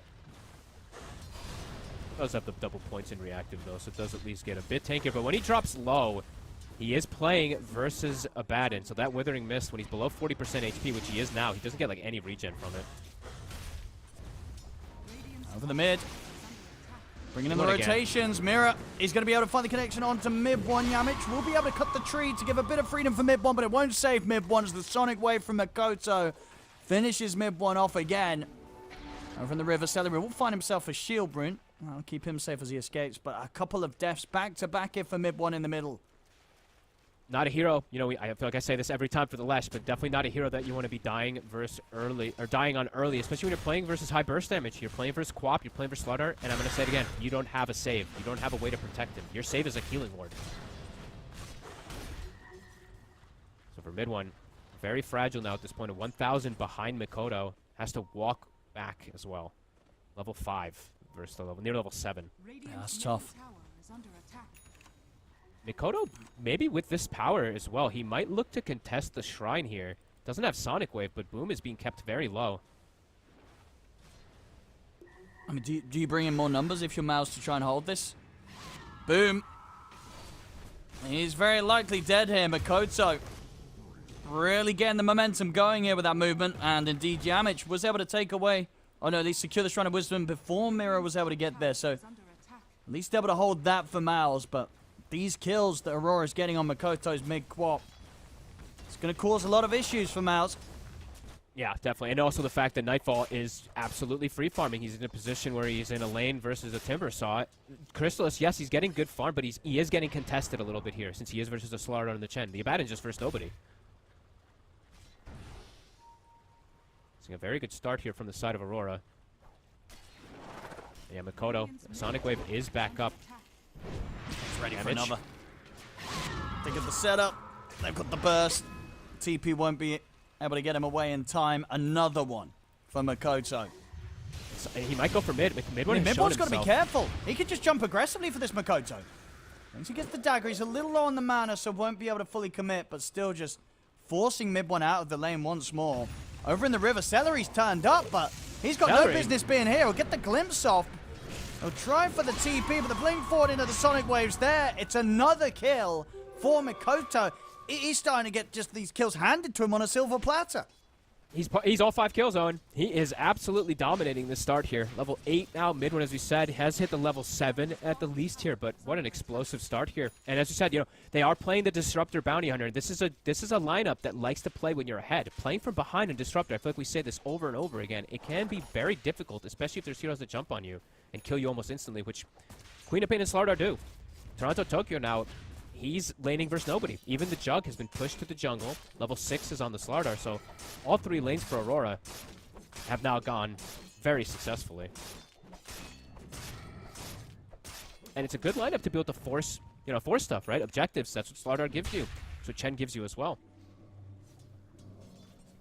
See what MOUZ wants to do to try to break things up a little bit here, because the supports, I feel like they need the level 6 on Celery to make a lot of plays. Feels pretty limited for them to make plays without him.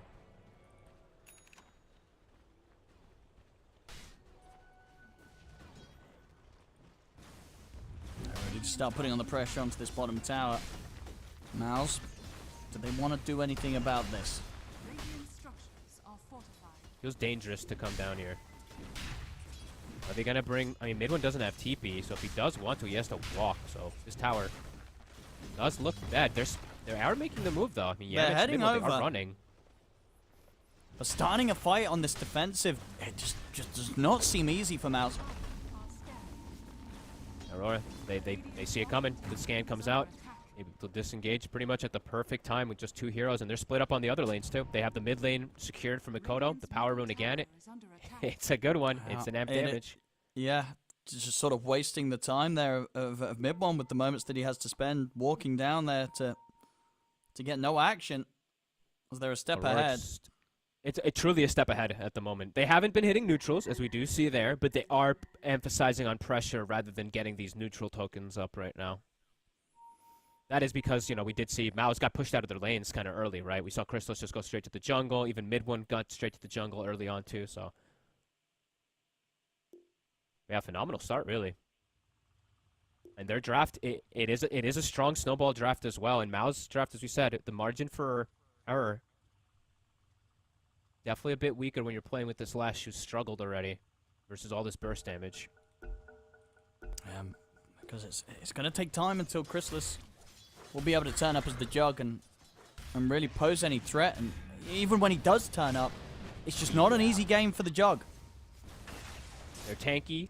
They have armies. Abaddon can be there to just soak and absorb things. They've got sustain, so yeah, definitely not the easiest to see how MOUZ is going to start to recover things. Got to get these levels, though. Step 1, get level 6 on Disruptor, get some levels on the Bounty Hunter, so continue. Yeah, Midwin, just keep hitting some jungle for some time here. Get Yamage a little bit of extra creeps. Celery's hit 6. Also very dead. Yeah. Crystallis, he'll be able to back up for now, but this time round, the tier 1 should get finished off by Aurora. Yeah, the only way that they can look to protect this tower is, honestly, I was saying less, but it's only if the Timbersaw comes down here, but he doesn't want to. Mirror's looking for the setup. He's going to be able to get it. Acorn shot into the bushwhack onto Mid-One. Mid-One is going to be dead again. Making it look easy in this early game. Bottom. Beat from Celery. Can they kill Toronto Tokyo? They've got the glimpse back into the Static Storm. He's going to go for the CPR, but it will get put to a stop. There's the Omni Slash. Can he split it over towards Ollie? He can. It bounces. He just passes it over to Ollie, bounces it over towards the small creep camp, and in fact, Toronto Tokyo is able to turn and kill off Yamage. And now Crystallis, he's just got to play for your TP up. The Sonic Wave won't be enough to kill him, so at least we'll live. But Tundra, they just can't catch a break. They just can't get a kill. Celery is going to try and get through the Twin Gate, and will do so. But look who's waiting for him. Nightfall. He's more than happy to take that one. Pushes him very close towards having that relic done. All right, this game could be pretty quick right now. 6K lead at this moment. The Radiance is almost finished up. Mikoto, free game. Everything is just going perfect, it feels like, for Aurora. And the opposite for the side of MOUZ. Not Tundra, because you said Tundra again, by the way. Did I say Crystallis? Gotcha. MOUZ Mira? chasing Aurora here. They're looking at Mira. I mean, Mira's making the work for this. They will get him. They'll get him. Takes a lot. Takes a lot. It's not a track kill, though. Yamage still very underleveled, as we've been saying. So they do get a kill, but it takes them so long that perhaps not worth it as a full Radiance. If he can snipe that courier, that would be a pretty nice one, right? But wait, does he have the full Radiance? I thought he had the evasion. Is he not No, I just picked up the relic. Yeah, no, just okay. the relic for now. Okay. He hadn't queued it, so I was like, oh, I thought he had it already sitting on there. All right, my bad. So he's got the relic. Radiant's middle tower is under attack. The moves from MOUZ just, yeah, super limited. The first move they try with their double ults. As you said, the Jug, it's just not an easy game for this Jug. Last pick, he's playing into Slaughter, he's playing into the Chen army. We see exactly what kind of we were talking about happen. Yep. Yeah, we're seeing why Aurora did not care about throwing a ban in that direction. If anything, they're pretty happy that he did pick the Jug, because they're feeling pretty good against it. Blink on Tokyo, Celery.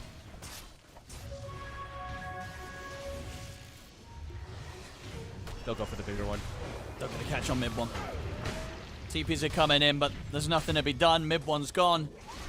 And over in the mid, they try and lead it onto Mikoto. They'll drop the Static Storm. They'll get the glimpse back into the Omni Slash. They will manage to take him down. So it's something. Crystallis able to turn up, get quite the kill there. Finishing off Mikoto with the Omni. Was it a track kill? I didn't see if he got it afterwards or before. I think he got it after, right? Yeah, I think so. Yeah. He got the level 6 afterwards, I think. Or he wasn't in range for the track, so wasn't able to get that one there. But at least they do slow down a slight bit of the momentum from Mikoto, but back to business. The tower's getting hit. Celery, looking perhaps for a catch here. Ollie. Look at the glimpse. Ollie's gone. But Toronto Tokyo is actually in with the crush. In fact, Ollie might get the chance to live. He's going to try and run from Mid-One. Mid-One will be able to chase him down. But Toronto Tokyo is cleaning up kills in response. So whilst they might have lost one of them, you know, overall the trades continue to favor Aurora. They take out the two of them, and they'll be able to finish off the mid tower. Aurora with this type of start, right? They'll take any fight that comes to them. They don't care if they're going to get glimpsed. They know that they're very strong at this point to be able to fight back. MOUZ still very far behind. A very quiet. I haven't even seen Boom. Very quiet game from the Timber Saw. It's 14 minutes, and I feel like I haven't seen him almost anywhere. Is under attack. That's the timing done for Nightfall. Radiance is online. And the third and final tier 1 taken down.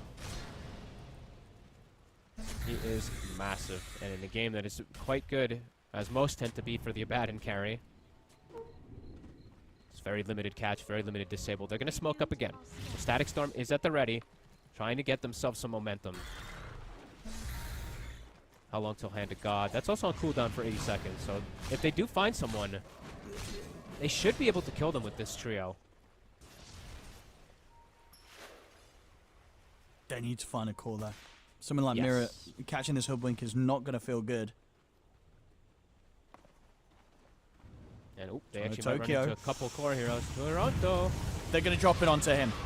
Here from the side, then Makoto looking for the angle with the Sonic Wave. Toronto Tokyo will end up getting taken down. Now, can MOUZ get away with this? So if they can escape, Celery's going to fall. Sharpshooter hits on towards mid one. Nightfall just charging them down. They'll be able to hold him back with the yours, but immediately pops the borrowed time so he can continue the chase. I think it's going to be up in a second for Makoto. Good one's burning. Looks More like he's chase. going to be able to escape this one. So all things said and done, they get... okay, they will lose Yamcha as well. So still getting the 2 kills. But Aurora do lose a core. So MOUZ, they do manage to succeed in that sense. Yeah, at least getting something, right?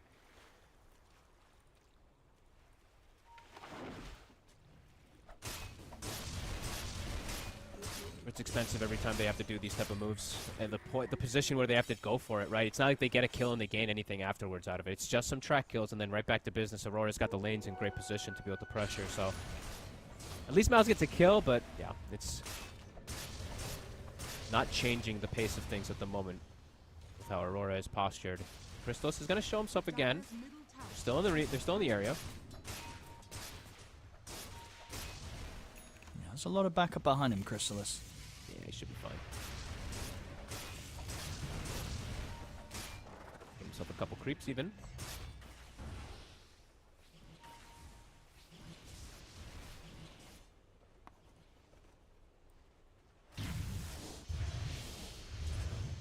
Next fight. Mech is finished up for Ollie. Starting to pick up a couple more things on the side of Aurora too to tank up versus the potential burst that MOUZ has. And they're going to smoke. Ready for the play. I believe there's also a haste on Makoto. So, I mean, he could just survive if they do get the kinetic. Even if they get the catch onto him, if he's able to just glide himself out, he will survive with this haste. Celery is shown in the mid lane. Toronto Tokyo. And he's going to go straight over towards mid one, at least try to. He'll settle for Yamcha instead. Turns to take down the bouncy. Does mean that mid one will survive. Gets away from the smoke rotation. Celery forced to TP instantly. Makoto just blinked in his face. As Aurora just sweeping the map. Looks like they want to get set up potentially for top. Maybe they can look to go for this Roche soon, since they do have the Slardar. Boom. Looks like maybe he's ready to fight now. He's got the Kaya Sanj. Does cut the tree.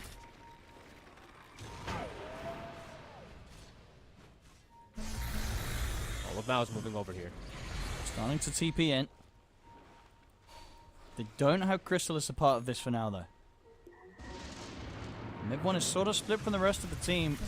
The position Aurora in. Toronto Tokyo's going to get himself on top of Celery. Gets him with the crush. They'll lose Mirror, but Celery will go down in return and did try and drop the Static Storm for this one. Things starting to look a bit hairy again for MOUZ. The Omni-Slash comes in, but Nightfall already had the borrowed time out. And the heal comes in from the Hand of God. Toronto Tokyo will live.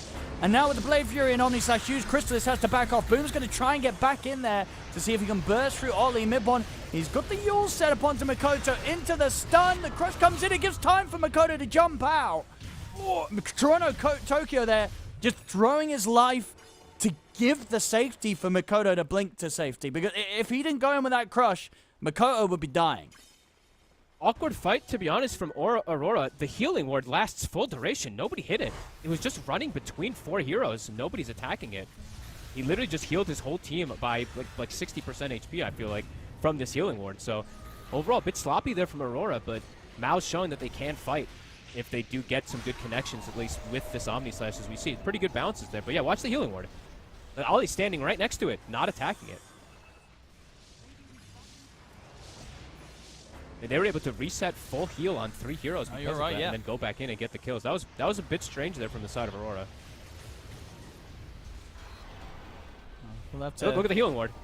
Literally full duration. See if they track that a little bit better in the next fight. Yeah. And it's not like the it's not the level 20 healing ward or anything where it does become annoying. No, it's just the one hit, single hit. Yeah. Yeah, so a bit rare to see that type of mistake. Maybe just miss micro from Ollie. Mikoto doesn't blink to the high ground there.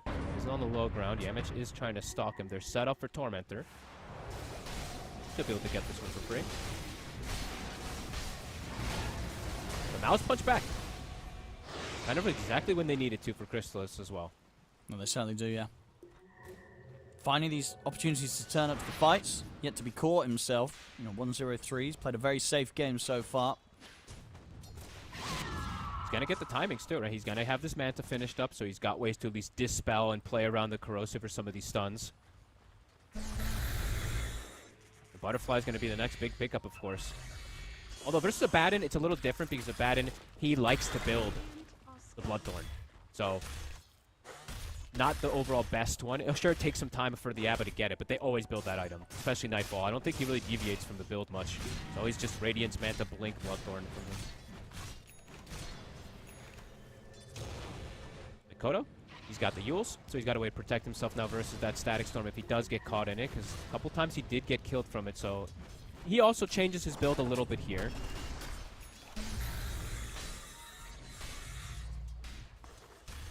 And Boom's got a pipe. So if they rally around this Timber, he can absorb a ton. There we go. Especially if that healing ward lasts a long time, too. And see what the three of them can set up. Chris is ready to join them as well. Omni Slash at the ready. How prepared are Aurora for this? Oh yeah, didn't point it out myself, but at least. But Ollie did get the shard, right? So Ancient Creep's big auras are going to be on his team now also. Has the Granite Golem ready to start. The jump was in Mikoto. No, Mikoto's quick with the blink.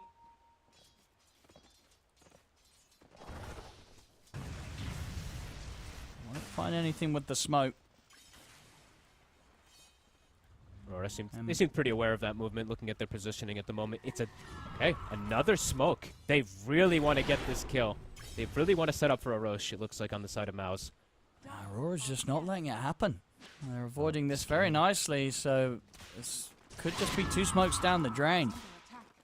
Mid lane is giving just too much info, right? Look at mid, it's hitting the tier 2. Top also, look at the positioning of it too. So Aurora, just understanding that perfectly. They're like, yeah, no one's showing at all. So taking that careful positioning, they'll be able to dodge the gank. The double gank. They dodged the double smoke, and we see the net worth go from 4K to 6K because of that downtime.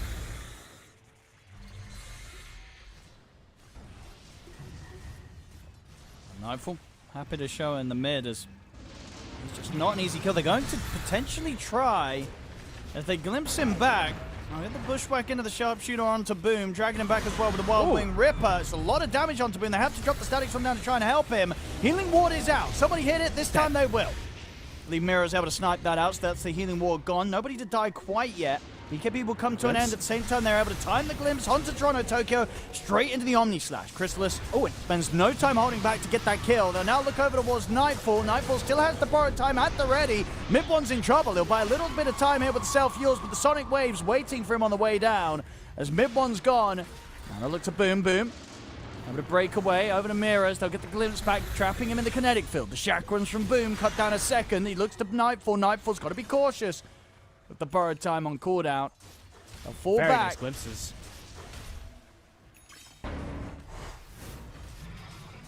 We'll see there again at the start. He's able to force out this reaction with the setup on a Nightfall, and then that glimpse into the Omni Slash sets up for a very quick and easy kill. And now, moving towards the Roshan MOUZ. Showing that when they're rallied around this Timber Saw, the pipe, it's negating a decent amount. It's, they have a little bit of hybrid damage on the side of Aurora, but definitely doing its job. Healing Ward was taken care of very quickly in that last fight, but Toronto, yeah, the glimpse kind of changed a lot there. Just not having the Slardar, but Roche Aurora's going to be up in time. There's the jump. Yamich will be the first to fall. Roshan. He's getting very, very low. Aurora trying to move it on time. Nightfall's into the pit. Who's going to be able to get the pick off? It's going to be Crystallis. He'll get the kill and he'll get the Aegis on the Juggernaut. They'll start to retreat now. Makoto in on the high ground. Crystallis turns towards him. Mid one. Also ready to lay down the damage with Boom, but Makoto gets the blink back up just in time. Celery will fall. Aurora, they might not have got the roast. They might not have got the Aegis, but they will continue to chase to try for these kills. Nightfall in with a blink. Say to be set up for Toronto. Tokyo in onto Boom, but the buyback comes in from Yamich.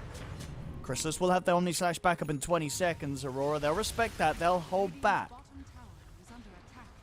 Nice fingers there from Crystallis. He got the last hit and he got the Aegis there, so very well done. Nightfall tried to charge in to be able to get under it and claim at least something, but wasn't able to. Not too shabby for MOUZ. They, continue to lose Celery here, but they're able to disengage at the least there with the cores. Oh, they're certainly holding on. Mm-hmm. Lotus now for Boom. He's actually doing he was very quiet at least in the first 10-15 minutes acquiring his, the items that he did want to have. Now he's doing his job pretty nicely, just acting as that unkillable core to give full information for his team. Yeah, they just don't really have the tools to deal with this Timbersaw right now. No, not just yet. Up. Crystallis. Glimpse onto Nightfall. That's going to take him out of the fight. Still though, they get the setup here on a Celery and on towards mid one. The two of them blown up by the Sonic Wave follow-up here from Makoto. Crystallis will get caught by the bash, but Boom, he's in. Hand of God comes through from Molly. Molly falling low.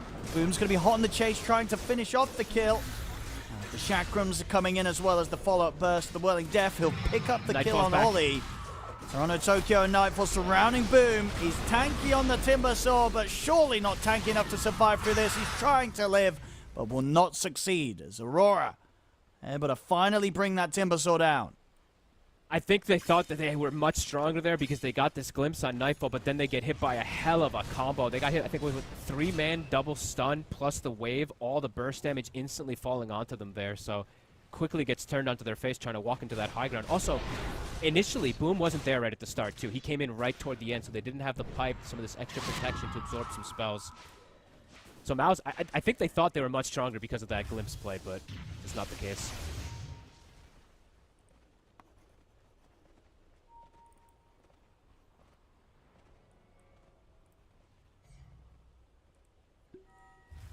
MOUZ, see what the call is now. They might not have fared too well off the back of that fight, but they still have the Aegis on Crystallis for 2 more minutes. So there's still room to make a move. Yamich will get caught. That's the die. Well, the death from before, right? From the buyback. So he is down for some time. It's 65 seconds, no bounty. It's a lot of information that MOUZ is going to be lacking. You said Butterfly? It's done. But Nightfall, I believe his Orchid is either finished or on. Yeah, it's on its way. So Bloodthorn probably next on the horizon. So he'll have an answer versus that Butterfly if the Manta's on cooldown. MOUZ trying to get a glimpse. Cannot.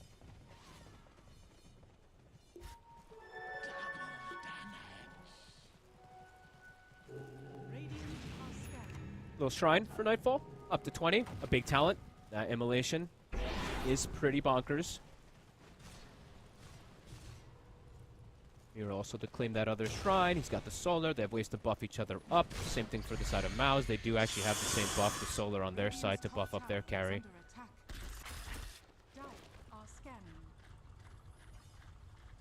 We'll just have to see if Crystallis can get the opportunities for these big Omnis in these team fights. He has found a few chances so far this game. Some of the setup that they've been able to get from Celery on the Disruptor. He's having a really... Him and Boom are having a good...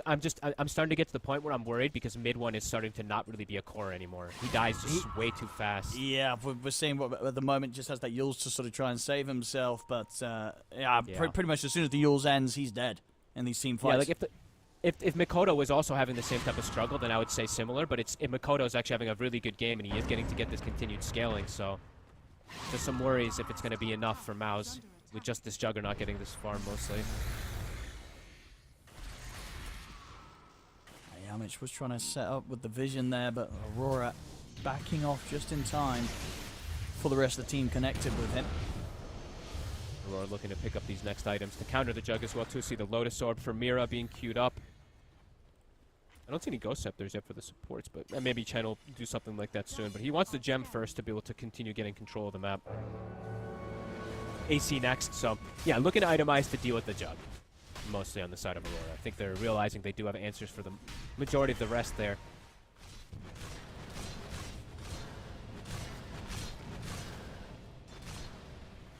$200 away from the Bloodthorn. Power Rune. It's a shield rune. I mean, it's not going to make that much of a difference on the Lash, to be honest with you, actually. But it's at least something. Yeah, they've really just had that much damage, Aurora, in these fights that Lash hasn't stood a chance. Chrysalis, though, just the fact that he's still yet to die, pretty impressive considering how much has gone down in Aurora's favor so far this game, 23-10. Yeah, yet definitely. to be able to kill that Juggernaut. And Chrysalis... I mean, that whole fight around the triangle was the big one, right? The one where he gets the healing ward down, he's able to help out his team so much. That was probably one of the bigger ones that he's had so far. And he's level 20 now, so those extra hits on the healing ward. And it's also just about 1,200 gold away from having the Aghanims as well. So hitting his timings here on the Jug. Yeah, it's interesting to point out he took both healing ward talents, by the way. I usually see most people just completely skip the 15 talent, and they just take the 20 talent and just get some stats. So he does take the extra healing as well with that 20 talent. I will say Aurora, I always do like to mention this. I think Hoodwink is by far one of the best ones to kill healing ward because you just pop the go nuts, you know, and you're actually able to get some extra hit with this active attack range. Not the easiest, though, to kill the healing ward anyway. Aurora, Careful. He's going to get in aggressively on towards Celery. One more they can find in the Omni Slash coming out. It will be shared pretty evenly, though, so not too terrifying, that Omni Slash. They're able to live through it. Now Nightfalls jumps back over towards Yamich, looks to chase the bounty out of the fight. He'll finish him off. Sharpshooter coming in, not going to connect as the rest of MOUZ have to back away. and look at bottom. All in the meanwhile, Mikoto got glimpsed down here, and he's just messing with mid one. Wait, did he not have the Yules? He did. He did, right? He did. I'm pretty sure. Let's get it on the replay. I'm pretty sure he did. I swear he had it. It was off cooldown, unless I'm crazy. I guess mean, we might be crazy, but... A moment of mercy from Mikoto. He's like, yeah, okay, you can live. Let's have a look. Oh, no, we were looking... It was up. Okay. I'm telling you, it was up. I was clicking him, too. Okay. Just a moment of mercy. It was like... He did. You know maybe what? it You was can just live this coming up. But whatever. Either It way, might he does have get been, because gifted... we weren't clicked on him. Yeah. Yeah, he gets gifted the shard for mercy. The Tormentor does end up giving it to that one. He's like, you know, you let Midwin live. It's fine. Pretty commanding fight, though. Aurora, up to now 12k lead. We're seeing... Yeah, we're really seeing that power. It's like it's the Jug. Yes, if he can get a cool Omni, can do some stuff, but overall, just continues to be Aurora leading the show. And they'll be able to get this tier 2 top.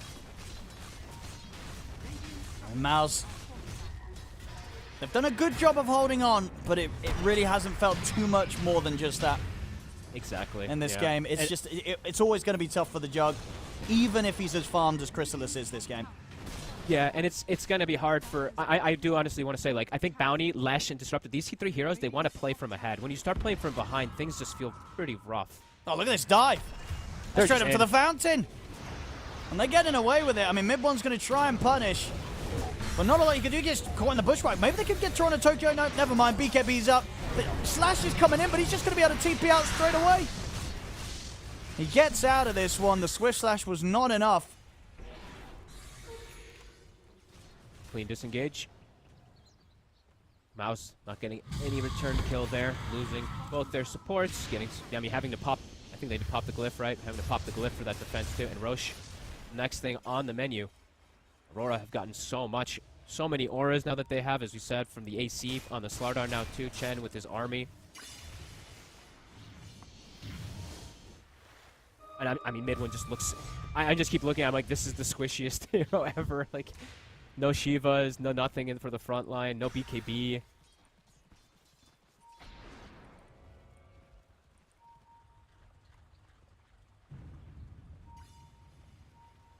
And Aurora with this smoke, I don't know if MOUZ is going to expect them to come from this angle. Aurora might catch them by surprise here. Hello. Boom's going to jump over. Not turning towards them now. Look at the glimpse. Nightfall's still able to get the blink off after the glimpse, though. Omni. Mirror's able to jump out with a sharpshooter. Yamich and Celery are dead. Makoto finds the backlines, kills off the supports. The cores of MOUZ continue to chase down and will at least get the 2 supports in return themselves. Crystallis used the Omni to kill the supports. And Celery's in trouble. Celery's going to get chased down here by Nightfall. He's trying to juke around the tree line. Nightfall, of course, still has the borrowed time at the ready. Celery's gone. Makoto in with the Sonic Wave, pushing back both mid one and Boom. And Makoto is going to be safely able to back off as well. Blinks away. Nightfall out as well. The 3 cores live. Yeah, that's the thing. I mean, well, not for long. Mid one. Not for long. He'll get the Yules off, but Nightfall's chasing him down. He will die at the end of it all. And Makoto, he's out with the TP just in time. So the support trades occur, and then Aurora at the end of it, they still find a core kill. Whereas MOUZ, they don't get the chance, that opportunity themselves. And Celery died back too. He did die and then die back into the fight and die immediately pretty much right afterwards. I mean, Boom actually, I think Boom did a fantastic job in this fight in terms of just like trying to, you know, force any spells onto him there, but the fight just became like 4 different fights on split areas. And Aurora at the end of the day there with that final cleanup do come out ahead, and they do claim the double shrine. And Roche, it is up, and Lesh is dead for 40 seconds. Yeah, they can walk straight into that if they want Aurora. I mean, MOUZ, can they try and make a play? That still 25 seconds or so until he has the Omni back up. They might feel that they have to try and throw their bodies in here with the 4 of them. Hey, Boom can do that pretty decently on this Timber Saw. He might just have to YOLO it. Let's see.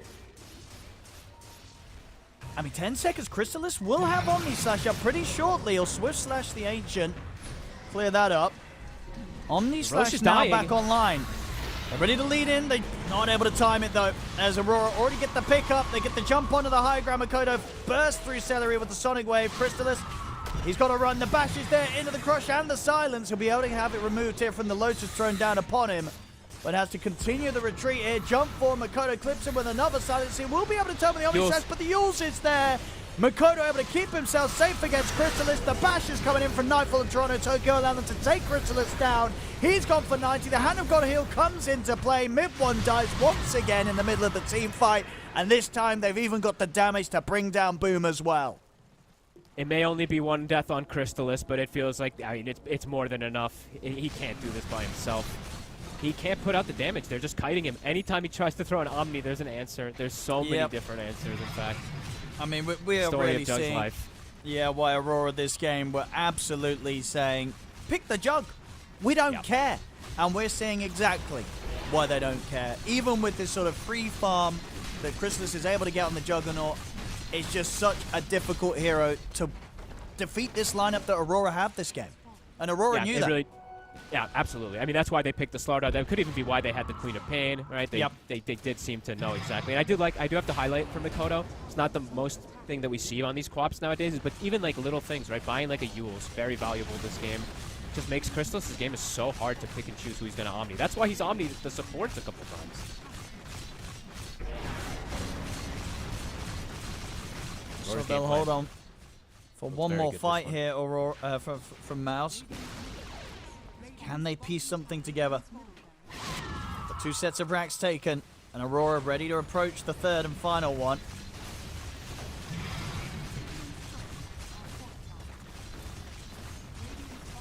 MOUZ, have they got anything left?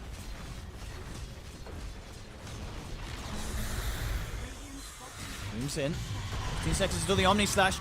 They immediately jump Celery. Gone in an instant. I'll put the pipe, the healing ward. Keep the distance for now, but the barracks are falling. Crystallis, Omni Slash is back up. Can he actually find a chance to get a use out of it? Toronto Tokyo's in with the crush, the silence follow up as well as the back with Crystallis. The Sonic Wave push back as well. He's not able to get the spells off. They completely control the Jug. As this game looks to be over, Aurora, They'll be able to find the Mega Creeps. Boom trying to draw their attention away from the base, but the silence into the Hex is there. Boom will fall.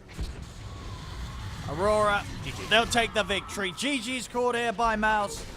Aurora, we saw it in the draft, right? They knew exactly what to expect from MOUZ, and they had the answers for it, Fog. Yeah, really well played, honestly, overall. The majority of this game felt very dominant from Aurora. MOUZ, all 3 lanes, right, looked very good from Aurora as well, too. Putting the Chen in the bottom lane to be able to pressure. Yeah, just a fantastic game, and I think we have to give that MVP to Mikoto. An outrageous quad performance, 17, 1, and 13. Loved the items he built, destroyed mid one. Honestly, didn't let mid one really have much of a game at all. No, absolutely not. Yeah, mid one definitely struggled on this one. Ending just 4-8-1 on the mid lash. Not an easy game for him. Aurora, great draft and great play, and it really was just sure it lasted the 39 minutes, but it never really did feel more than just MOUZ trying to hold on. They were getting the farm, but seeing it ever really lead to anywhere seemed pretty rough. Like, it was very sort of hard to envision a situation where, as we saw, Christus, with the amount, a fantastic amount of farm that he had on this jug, ever really being able to carry this game against Aurora's lineup. If they had better lane, like if the lanes didn't go as poorly, right, in particular, then perhaps you could see something different. It's just Disruptor, Bounty, Lash, these heroes, they can't fall behind early games. So if they want to go for this draft, they have to have better lanes. But, you have to credit Aurora with the way that they set up those lanes. So, well played from Aurora. Absolutely, they'll be able to get that win on the board. And as I said before this game, I believe both teams were 3-3. So now Aurora starting to get that step ahead. 4-3 against MOUZ is now 3-4. Many games still to come here today, and of course throughout the remainder of the group stage. So we're going to keep them flying through. So we'll get the next one on your screen pretty shortly. The next one that we're going to be jumping into will be BetBoom team versus Yakult brothers. So another exciting best of one. Don't go anywhere. We'll have a short break, and then we'll be back with that beauty for you.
ladies and gentlemen, to Blast Slam 4 group stages with myself, ODPixel, and Fogged. We are getting ready for our next game here, another best of one, of course, in these groups. It's going to be BetBoom team up against Yakult Brothers. Fogged, at the moment, both of these teams not in a great spot, right? BetBoom's been able to start to break away from the bottom. They're currently 2-4 with that win they got earlier today. Whereas Yakult, they're still down there 1-4, having a bit of a rough time. Yeah, and they look, I don't know, man.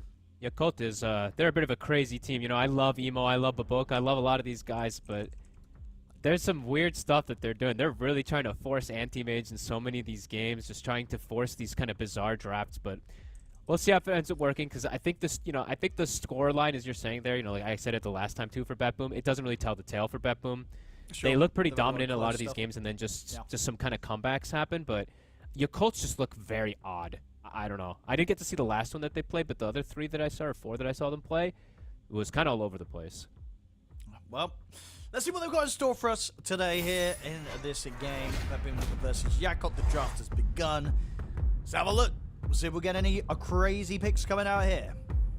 I mean, okay, so today they first picked Anti-Mage. Didn't win. Right? Obviously. No. So yeah, they won't be doing that again, you would imagine.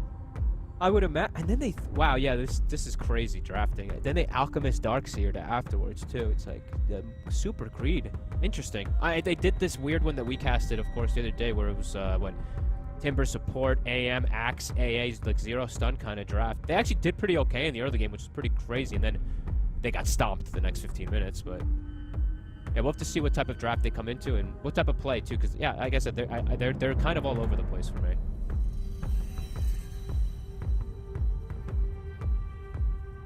At least they're smiling though. You know, I see them in decent spirits, so I hope. But it's gonna be the same King GPK having a pretty explosive performance on it last time. Storm Spirit. Now, is this a hero that you feel warrants a first pick for? No. It's Emo, though, dude. I'm telling you, man. It's Yakult. They just do this. Do you remember when Emo was building Blink on Storm? I think so, yeah. Maybe that was like one game, though. Or was he doing it frequently? No, he did it, like, I think it was during DPC. He did it, like, multiple games. It was a while back now, but it was pretty crazy. I mean, it's not bad, is it? Yeah, it's horrible. You're right. Oh. No, but it's like, hey, I don't have to spend mana to traverse this distance. I can just blink. Doesn't cost me any mana. I don't know. It was so weird. I know that. Okay, during the time period, I'm gonna say why it was, because it was the null talisman plus the mist, you know, the blink thing that people were trying to do. But he was never getting to the point of the blink. So I don't know, it was pretty wild. We'll see if it ends up working for him with the first pick, because BetBoom, they like stuns. The last draft that they had 4 different heroes with Lockdown, plus an Ursa. So if you do see a Stormserver first pick, I would imagine they're probably going to have a good draft with Disables as well. That's That's more Timber Sword. Seeing a lot of that coming through on the drafts. Very solid pick. Position. Oh, that's true. This might be a Baboka Timber again, Fogged. It might. There's a non-0% chance. It's definitely a non-0% chance, but I don't think they'll do it again. I hope not.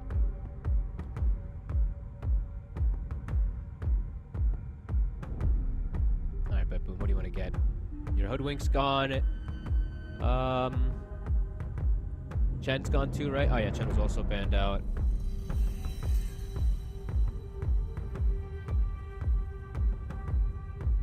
Can you just... maybe don't just do that. Never mind. I was going to say, can you just, like, Slardar? I know Slardar just looks so good every game. I just kind of want to see every game Slardar, but this is much more sensible. This is amazing versus both heroes, and especially with Sanking.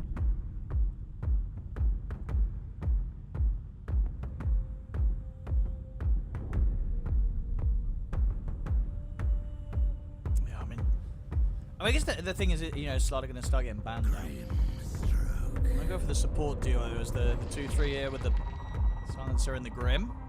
I mean, they still can get the slaughter eventually. Just yeah, you don't need to force it. I was gonna mess around with the spot that they were picking. They didn't need to get it, but yeah, I don't know. That hero that just seems crazy, right? It's winning every game. Well, they'll have the Grim. The Enchantress gets picked up, so strong laner. Hero that likes to bully something like these silencers. You know, the creeps are very annoying. Now has a Dispel in the lane also versus Inkswell, which can be pretty good.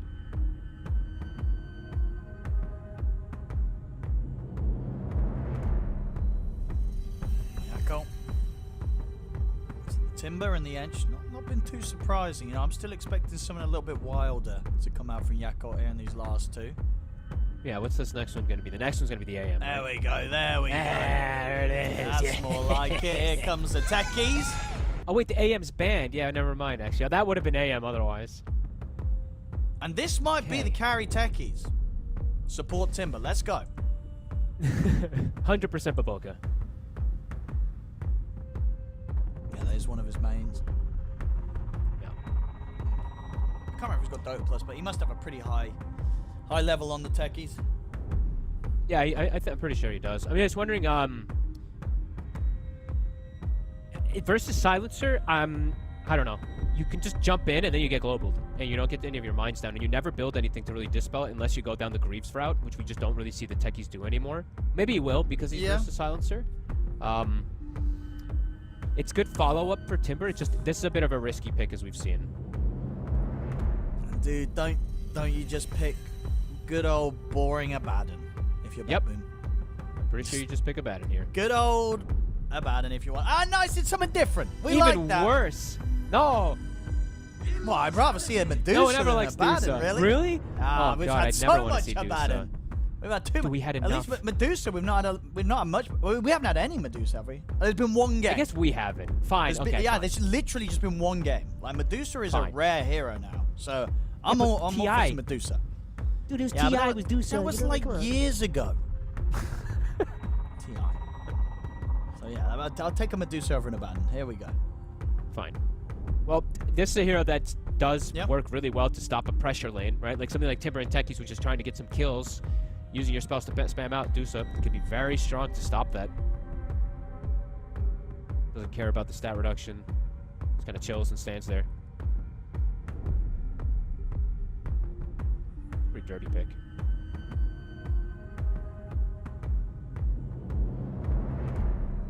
I'm glad to get to see Grimstroke, though.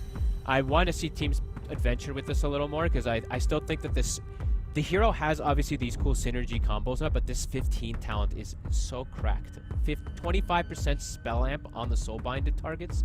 I feel like it's one of these things that whenever I see it come out, it's insane how much it does, but...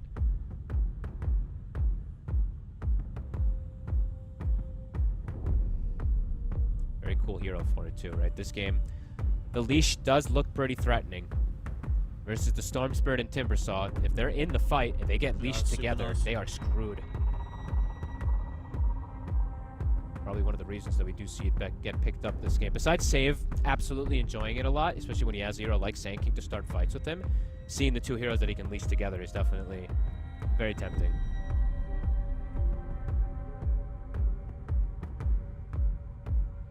Final bound from BetBoom, looking at those carries that are in. Or maybe they themselves want to ban out the Abaddon. They don't want to have to play against that. I mean, they can just pick Very it as well. popular. Sure, they could take it to the off lane, yeah. Absolutely. Yeah, Keep they the just- ASK in the mid. I would still like the Slardar more. Sure. Okay, I don't think they'll do it now because of the Weaver ban, but Alright, they're they've got just the gonna Doom do ring. the Doom. Double Doom. That's, yeah, pretty good Doom game. Yep, Don't looks mind really that good. at all. This looks very well rounded from the side of BetBoom.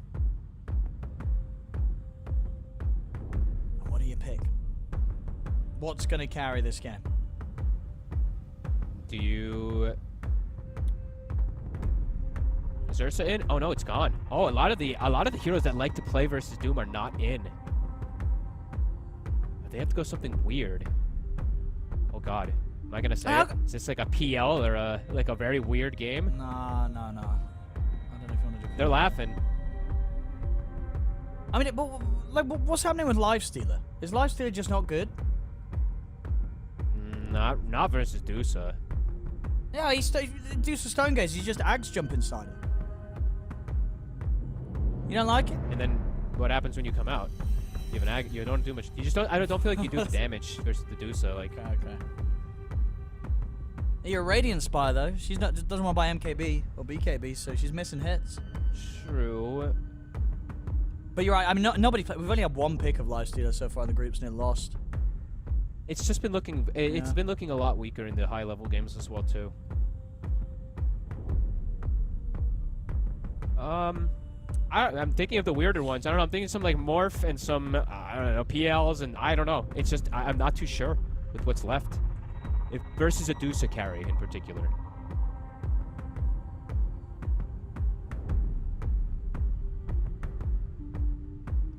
I'm thinking hard about this one. Like, am I forgetting a big staple one? I feel like I might be. Where's this going?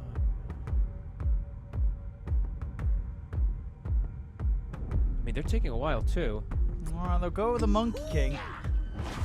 That feels pretty casual. Yeah, doesn't. I don't think it's going to terrify BetBoom. For the lane? Is this like one of the first carry Monkey Kings also we're seeing? I feel like we're not seeing this pick carry at all. We've had, what, 4 and games now they pick of that it. often either.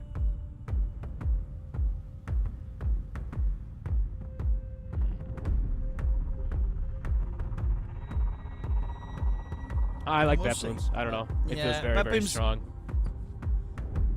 Like it feels like it could very easily get to the point where Kiritich is pretty unkillable on the Medusa. Yeah, but It's you know not what? going to be easy for these heroes to take him out. But I will say, Yakult, this does look like the better draft than what I've seen from them in a lot of their games. This one at least has a lot of aggression that they can play around, and if they do get an advantage, can definitely see what they can do. But I'm just worried they can't get that advantage. And BetBoom team, their draft just farms really, really fast with the Doom, with the Dusa, with the Sand King. These 3 heroes clear waves super fast, and they have good support heroes in terms of controlling team fights with them. While on the side of Yakult, they don't really have that great of team fight at all. Their techies it's a techies Timper that they have to rally around team fight, and the Wukongs. It looks like an uphill battle again for Yakult. Let's see if they can make it work. As we said, they're 1-4 right now.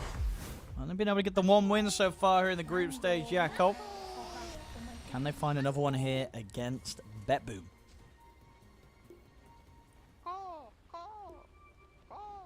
Let us see. GPK, of course, as we said, that last team that he played the Sand King was pretty explosive. They actually had a 2v5 moment, him and the Ursa, him and Kiritich, which was pretty flashy. See if he can do something similar this game.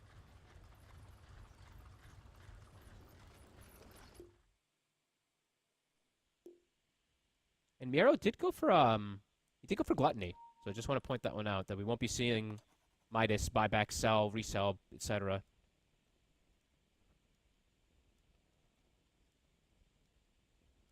Oh, okay. And he is gonna. And also he's playing versus Ench. My brain took me a moment to actually like conceptualize things as well too. But All right. he's a Doom versus an Ench lane as well. So Mambo, mambo, omatiri, mambo. just eat that creep. I mean, can they switch the lanes up, or is that not really something their supports can do? I don't think Baboko wants to play in the 5 position area. Mambo, omatiri, mambo. Kishi kishi meow meow, kishi kishi meow meow meow. I have not heard that voice line in a while, which is rare. That's a popular one. It is the most popular by far, for sure. Here we go. Alrighty. On with the action. Let's see. Can Yakult make this one work? Some good old Baboka techies. He took the so we did see our beautiful observers there. Thank you very much. Point out the spoon stash. We've been seeing most of the other techies, especially also in the high level pubs. They take the secret sauce, you know, for the extra blast off damage. So see if this one's going to be making the difference for Baboka. Mambo, mambo, omatiri, mambo. So BetBoom having some issues here. Yep. On the old internets. Yeah, just overall, BetBoom, it's a very well-rounded draft, right? It just a lot of things you can just see how it's going to naturally play, and for For Yakult, yeah, it's got to be chaos. It's got to be some crazy stuff that they got going on. They can absolutely get tanky, right, with the Timber if he can get the pipe online. They can reduce a lot of the damage, and they can do very well versus 4 of the heroes of the side. It's just, I'm just wondering what their answer is really going to be for the Medusa after they deal with the other 4, because it just doesn't feel like they really have a Medusa response. It's the Monkey King with the Diffusal maybe eventually and building up to some later items, but just hasn't felt that strong versus Medusa in general in most games when you see a Monkey King carry versus it. Yeah, it's going to be very, very difficult to sort of find those chances to stand toe-to-toe with the Medusa. And we'll see what kind of build you imagine Flyfly is going to go for? Like, is it going to be still like the Battle Fury, the Miona? Like, are you hitting the creeps for the most time, or are you actually getting pretty active as the carry? I think he might want to just get active. I don't know. I feel like if you just do the Battle Fury build, you're kind of playing into the hands of how BetBoom wants to play. I feel like you have to just kind of cause some chaos, but I don't even know if it's good to go non-Battle Fury Monkey carry. I'm not sure for the carry Monkey King anymore. Because, like, of course, he wants the Diffu eventually, but we'll see what approach they want to do. If it's going to be full-out aggression or it's going to be more like chilling out and it's Flyfly saying, I can carry this game with items. I feel like I'd rather see him play active, but... Yeah. Because why is it the Monkey King carry's just not that hot anymore? The facet change definitely hurt, but overall, I don't think Monkey King carry really was ever that hot for some time. I think it was just Mickey, right? I think overall it was the mid Monkey King that kind of became that carry from the mid lane that was much more popular for some time. I think people just realized how to play versus this hero. He's gotten too many like little tweaks and nerfs in terms of being just the safe lane carry in particular.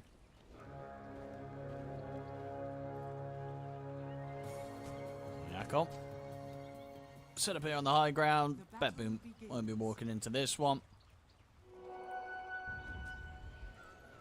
There'll be 3 bounties though. Yakult able to claim that. And let's see.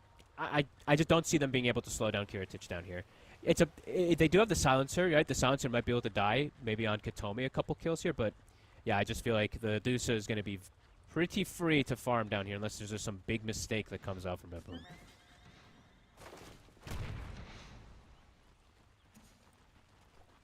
And top lane. Things might... I mean, will things be harder for Flyfly? Like, can he trade against the Doom Grim? Not that effectively. Can definitely be scary. Once he's got the 3 and he's got the level 2 Jingu, he can. But the first 2 levels, he absolutely can get pressured and can get killed.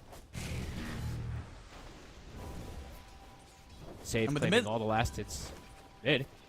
I mean, what's the potential for the outplay here? Like, is this a matchup where the Storm could get tripped up by the Sand King? No, not really. I feel like they both should just farm. Top trying for the chase on to save. Drop a blood grenade for this effort, but not quite able to finish off the job. Poking back at Flyfly, will be able to build up the Jingu and get the kill first there on Yakult, so able to take down save, but obviously cost them the life of their carry. Flyfly to fall in return. Save tried to go for the Fairy Fire play, but he actually got hit first with the attack instead. Miro not getting many last hits up here either. I mean, they're just duking it out up in the top lane. They're literally not getting last hits on anybody, just literally trade hitting each other.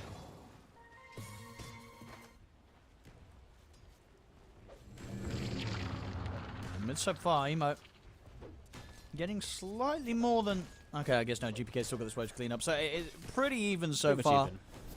The first few waves between Emo and GPK. I mean, this lane actually will be okay now. With them getting the first blood too for Polison, it's like the first 2 levels, if they can get a kill onto the Monkey King, get the secondary kill, that's the big way for BetBoom. Once this 3 comes out on the Monkey King, definitely going to be a lot harder for them to go for that type of play.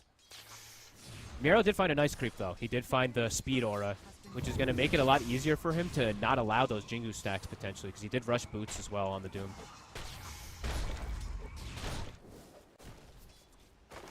Bottom. Kiritich, very hard for sort of Zeal and Boca to pressure. He's chilling. It's hard to ever use your... I mean, hard to ever really use Blast Off in this lane. Unless you 100 to 0 the silencer, you're going to die afterwards, and then it's just not worth it. And Medusa in general, how come we've been seeing less Medusa? That I don't know. I can't answer that one. Sure. Because you would sort of say that there's still a lot of situations in which a Medusa pick's not going to feel too bad. Yeah, mid lane, they're actually doing a sneaky play here. It's the setup. It's a lot of burst. Not enough, though. Ooh, Emo. He's going to try and stand his ground, but he's not going to win that trade. He is going to be the one to die first. GPK will die in response. Baboka is there with the jump in, so overall Yakult do manage to at least make sure they get both of the kills. But yeah, unfortunately for Emo, he was the first to go down there. He turned a little early. It felt like maybe he was going to be able to survive, but yeah, turns to get the kill. Doesn't get it first. Good rotation from the two supports, though. Instantly making the move, no hesitation. Baboka will be able to claim a couple of these extra creeps, too. Gets the money creep in the mid. And Fly, he isn't at 1v1 versus the Doom, so is going to be now in a very good spot because of these moves. And Polson does have a creep to rotate up here, but Miro is a hard kill. Yeah, it feels like this is how they have to play, though, right? Just respond to all the moves, be very, very active on the map here. Bottom. Snake's coming in. It's close, but Zeal will live. Lotus ends up keeping him up. Yeah, he's got some regens to pass over as well. Jarek, get these tags! You call them Baboka Jarax now. They're getting me today with these names. But yeah, Baboka did have the regen to keep Zeal safe. Yeah. Level 2 blast off. Baboka does have it at the ready, but 10 wand on Katomi. Can't quite go for the setup there. We see also with that rotation from Polison, then when he moved toward mid, he did put a sentry down, so he is preparing these camps to be blocked versus the Sand King. Actually going to go again and put a secondary one to block the Ancients, so very on top of things. You know, Yakult, this early game so far is looking pretty solid. It certainly is. Not too bad at all across the map. No, some nice ward setups too. And this sort of start could definitely lead towards them being able to make aggressive moves with Fly on the Monkey King. I think I do want to see him go for the aggression build, man. It looks like such a good defusal game versus all three cores, right? You have a Sand King, a Doom, and a Medusa. It just feels so good. We'll have to say, though. Yeah, because it's one of those moves, right, that if you do go for it, you have to get the kills. Because if you have the defusal first on the Monkey King, you will fall so far behind if you're not actually able to make these successful moves and actually find kills with it. Yeah, you can't go defusal and then just go to the jungle. You have to go defusal and just go hunting, pretty much. Like,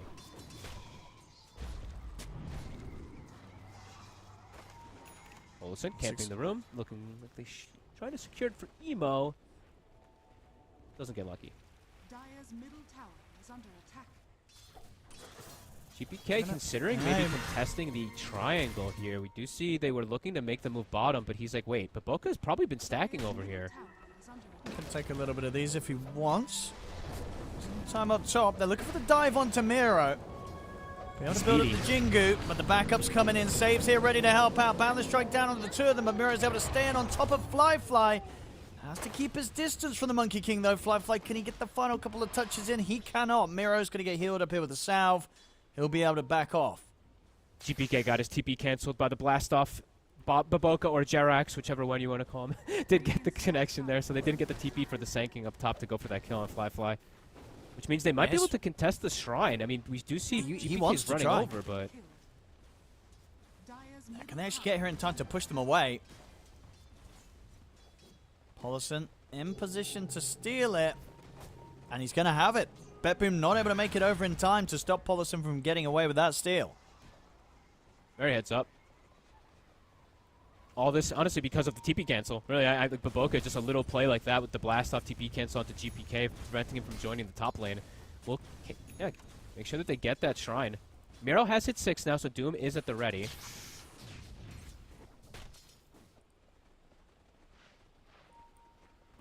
Deep ward place, though, so Polison is scouting a lot, but Polison now getting gone on himself. I should be able to have him here. Easily blown up by the three of them. Got that early game burst. Same time down bottom. Kiritich is getting dope. Help not going to be coming in for him as they're able to move under the tower. take him out with the three of them. And we're already starting to see signs of Fly willingly getting involved. Indeed, the Diffusal Blade is queued up. This man, he's going to be looking to consistently just fight throughout this early to mid as the Monkey King. Yeah, I like that. I love these type of little moves. Right, you're seeing a lot of action going on elsewhere. You can just sneak a play like that in. Perfect timing for them to slow down the Medusa's farm. Miro looking for the play top. Fly gets stunned. Into the silence. It's enough lockdown. Time top. I mean, Doom was dropped onto Fly. He's actually just able to turn and get the kill. Will still die to the Doom at the end of it. Because not before he found a bit of action in his favor. So Fly's still not going to be too upset about that. Yeah, at least he gets the kill first. Now they back up. They do get that shrine. So Baboka has hit the 6. He's got Arcane Boots mid-tower. It is falling. GPK pressuring it as much as possible here after that kill onto Emo.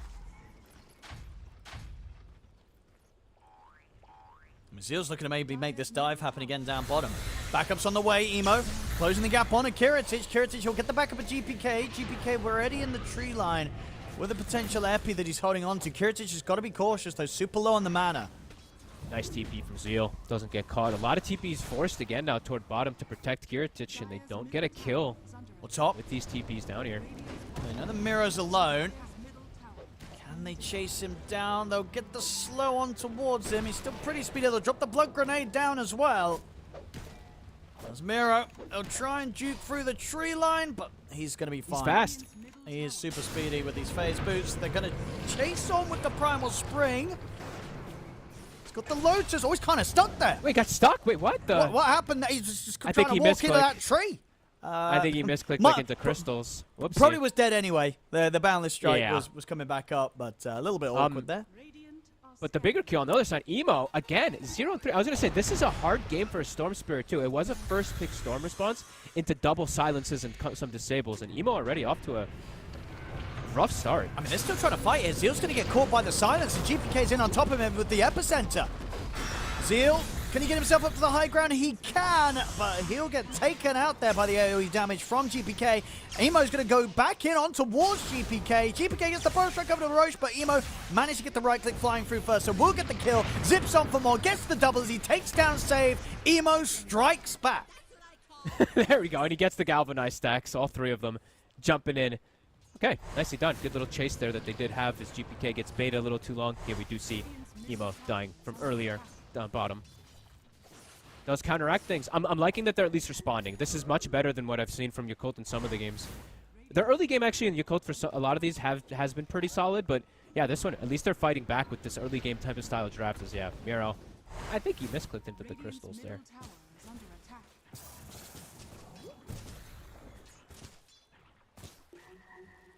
Nice chaos. We'll see him under this ward. So, not likely to make anything happen with this. Boca is pretty rich on this techies. Looking for the solo play. Get the setup. Burst, not quite there to kill Katsumi. Fly though, he'll jump across and will manage to finish off that effort from Baboka. Hey, that was wild. He dropped the mine and then starts planting the minefield sign. It takes a while to plant this sign too. But we'll be able to net the kill because he does have the Monkey King near him. With this tower, yeah, Fly pretty close to having that Diffusal Blade online. Liking how they're playing so far here. 2K lead at the moment. You said Emo, he does have a hard game potentially ahead of him versus all these silences, so definitely doesn't want to give up, doesn't want to hemorrhage too many deaths. We'll be able to find the power rune though. So an arcane rune claimed.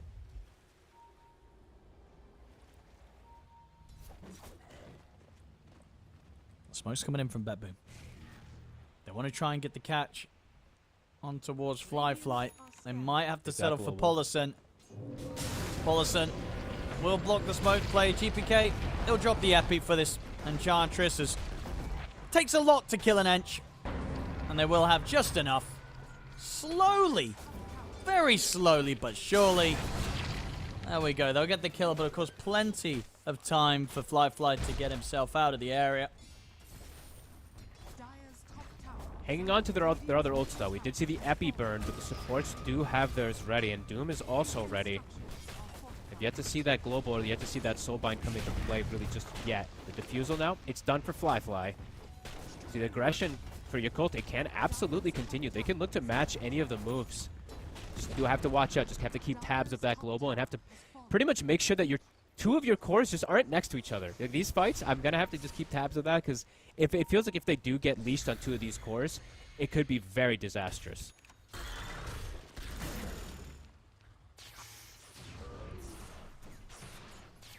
So far, progressing pretty decently, even playing aggressively on this side of the map.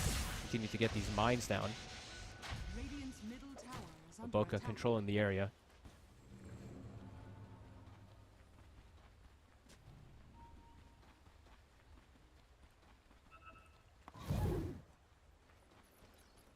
BetBoom. Radiant are scanning. Sort of safeguarding Kiritich as they move back to the jungle. It's a pretty farm-heavy time from BetBoom overall. They have a Midas Doom, and you have a Medusa, right? So it's mostly reliant on whenever GPK wants to look for a play.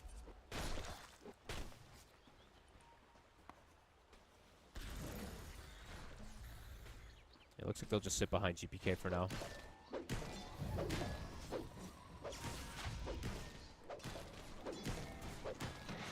As we say, the Flyfly will want to try and push for aggressive moves. And look what he's queued up next. So it doesn't want to fall behind potentially. He might actually do this. The defusal into the Battle Fury after. Might do it. We'll see. He's looking at Katomi, but Katomi has got backup by his side. GPK in with the epicenter onto Flyfly. Flyfly dies for his efforts there. We'll see if they can get out the They're Soulbind. soulbound. Drop down onto the 2 of them. No immediate follow-up, though, so Zeal and Amo can kind of push through it, still get the kill against Save, and now turn their attention back over towards GPK. Nice play. They might have lost Flyfly, but they get so much more in their favor once again here. Yakult. And maybe I think he can actually just still go something like SNY or BKB on the Monkey King if he wants to be safe. But if he wants to be greedy, he can go for the Battle Fury build, as I think they do know that this is going to be a pretty farm-heavy game. Especially with the way that last fight happened. You know, BetBoom looking for the catch themselves and end up getting turned on. Nero looking for Zeal, but Baboka is very ready behind him. He's gonna try for it, Miro. Bombs. Now won't be able to chase him up to the high ground, so highly likely to be able to walk this one off, Zeal. That's the Doom gone.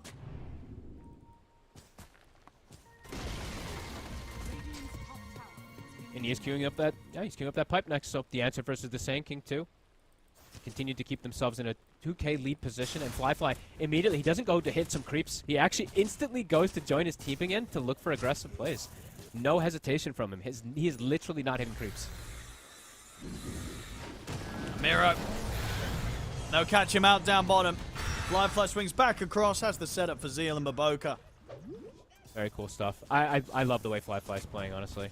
Yeah, sure, 434. Only 75 last hits, which looks pretty sad compared to the 140 on Kiritich, but he has almost the same net worth. He's applying a fair bit of pressure. Yeah, he's keeping up. He's keeping up very well. Might get ganked here, though. GPK. He's got the opening save. Looking to get in range for the follow-up. Look at the silence onto him. As well as the stun. Flyfly hasn't got any way to survive this. They'll drop the global as well to make sure there is no chance of escape. As Flyfly gets caught out. Can Yakult fight back? Zeal leading on to GPK. He's going to get jumped as well by Baboka. GPK tried to get the epi off, but Baboka's in with the blast off. And again, Yakult, they make sure even when they lose Flyfly, they're still getting kills in their favor. That's both times. Flyfly is just a sacrifice. Yes, he's the carry, but he's giving Emo the position to be that carry instead with how he's playing, right? Sacrificing his life, getting the galvanized stacks for the Storm. Emo's up to 10 now. Pretty interesting stuff, the way that they are playing and shutting down GPK. Like, GPK, that's multiple times now that he shows up and just dies. 1, 4, and 6. Global maybe probably popped a little bit early, because I think they were trying to global to make sure that the monkey can't get out in a way, and then afterwards they don't have the global for the disengage, so it does hurt them a bit on that front. And Baboka, this Techie's pick, and it's owning. It really is, yeah. 4-0, he's having an incredible game. and he's controlling the bottom side, and I feel like he's limiting the movements down here a lot because BetBoom probably just knows that this whole area is mined, so they can't walk up towards any of these high grounds. They're prevented from a lot of farm as well. And Polison, I think Polison has been up on this top side, I want to say for 5 minutes now on this Enchantress. I don't think he's left the area. He's just farming. He's at 64 CS. He almost has the same last hits as his Monkey King.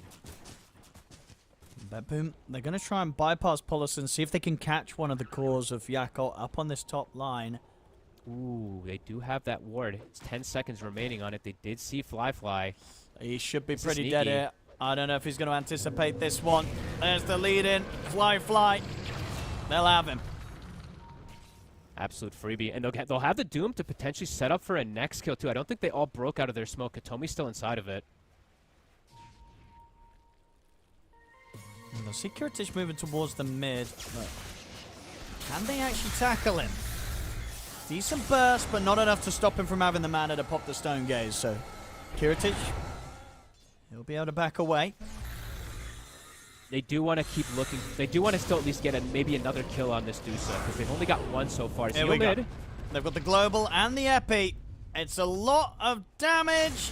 Is it enough to kill him? He'll get the Timber Chain off. The Glimmer's there as well. The Burrow strikes in. He's still alive here, Zeal. Zeal's surviving. Soulbind's in. He's still alive. The Boundless Strike not going to be able to... He's going to allow them to hold back. The two of them. He lives. Oh, Zeal. That got a little bit awkward. Trying to throw everything down onto the Timber Saw, and it still wasn't enough. The clutch timing of this Glimmer, unbelievable, coming in from Polison. Gets the Glimmer on him, and then gets the Nature's Attendance. Absorbed, what, 4,000, 5,000 damage did we just see there? That was crazy, Zeal. Yeah, we see her again. In with the Global and the Epi. Not enough time, not enough damage to kill him off there. Emo making sure to keep some of the back lines held back away from him, and indeed the heal comes out. The saves there with the Glimmer. Fly turns up to make sure they can blow up GPK before he can do anything else about killing this Timbersaw off. And Zeal remains alive. That was beautiful. A lot of the aggressive plays that GPK has gone for now has turned around against him, and he still doesn't have his Aghanims now at this point. Emo nets himself a couple extra kills again here with Zeal, gets more galvanized. And that's the pipe now finished. So they'll have Glimmers, they'll have double Glimmer, they'll have pipe. A lot of ways to block the damage from the Sand King, from the Grimstroke, even from this Doom. Not the spell Doom, but the Doom's damage in particular. I'll say they still probably want to get Kiritich one more time before he can get the Butterfly, but that was a very good opening now toward the game that they can probably look for Tormentor and then maybe even look to continue pressuring and looking for any of these team fights. Battle Fury easily without any interruption. Be done too for Fly. Might just allow him to continue to just close that gap, or at least keep up with the Medusa's progression. Yeah.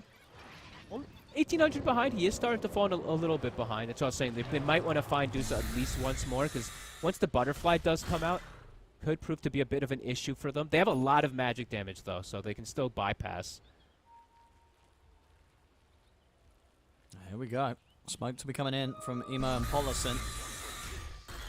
And that ward is out of range of the Sentry in the triangle. So they have full information of where the Medusa is. They'll run it to save.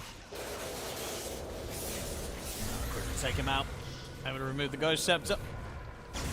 Right, Want to Emo try and with push 6 for more. kills. They do. Emo getting in. He's got the Dust. Kiritich will get the Stone Gaze off. Emo still continues to try and control him here with the Vortex, but it's a bit too close to the base. They won't be able to get the kill. Emo forcing doing some BetBoom big back. work. After being 0-3, now 6-3. Yeah, the mid's got to be a bit careful. Emo's still got mana to close in on towards him. Yeah, he's pretty much had to use his entire mana pool to set up on this, but it will succeed. Miro's gone. The Doom that he drops down, it's not going to result in anything for him, as Emo's able to easily survive it. And it looked like a game where it was going to be, like, on paper, looking at the spells, right? Global, the Grimstroke, the Doom, the Soulbind, everything could be a difficult game for Emo, but it's not showing now after that early game. Able to get so many extra kills here. Yeah, very nice moves from him on the Storm. After that bit of a slow start with those early deaths, but absolutely making it work now. Yeah, GPK falling further and further behind. As you said, Aghanims, it's now done. but it's gotten delayed a lot. I feel like usually we see this Blink, Aghanim, Sanction come out around, what, like 15, 16, something like that? Maybe 17? It's gotten delayed a lot from these deaths of his 5.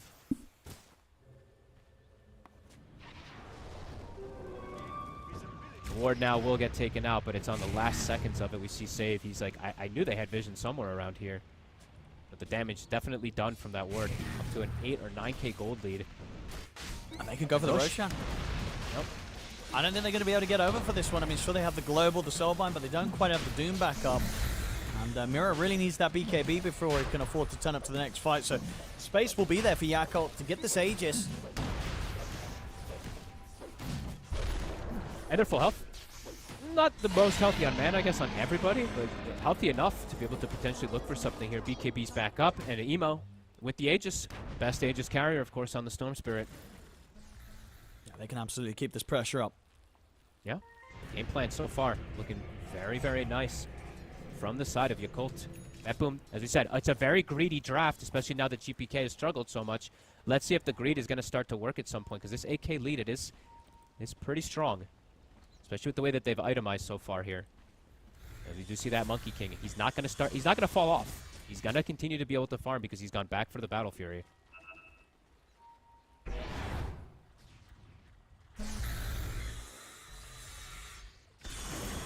Is Kiritich on this Medusa going to be strong enough to carry this one?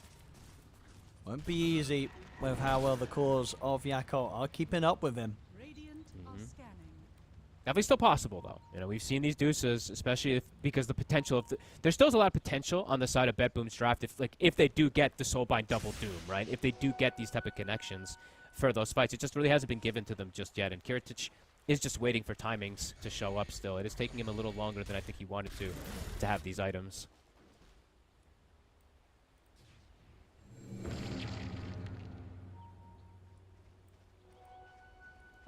Now we have some downtime. We can actually look at some of these neutrals. Who got what in terms of greedy? I always like to see that one. We do see Baboka got 1 greedy. He's got the multi-enchantments on his neutral items. Miro. Ooh, that's a lot of damage. Miro's going to take off the back of that. The blast off is off the mark, but he's sort of trapped in the corner. He has to BKB TP away from this Miro. Baboka. And the techies, he's doing so much with it here. Almost kills the Doom, forces a BKB, and in the meanwhile, Emo gets a solo pick off of his own during it. And now he's got a Witchblade, so he actually has a way to be able to pierce through that evasion as well, too, of Kiritich.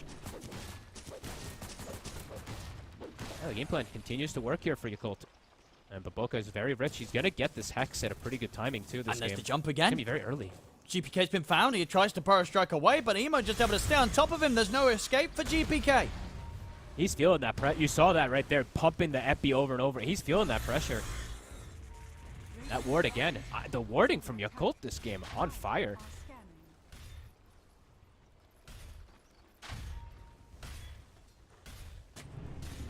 That's really going to say fall down to how much can Kiritich do on the Deucer.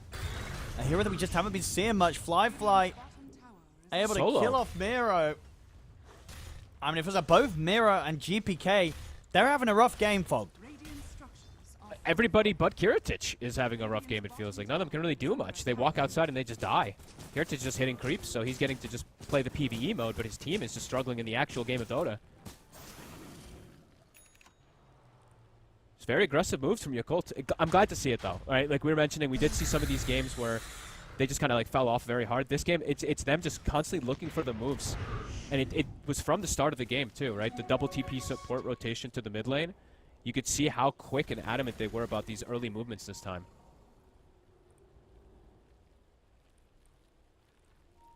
And Polison has just, I swear, I think Polison has just hit creeps for 10 minutes. He's got Dragonlance, Drama, Glimmer, 130 CS now. This is the dream on the Enchantress. They'll finally be able to get Baboka. Miro, and have to pot the BKB and run. Did, of course, have to drop the Doom to get that kill. Worth it at this point in the game. A lot of money with that kill streak, and it's a solo kill, so 854.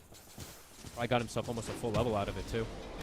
On top, Fly. The setup on a Kiritich. They put the lockdown as well with the Vortex. Soulbind silence out into the two of them. Kiritich able to pop the Stone Gaze. They'll kill off Emo the once. Sealing Policy trying to wrap him from the side. Puts the TP out here. Kiritich, there's nothing to stop it. Kiritich will live. Emo, though, continues to chase on, desperate to find something out of this one. He's got his eyes on GPK, gets the Vortex on towards him. GPK is going to try and get the epicenter off, but GPK's gone. Miro tries to jump in to help him, but GPK is already dead. The Boundless down on a Miro. Miro and GPK just dead again, Fog. Emo will at least die in return, so something to be said here for BetBoom team this time round. But the Wukongs is down. Kiritich caught in the middle of it. Fly falling low, though. Kiritich, can he finish off the kill? Good man to dodge here. Still jumping around the Wukongs. He's up to the high ground, but doesn't matter. Kiritich able to finish him off. Starting to get a little low on the mana, Kiritich. But he should be fine. Back over the mid, but Boca will chase him down. So it's something for BetBoom. They get the two biggest kills they could hope for. Did Aegis time out? I think it did, right? No, he got him the first time. They got the Aegis earlier. Oh, I'm blind. My bad. Yeah, you're right. Yeah. I just forgot. My brain's just lagging a little bit there. Yeah, they do get the first time. They got him with the Stone Gaze. They killed the Aegis off. Oh, okay. Fair enough. Yeah, you're right. Yeah, okay. Now my brain actually just remembered it. Took me a moment there. Kiritich, he's about to have Scotty off that fight. That was pretty big for them there. I'll be honest with you. Getting these core kills, finally able to slow down some of that momentum that the side of Yakult has been able to pick up for so long. Just him being able to TP and disengage for this was pretty massive here. This Deuce is certainly hard to kill. Yeah. And GPK still continuing to really struggle, but said definitely still a possibility for Kiritich to put this game on his shoulders.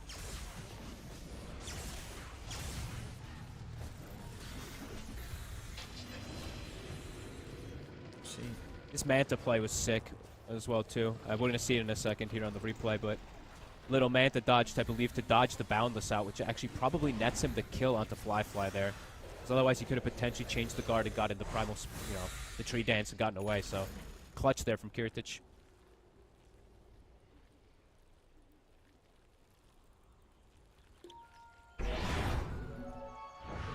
How are they going to kill him? Because this Butterfly's just doing so much work. Nobody's going to be able to get any sort of true strike online. Did they get a Shiv? I was checking it. Did Monkey King get it? He didn't. Did Storm Spirit get it? He got Whispers. So yeah, no Shiv for that. I guess Shiv on Enchantress. That's a little bit of something, but... And they have the Witchblade. But yeah, I feel like Kiritich, this is his time to shine now. Yes, they're at 12, it's a 12k deficit, so still quite a bit to climb, but he is a problem for them. Especially if he's rallied around the team. I think that was one of the first times we've actually seen the Medusa with his team behind him and around him. It looks like Kiritich, he wants to do bomb duty. They've been sick of Baboka controlling this area for 30 minutes.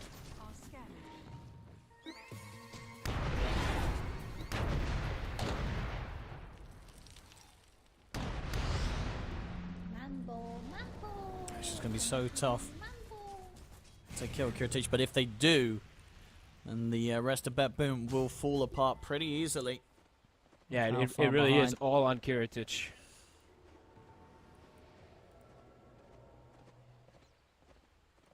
Baboka is getting to play both supports really are getting to play this type of dream game though on the side of Yakult because the cores are having such a good time in terms of pressure. They get to do whatever they want. So Polison, as we said, he's just been hitting creeps, kind of vibing on this Enchantress the majority of the game. You see the items in his CS reflects it. Baboka also, look at the mine coverage that he has all over the place.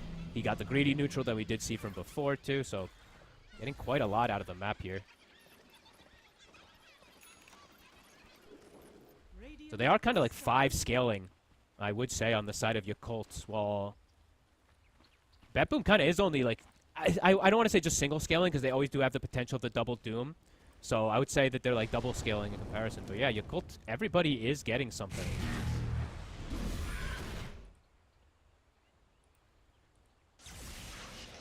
Flood damage room ready for Emo. I'll have that set for the next fight. He's got his Lincolns as well, so they've got at least one tool to protect versus the Doom. Do they want to buy a second when I'm checking Zeal? He does have a Q. He already has the Lotus as well, too, so you can just buy multiple of these Lincolns to potentially answer versus that Doom. Looks like that is going to be the call for them. Shiva's now done. These are big timings for BetBoom. Yakult has to be very careful how they stand together. They can't get double doomed. And they go. Jump onto Baboka, but Baboka's able to turn and get the Hex off onto Miro. Emo's in with the Vortex as well. Kiritic holding off with the Stone Gaze for now. The turn to Zeal. Zeal can get his way out of this. Caught in the root, but now the BKB's out there. Drop the Doom onto Zeal. He's dropped the Doom. Zeal backing off. He's going to get glimmered. Not going to be able to survive this, though. They make the jump on towards him. Finish up a double for Kiritic. BetBoom ready to try and push for more, potentially. Polison starting to heal up at the side. See Emo looking for the wraparound. He's got this amplified damage rune good to go. Makes the jump over towards Katsomi, but the global's there. That'll be the buyback now from Zeal. They want to try and put everything into this fight. Fly jumps in over towards the high ground, gets the Wukong's command. Emo gets caught by the leash. He's gone. Emo dead. Stone Gaze on a Fly. They'll try and jump away to the side of the Wukong's command, but Kiritic's able to chase him down. Fly into the tree, but GPK has the burrow, catches the Monkey King. The fight around the Medusa seeming to be too strong here for Yakult to tackle. It may have been a 12 to 13k deficit, but it's starting to feel like BetBoom are actually the ones starting to control this game. If they have the Medusa in the fights, there's no answer for her. And the Soulbind, it did come in at the end there. They did get stuck together. He's trying to make this play onto Save, but Save, he's got backup. Miro jumps across. Maboka not going to be getting any help this time round. He's dead. Another one for BetBoom. Oh boy, and Zeal bought back too. Can he try for some type of steal play? How long till they respawn? 30 seconds. I don't think they're going to make it there in time. This Dusa getting to be too big, too much for them to deal with after these last two fights. Now a 6k advantage is there for the side, of course, of Yakult, but there's a 6k gold advantage just on the Dusa herself over the next four. Kiritic has just played this game very cool. Yeah. Only the one death. Knew exactly what his job was here. To hit those creeps and only turn up when he was certain that he's good to go. And he's proven to be very good to go, even with the fact that the rest of the team around him was falling apart a little bit. At this point, as long as they get some of their spells off, the team fight's probably going to go in favor of BetBoom because of how strong Kiritic is on this Dusa. And even though they are 5 scaling, right, like we were mentioning on the side of Yakult, it's just these heroes don't do that much versus the Dusa. If she gets this point with this Butterfly, with this Scotty, she's getting too big, getting way too tanky. Not even just tanky, just too much damage that she deals out herself too. If you do get caught in the Stone Gaze, you're likely just dead.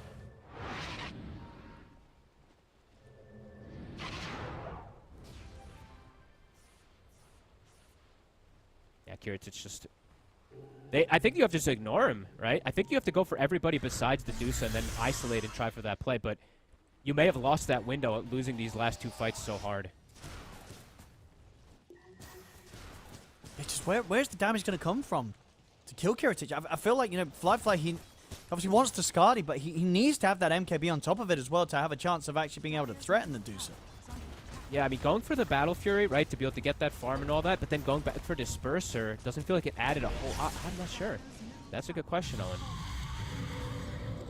There's an issue that we've seen, you know, that's why the Monkey King carry in particular has had a bit of its difficulties at times, in terms of being like that hard carry. But man, what a turnaround. Peaked at, what, 15, 16,000 gold lead, but Kiritic was still always in this comfortable spot in terms of net worth. He never was really falling too far behind. And now I believe that is his Aghanims done. With his Daedalus, with his Scotty. Uh-oh.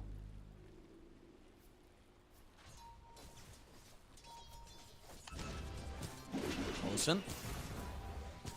Caught in the Gorgon's grasp. BetBoom ready and set behind Kiritic as Kiritic leads the way.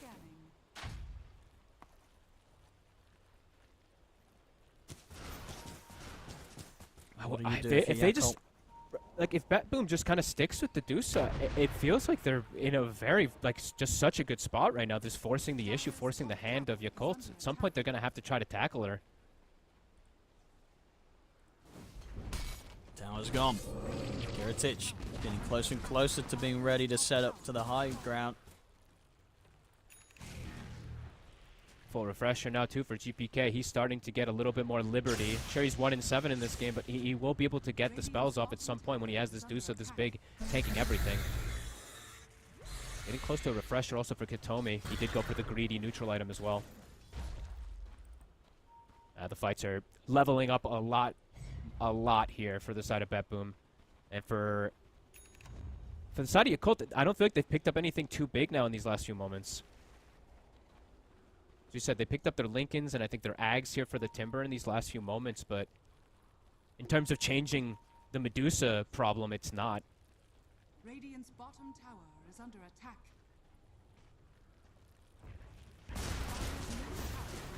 Here we go. On to Down the to the tier high 3s. What are you going to do, Yakult? How are you going to Have stop to. this Medusa? Find the back line. I think that's step one. Cut waves and maybe find the back line after the Aegis disappears, but it's just not easy at this point now. Dire's middle barracks. Kiritich. Barely being touched. Team smoked up behind him. He's just there to Careful, stand boys. his ground, take the mid set, and now can just move straight up to the top. They weren't able to stop him mid. Can they stop him on the top? I don't know. I don't think so, Fog. This Medusa doesn't seem to be going anywhere anytime soon. There's another wave coming too. Aegis GPK's 45. in. Paulison steps up. Immediately, GPK makes the jump over towards him with the epicenter. Paulison will be able to slide back to safety. Still incredibly tanky on the Enchantress. Does survive, but the tier 3's gone. Akira's just standing there. Actually, they can't do anything. They're just losing the racks. Dire's top barracks has fallen. Just nobody can get anywhere close to this Medusa. And even if they do, killing him seems impossible. And GPK has a second round of Epi too, so even if they do go, it's very difficult for them to coordinate that fight. They're gonna look to try to step outside here and catch them maybe off guard if they do split up, but they're all teaming out in unison.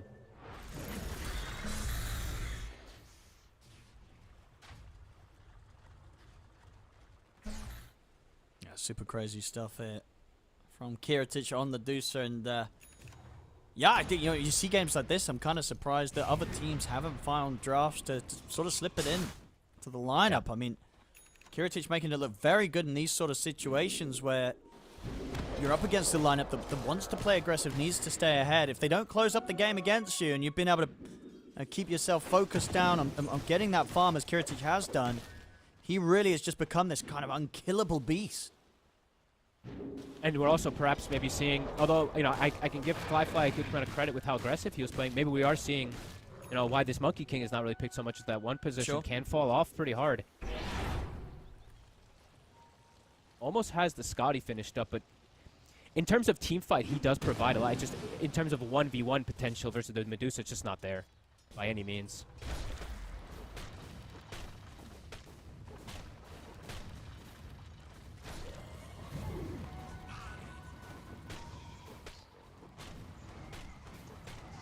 BetBoom. We'll see where they want to go with this next. Full Hex on save. But yeah, as I said, the fights just feel like they're getting so much harder for the side of Yakult and a lot easier for the side of BetBoom to execute now with this Hex. Just save can now double control 2 cores. And there's the jump. They're going to find Zeal. Everything onto the Timber. Zeal's gone. 2 minutes without him now. Bunch of mines up here, but Kiritich, he needs to play Minesweeper.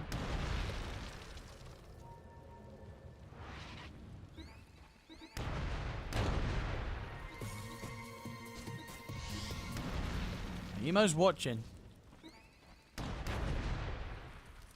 What's he watching for? I think they're they saw watching him. him as well, yeah. Yeah, I was They're gonna watching say, him. I think they got a glimpse of him.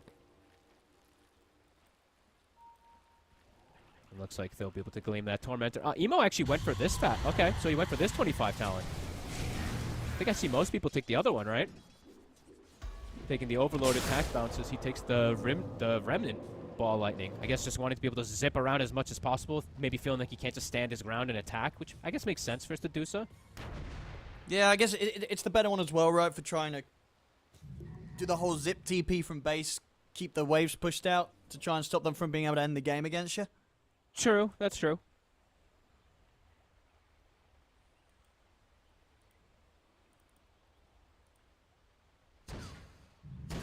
Kiritich. We'll pretty much have the Swift Link ready. If they can approach A whole lot. the base once more if they want to, or wait for the Roshan. It's going to be a slightly longer respawn, 2.5 minutes or so. Probably the safest play here for BetBoom. And they're just sticking together, just not splitting up pretty much at all at this point because they have the natural momentum from the two Raxes. All they have to do is hug the Dusa, right, at this point. So the ball is very much in their favor. And for Yakult, they kind of just have to maybe do something pretty crazy and reckless. Somehow try to split them up and just get them away from the Dusa and isolate. I don't know. It feels very, very difficult now at this point to break the game plan of what BetBoom has gotten to.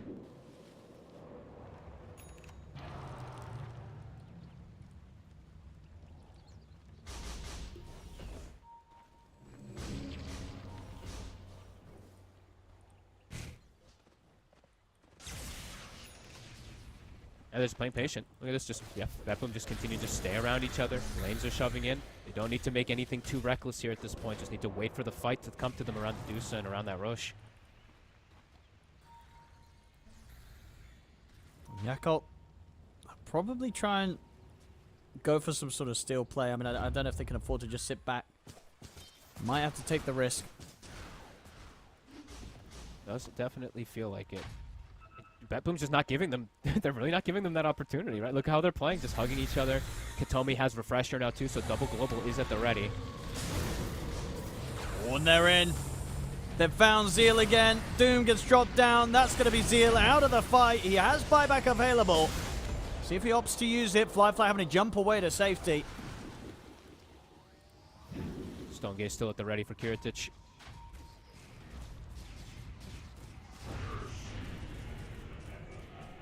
Trying again, like they're trying to wait for an opportunity, perhaps when the Dusa does split away from the team, but yep, again, just not happening. BetBoom is just gonna go follow him. They still have the double global. He didn't pop either of them there on the silencer.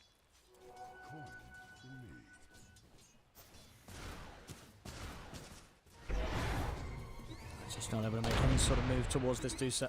The mine's barely doing anything to Kiritich. Hey, this Dusa doesn't care much about techies. You know, the magic resistance reduction doesn't matter. Mana shield doesn't care. You know, the way that it works, the interaction. So even if you have like 10 stacks or whatever.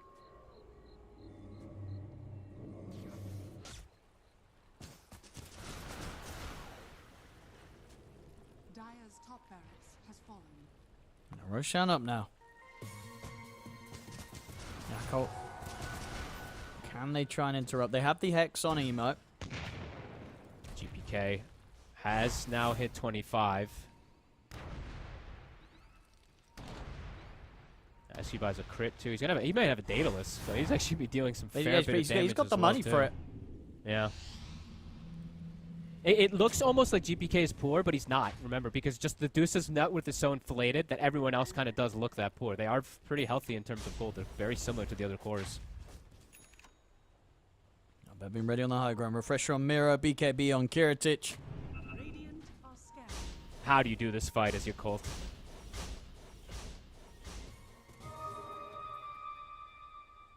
Arcane Rune as well. Fly will have 25 now, as we see he did get that. And he is about to have the Nullifier at the least, so... But again, he's still having the issue of being able to hit the Dusa, right? Who's going to be able to break through this butterfly?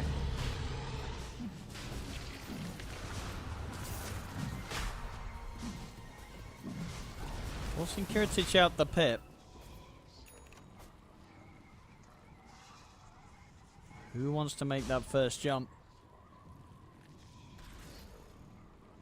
Maybe It's just so Emo hard at this point. just had to sort of risk the blind zip to the back line, see who he can find with his Hex.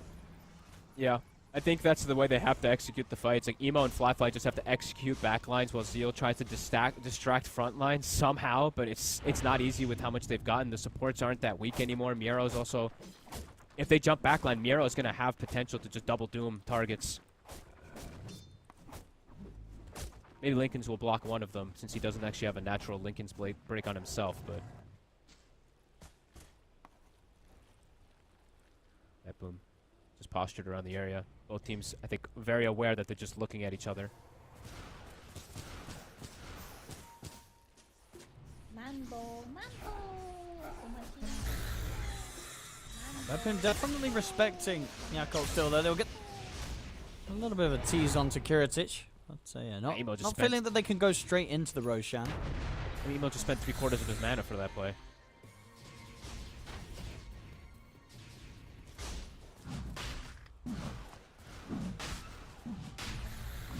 Is there any smokes left on the side of BetBoom? I think they did not have one, but I think it just came out. Now it looks like they're probably going to go for a smoke and a fight play here. Because Yakult, they do have smokes. They just don't want to smoke into high ground. BetBoom, they absolutely can smoke and just look for the fight with how strong they are right here. GPK. He's in.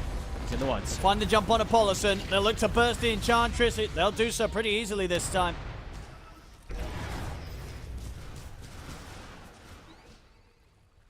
Trying to send the illusions to clear the bombs. There is a lot of mines up here, but instantly hexed. Taken out both times.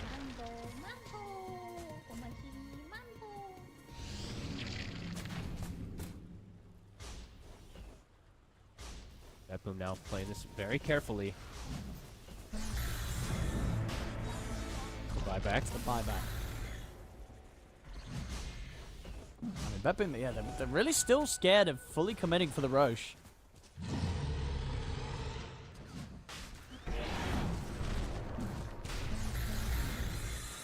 Zeal throwing in what he can. Roshan is slowly starting to drop. The Roar is on cooldown for 40 seconds on the Roche, so they can just freely hit it now on the side of BetBoom.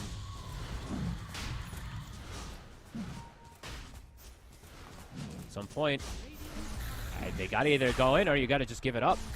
Roche in 38 seconds, it is gonna shift position, so BetBoom, they're gonna commit for the kill here.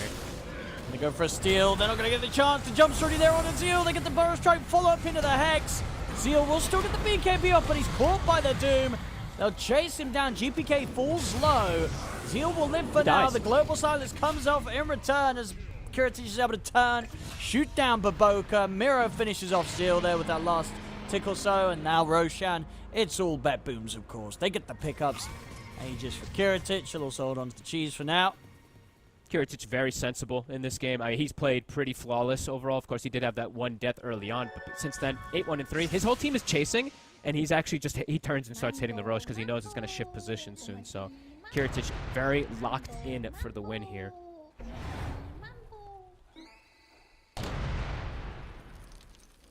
Do have the buyback, Yakult.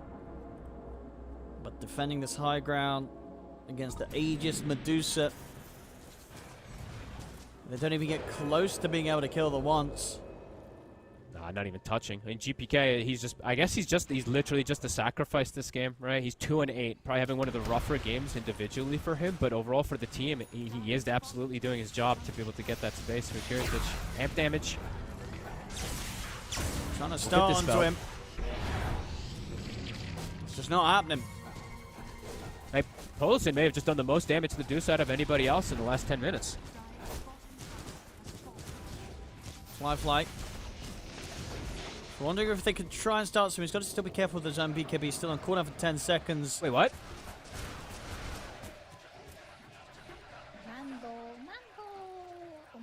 He just... Alright. Well, zoning. He was like stop canceling it. Did he just... I think he just messed up with the stop canceling, yeah. I think he just messed up, yeah, which is... It has a pretty big wind-up, so that's usually pretty rare to see from pros especially, but... Alright, 55 seconds, it'll be back up.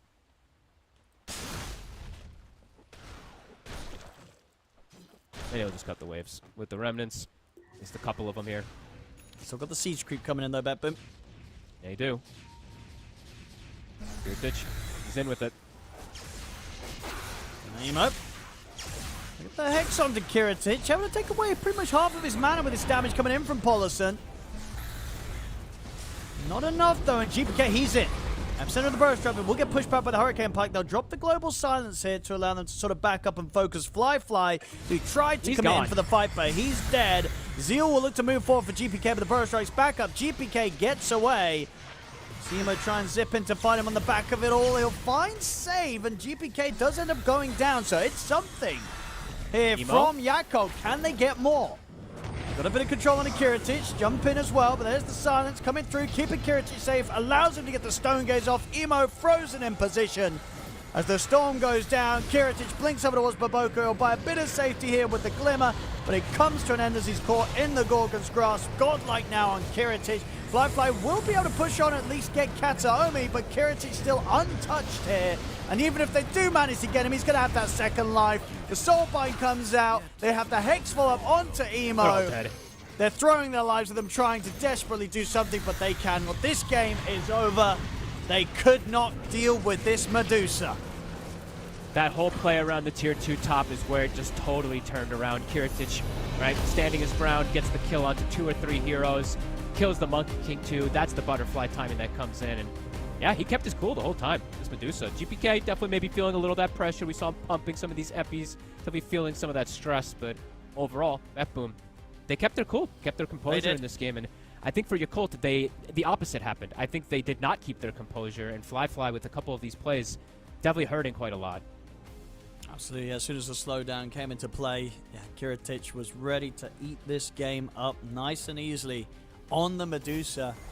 And yeah, I mean, BetBoom, you know, they've had a few losses so far in the groups, but when we see this sort of play around a Medusa like this, wouldn't be surprised if we see them try and set things up for another Medusa lineup in some of their future games in this group stage. It works out. It works out very well. Solidly being able to close up this victory towards the later stages there. Kiritic nearly reaching 50k net worth, so incredible amounts of farm on the Medusa. Tough one for Yakult, Fog. They still remain very much at the bottom there with the win-losses in this group stage. They always have a moment or some moments, but never enough to quite get that win. No, I mean, this one, there was quite a few moments. I mean, Baboka, the techies, I have to give him a lot of credit in terms of what control that he was able to do to get them with this ball rolling, but it turned into a case of they didn't really have that hard carry versus a super hard carry, and they had a couple of these like mid-tier carries and mid-game carries that just, they fell off a cliff after that top lane, that disaster that kind of happened up there. Yeah, well, rough one here for Yakult as they're not able to tackle the Kiritic Medusa. BetBoom take the win here in this best of one. Next up, we've got a bit of a banger, ladies and gentlemen. Do not go anywhere. I know you're going to be looking forward to this one. It's going to be Team Falcons versus Na'Vi coming up next. We'll see you in a few moments.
Welcome back, ladies and gentlemen, to the Blast Slam 4 group stage. I'm Odie Pixel, here with Fogged, and we're ready to get into this next best of one. It's a big one, Fogged. I feel like we're seeing a lot of the teams from kind of the middle of the pack and at the bottom of the groups. These two, they're looking pretty hot right now from the first few days of play here at Blast Slam 4. Na'Vi up against Team Falcons. Falcons, of course, 5-1. Who did they drop a game against? They dropped one game against Heroic, and then Na'Vi 4-2. Only dropping games to Spirit and Tundra, so very respectable, understandable losses there. Two of the other teams that are sitting at the moment towards the top of the standing. So yeah, Na'Vi versus Falcons just begun, so we'll get that up on your screen for you at home, ladies and gentlemen. I'm looking forward to this one. Yeah, I'm hoping that we get a pretty close game and not one of these, like, we've had a good amount of comeback kind of games, but I just want like a nice close even game, right? Like just very, very even drafts kind of across the board. Some of them, it feels like it's kind of even, but it's just in terms of like the net worths and all that, and just some of these carry heroes just don't feel up to par to some of these others, right? Like we had the Jug. It was pretty telegraphed that it was going to be the Jug last pick, and it seemed like it was fully answered. And in this last one, they did do a good job of that early aggression, but you could absolutely feel the difference between a Deuce and a Monkey King once we got to late game.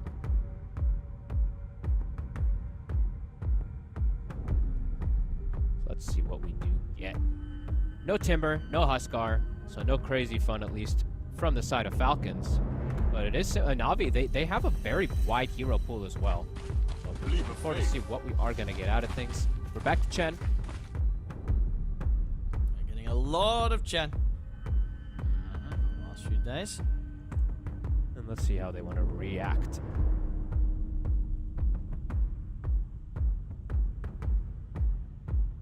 First pick Two most common ones. It's been what? Timber and Axe. Timber is gone. Could look to go for that Axe route if they want to play that, but I feel like that's not really up Navi's alley. And I feel like they're pretty different with the way that they do their draft, so it might just be something more, like that Dazzle that they do like to play, but maybe things get changed when they see the Chen right away, that they don't want to do that type of style.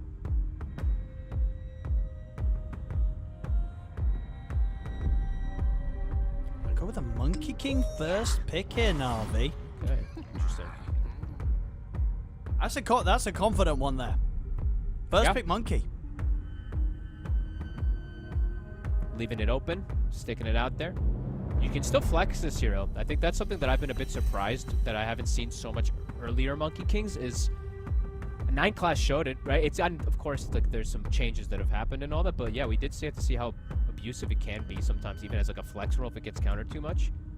But yeah, that is interesting.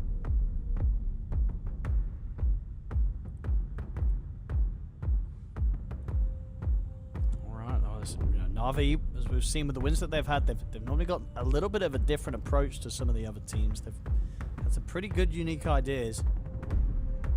Yeah, Monkey King definitely a risk. Had to play 5 times here. Yeah, 1 and 4.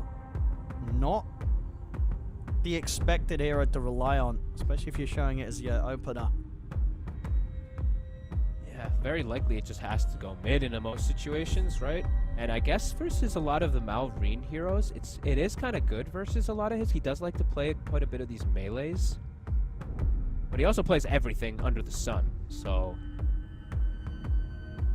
if it is telegraphed that it's just going to be a mid, they can just counterpick it pretty heavily, as we did see even earlier, right? We saw the SF versus the Monkey King. Absolute devastation for poor Nifsha.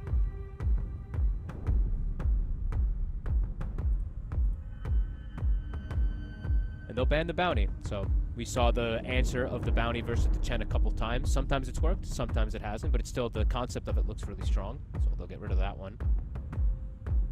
It's a vision hero as well, so Monkey King does like to play with these vision heroes because then he can just, connect with them quickly. Na'Vi. See if they want to continue to sort of target the cause with these bans. I mean, do you ban out Marine Sand King, or do you let him have it? That's the one I'm thinking. Have it through the draft. Because I feel like a lot of teams have been letting him have it. Not the great result, because there's the Sand King, Sand King from Marine, he's been winning the games. Not surprisingly, considering how good he is on the hero. And wondering if maybe this is why they wanted the Monkey King, right? To just it's gonna like if it's gonna be mid, maybe it's gonna push him away from wanting to play it a little bit, maybe. I feel like it won't though. I feel like he'd still. Play I'm saying maybe, right? Yeah. I'm saying maybe. Yeah. Weaver ban. Fancy that. Interesting one. That is quite the surprise. I mean, there's been a few Weaver games. Falcons have played it once. Did get the win with it. Wait, did they? Oh, I guess they just did. Oh, okay, yeah. Still a bit of a surprise. Right, Yeah, it's it's not, kinda cool. you know, other teams have been trying it, but Execration, they tried it, they lost. Yakult tried it, they lost. But I guess, yeah, they're just that one showing that Falcons came out with it enough to scare them. They'll go with a Ricky again, Na'Vi. Looked very good earlier Okay. in the hands of Zayats. Bounty replacement, right? Still gonna kind of do similar stuff to the Chen in a way of being very obnoxious. I would say the lane overall for Ricky isn't as strong as a bounty hunter, but you do provide similar kind of concept. And of course, your Cloud can be very effective in the mid game in terms of saving. But right, you don't see any like when they picked it last time, they saw more things. This time they only did. see the Chen. They saw SD and I can't remember, but they saw something else. The Bane, right? No. Yeah? He had the Bane on his team, didn't he? You're right, the Bane. Yeah, you're right. The Bane was on their side. I can't remember, but it was two backline heroes that he was very, very good versus, and it was also the minus armor kind of strategy that they had going for them with them too. Yes, So yeah.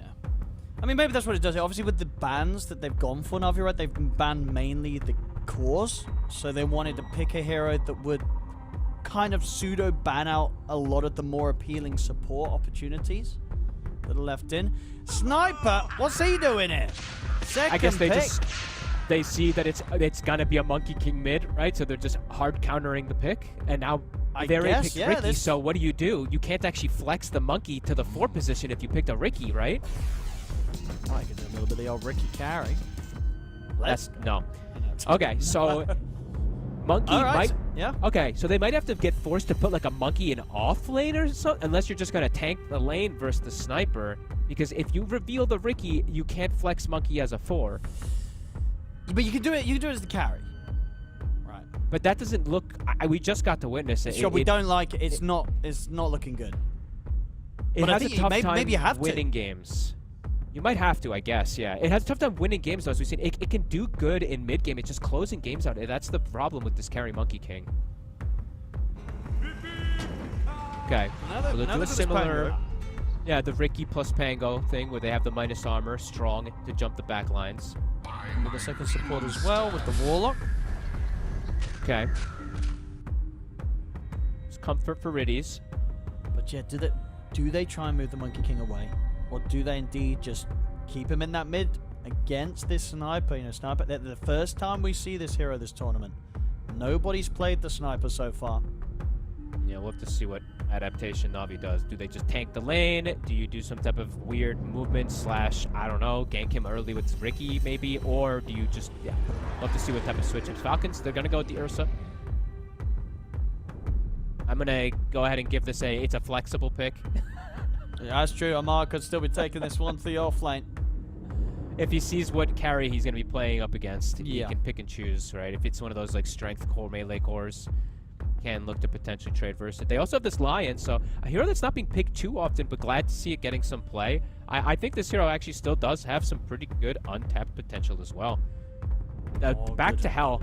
I gotta say, like, dying on this hero doesn't even feel that bad because you get the spell amp plus the debuff duration amp on your stun and your hex. So there's some cool stuff that Lion can do. Well, it's in a good old Abaddon ban. Always good to see a draft where we're not having to watch some Abaddon gameplay. Everyone's happy about that.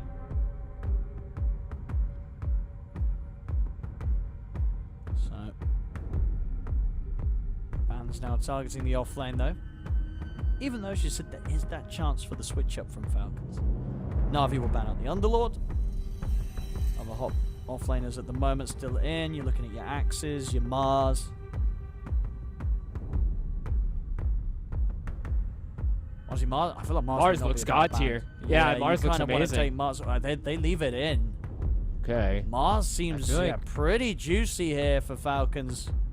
I'd agree. Don't mind I think that. They could just pick it. They could just pick it there, and it feels like it's like what's kind of hard counter it in a way, right? There ain't no the lane matchup likely if it's the Monkey King Warlock unless they send the Monkey King mid. That seems kind of amazing. See if Amar wants to do it. Wants another one that because he's just they have some time that they can think about for this.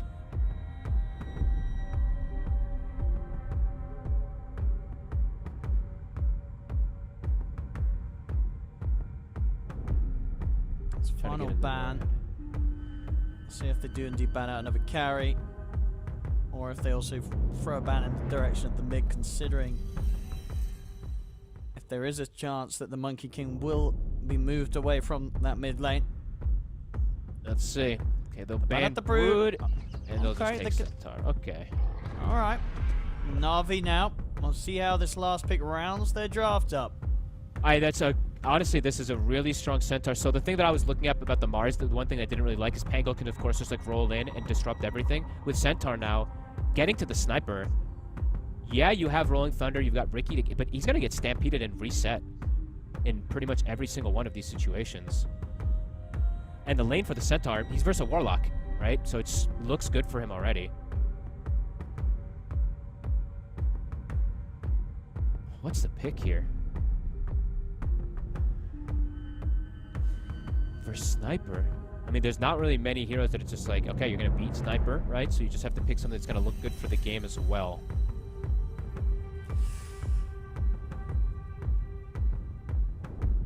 Na'Vi, have they got any crazy ideas here? I might need them because it's looking kind of tough. So all the heroes I'm thinking of just get owned in the lane. I'm like, Invoker? No, you don't want to play that much either. But it might be one of the best that's remaining. They're gonna keep the Monkey King mid, so they're keeping and it mid. roll with the lifestealer. I mean, Hero was asking questions about earlier because we don't see a lot of teams choosing to run with it. It's only been picked up the once. Did lose that game, so not really a carry that the pros are looking to play right now. But Na'Vi, they'll opt for it. And it's not a carry that loves to play toe-to-toe versus Ursa. It's, in fact, the opposite. Ursa likes to play versus Lifestealer toe-to-toe. Niku's going to go mid with the Pango. So they're going to do that. They're going to put the Monkey King in the off lane instead to be able to go versus this lane. I mean, that's definitely better. Obviously, it does mean that you have this offlane Monkey King, but I think overall, the sort of the net gain of the outcome of those lanes, because you're making that switch up, it probably makes it worth it, right? Rather than throwing the Monkey King to the sniper mid. Yeah, you don't want to sack your mid laner like that. Sacking your off laner, that's a natural kind of thing that can work out. So I prefer this. I'm hesitant on the Lifestealer. I see why they picked it, right? Because of the Centaur, the pick in the lane that he's going to be able to have with Riddies, and overall be able to help out his cores, being able to heal them as well with a little bit of this infest plays. But let's have a look. I mean, Na'Vi, they have impressed us winning games in fashions that no other teams have, right? You know, Na'Vi, they have their own approach, and more times than not, it has been working out for them. I feel like there were a lot of those drafts that have ended up working out. You can kind of at least see what they're going for, even if it is different to the other teams. But this one, it feels kind of harder to see the vision that they've got with this lineup, just down to the fact that it does feel more like that they've sort of been bullied into this position by the draft of Falcons, having to end up this way in particular with the Lifestealer pick and making that move, taking the Monkey King to the offlane. Like, you can't imagine that this was Na'Vi's original plan here. No, exactly, right? Like last time when we saw the synergy of everything coming in together, it looked pretty beautiful, right? We saw the Gyro, we saw the Shadow Fiend, we saw the Pango, we saw the Ricky. You see the minus armor kind of all building together, the way that the synergy of the draft can work. This one, it feels like a lot of independent picks just because they look decent in terms of what they had to react to. But let's see if that actually ends up working, because let's see how the mid lane goes, right? Niku is going to be playing the Pango versus Sniper. Sure, it's better than the Monkey King in particular, but we'll see how the lane ends up being too. He was debating between which facet he wanted to go for too on Niku. He had the double shield crash one for a while, but then decides to have the Thunderbolt so he can probably close gap. Let's have a look. Both teams Doing very well so far in this group stage. Falcons doing just that little bit better on the results.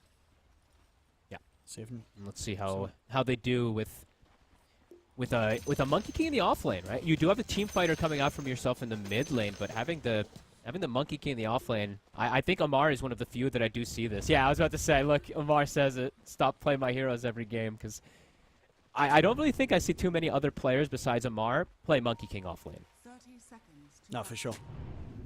Absolutely not. Very Amar style. And just this is just something fun to point out, but these two teams do have a lot of respect for each other. By the way, they chat a lot, even at TI, like after party and stuff like that. Like a lot of players have a lot of respect for these Navi guys, because very young, of course, coming in, and the way that they're executing and playing and sticking together says a lot. the battle begins. Stop from Amar. Secures the Double bounty, three. gets them the 3 against the 1. And we see the move that we've seen, I talk about pretty much every time, I think, when it comes to Falcons, when they play Chen, and the time that we saw from before Chen, they don't mind moving things, right? They're going to have the Lion in the top lane with the Ursa. They'll have the Chen bottom, so that the Chen isn't going to be playing versus the Riki.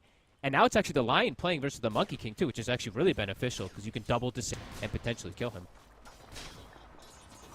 And the Chen versus the Warlock, you're just going to burn the mana, right, to be able to prevent some of the healing and sustain. So, yeah, this lane setup does feel quite nice from the side of Falcons. And, of course, we don't need to look at it.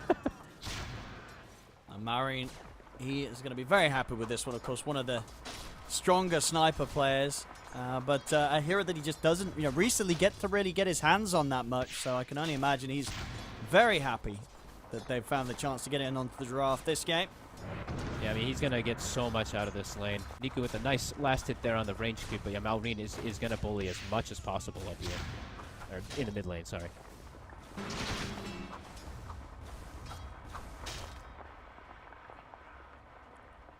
We'll see what Zayas can do. We said last time we did see this from him, it looked very, very good. It does feel like the sort of level of the synergies aren't quite there. Yeah. To the same extent as when they were picking the Riki last time round. Yeah, and it's not like this. They don't really have a save, right, like we were talking about on Falcons. They just have aggressive heroes. So in terms of him preventing like a Shadow Demon disruption, it might not be the case. If the crit's just going to play aggressive, right? He'll just stun finger a target. It's a little bit different. And just the fact that the save that is there, that Stampede, not going to be able to stop that one unless you're getting on top of the center himself. And the Hand of God, right? Both of them. Both of the saves, they're not targetable, right, in any way. So it doesn't get prevented in any way from that shard pickup that the Riki's going to want to go for. Niku, so far, I mean, first few waves, absolutely. Looking pretty good, as it can be for that Pango. It does get worse and worse, of course, once the levels come out for Sniper, but 8 and 2. Pretty nice. Nico's a very impressive laner.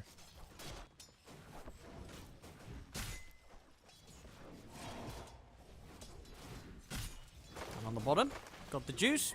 Of course, having the wall up by his side allows him to be very safe. They'll find the chance to get aggressive onto Snaking. But not enough to take him out. Amar steps across the Hoostop to hold them back. Keep Snaking safe. Snake almost gets brought down there going for that courier kill. He does get it, though, and does survive, so well worth it for him. Yeah, Mark, even though he is versus that Lifestealer, he is free farming. So with the build that he's gone for here, Gauntlet, Circlets, plus the Ring of Protection, a little bonus armor, and he has got great base damage versus Lifestealer.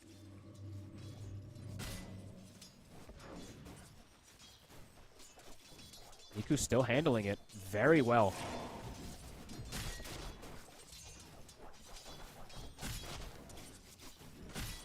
And all in all, it's pretty close across these lanes. First few waves. Yeah, absolutely. Maybe we'll see. I think the one thing that Niku did get the benefit of having was getting the bottle fill up, right? He got both, if I'm not mistaken, on the water runes. Snaking didn't check it with a creep. So next time we might see Snake send one of those creeps to prevent the fill up, because that is what's allowing Niku to have this good time, is just having all this extra regen. Definitely so far, we're very much seeing how the adaptation of putting the Monkey King top and the Pango mid is absolutely the correct move here for Na'Vi. They're both getting results from the lanes that they would not have otherwise in the other situation. Yeah, I thought PMA was actually both of them would struggle a little bit more here. But they are absolutely doing a fantastic job in terms of this laning here. Okay, now Snay, he does send the creep, but it was late. He actually didn't make it in time to kill the water rune from Niku, so Niku gets another fill up. So he'll have the resources to spam and match Malrine potentially.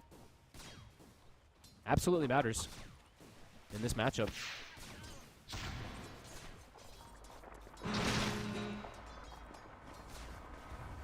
Slow but stable start on the lanes from Na'Vi.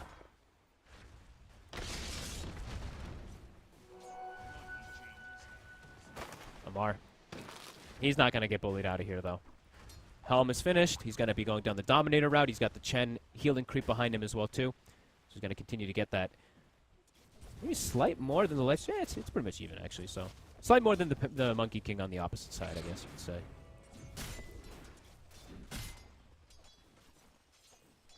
Yeah, pretty solid so far, though. I thought, yeah, like I said, I think this top lane was the one that's the most impressive for me because it's the Riki plus the Monkey. I thought they could definitely get it taken advantage of from the Lion plus Ursa, but so far not the case.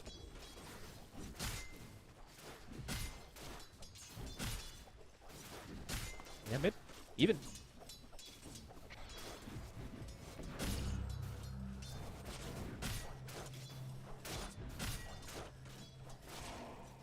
I mean, where's the first slip up going to come? You know, we're looking at these lanes. Who's the most vulnerable? We're 5 minutes Someone in, top. yet to see anyone really get close to getting low. It's got to be someone top. This is the aggressive lane.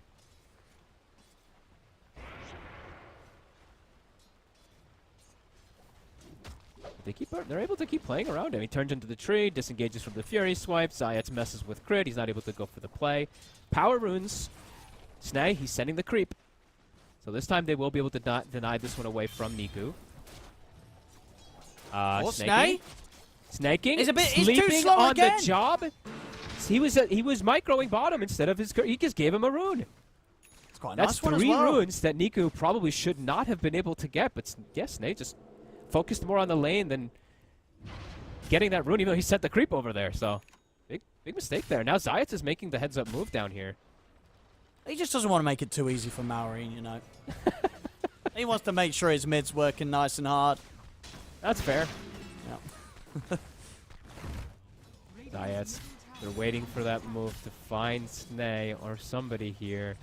Amar is not the easiest of kills, but they're going to go for him. TP's out. Straight away, nothing to stop it. Very heads up.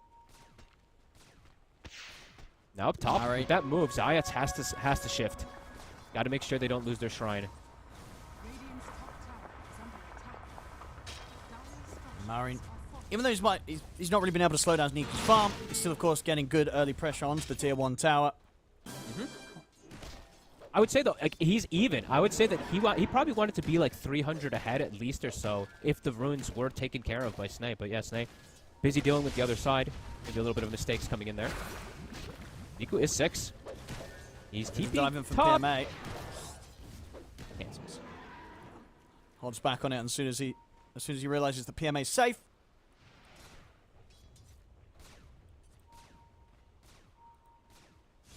Crip. PMA. Make the jump forward onto him. With the overpower, it's a lot of damage and enough to allow Skida to claim the first blood. And he can turn over towards Zayats as well. They've got the Assassinate coming in. Niku, he'll jump forward with a shield crash. Has the Rolling Thunder. Should be able to get the angle onto Crit. Crit trying to get himself bounced over the wall. Won't occur, though, as he ends up held outside of the Roche Pit.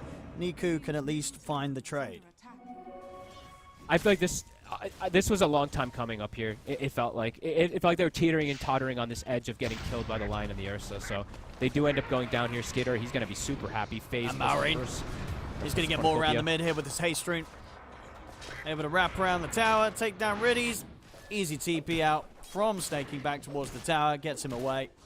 Falcons starting to get these early kills and starting to see that bit of a lead come out now. Seeing the power of this lineup, especially too, if you know the playmaking, it's gonna have to come out of Niku. The PMA, you know, he's playing this Monkey King in the offlane, has now been shut down. See where he wants to go with it, and this is the question to me about the Monkey King offlanes. I've seen Amar; he does not leave his lane, so he just keeps playing and farming in it. So let's see what PMA wants to do with this Monkey King. Bottom. They've got a good amount of stun and lockdown. It's enough. Amar with the setup, into the follow-up with the micro, and then Crit coming in from the tree line. They 100-0 the lifestealer, got the juice. He's gone. An insane amount of lockdown, and Owen back from hell. The little extra stuns too. All these things matter, right? Crit, he has 20% extra. I always like to talk about this one because it sounds like a meme, but it matters. Like, it really, really does. Great setup there from Amar. Now they're seeing a good separation between all three cores. Support's also having a good time.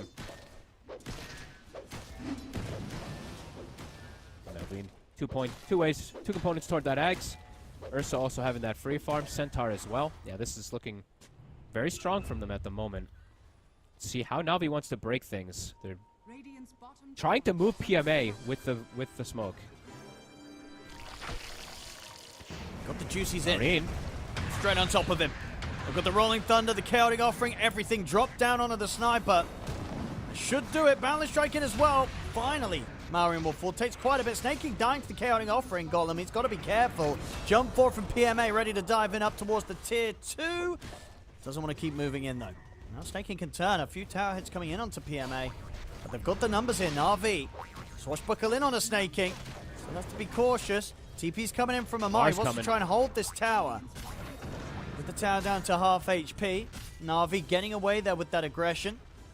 5 heroes to do this play, though. And they're not going to finish off the tower completely. A nice move nonetheless, though. They knew the Stampede was on cooldown, so they quickly capitalized on that to go for this play on Malrine. But not able to finish off the tower, and they do feed the Golem.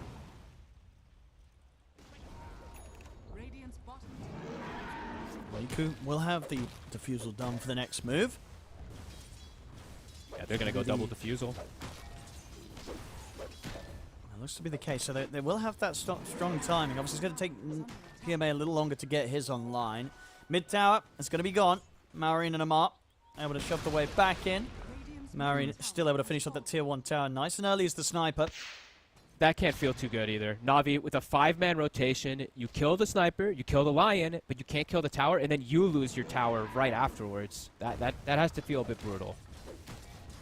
And this should be... I mean, it's going to be quite an early Aghanims on Malrine this game.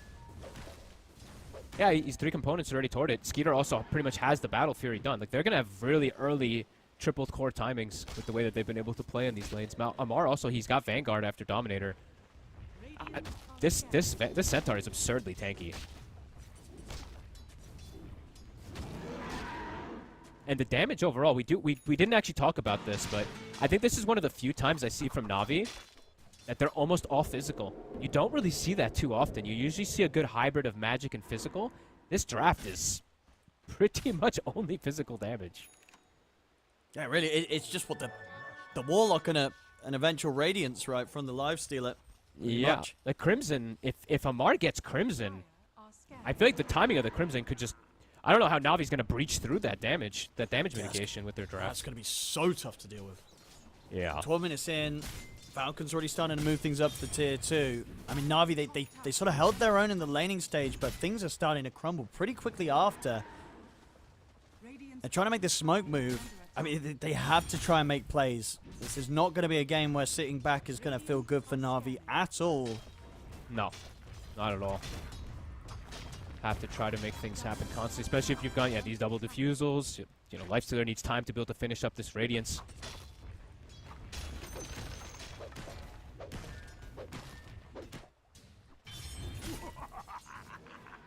I didn't see what that one was for.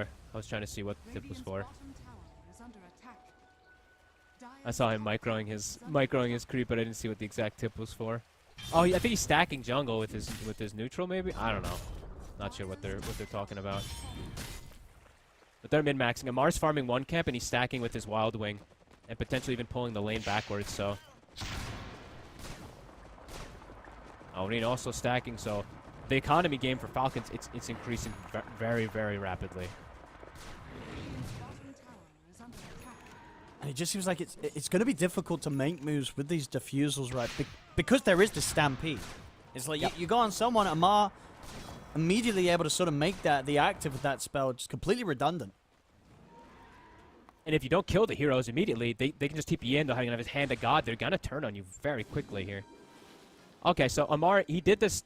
This is the I don't know. I don't know what team I want to call this tech with, but it's because of like Owie, the teams that he's been playing with. But they pull the lane back, so he shoves in bottom, pulls it backwards with his neutral creep, so that the lane now is in a good position for them to farm always.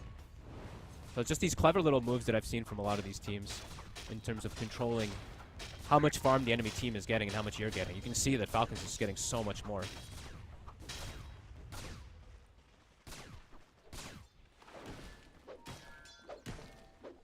Na'Vi, I imagine they will try for that next smoke once PMA's got that defusal. Just 100 gold off it on the Monkey King. And they have the ultimate timings.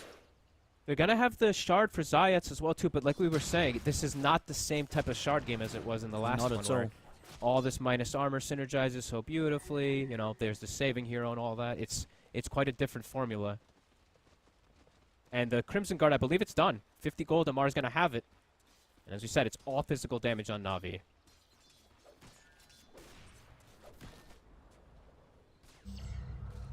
Something you don't see picked up too often on Niku, phase boots on a Pango.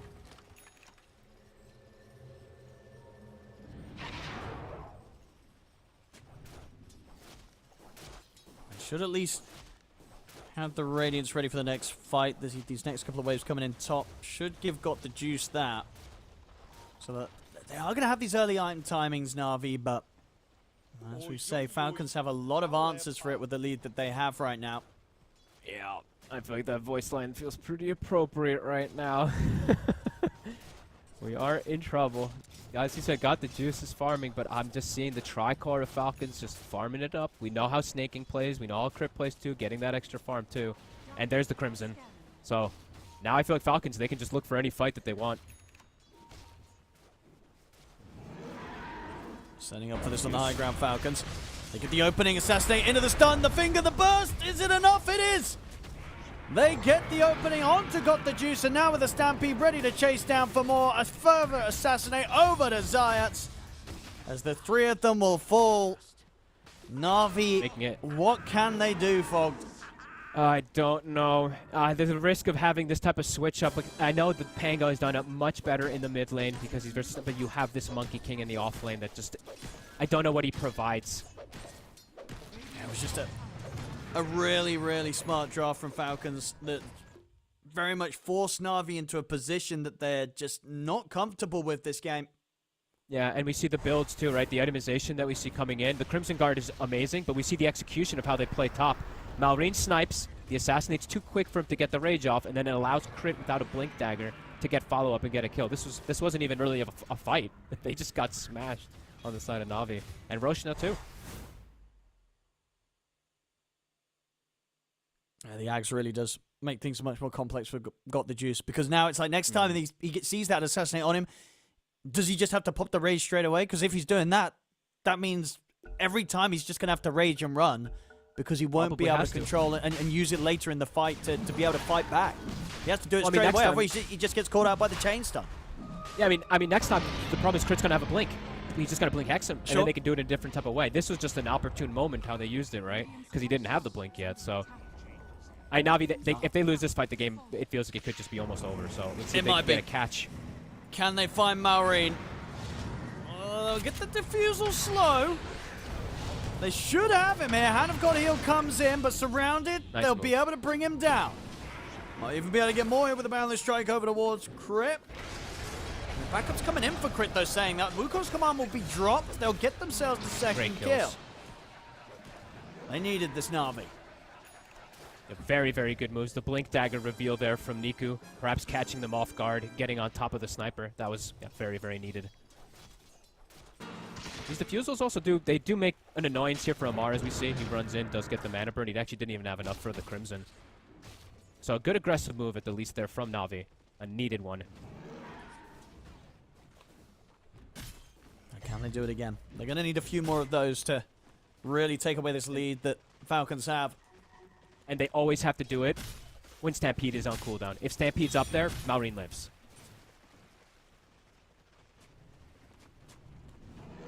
So back to business, Falcons. Na'Vi, they used a lot there to be able to get that kill. Falcons, they do have everything at the ready here. Stampede is up. Hand to God, I guess his cooldown for 80. playing confidently here on the side.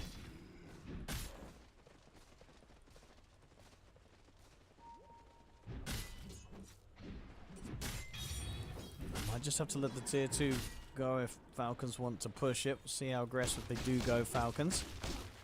See if the ultis come back in time for Na'Vi. Niku, he does have Rolling Thunder ready. Chaotic Offering is coming back up, so maybe they'll look to try to fight around, but it is into Aegis, so it's not an easy one to hold by any means.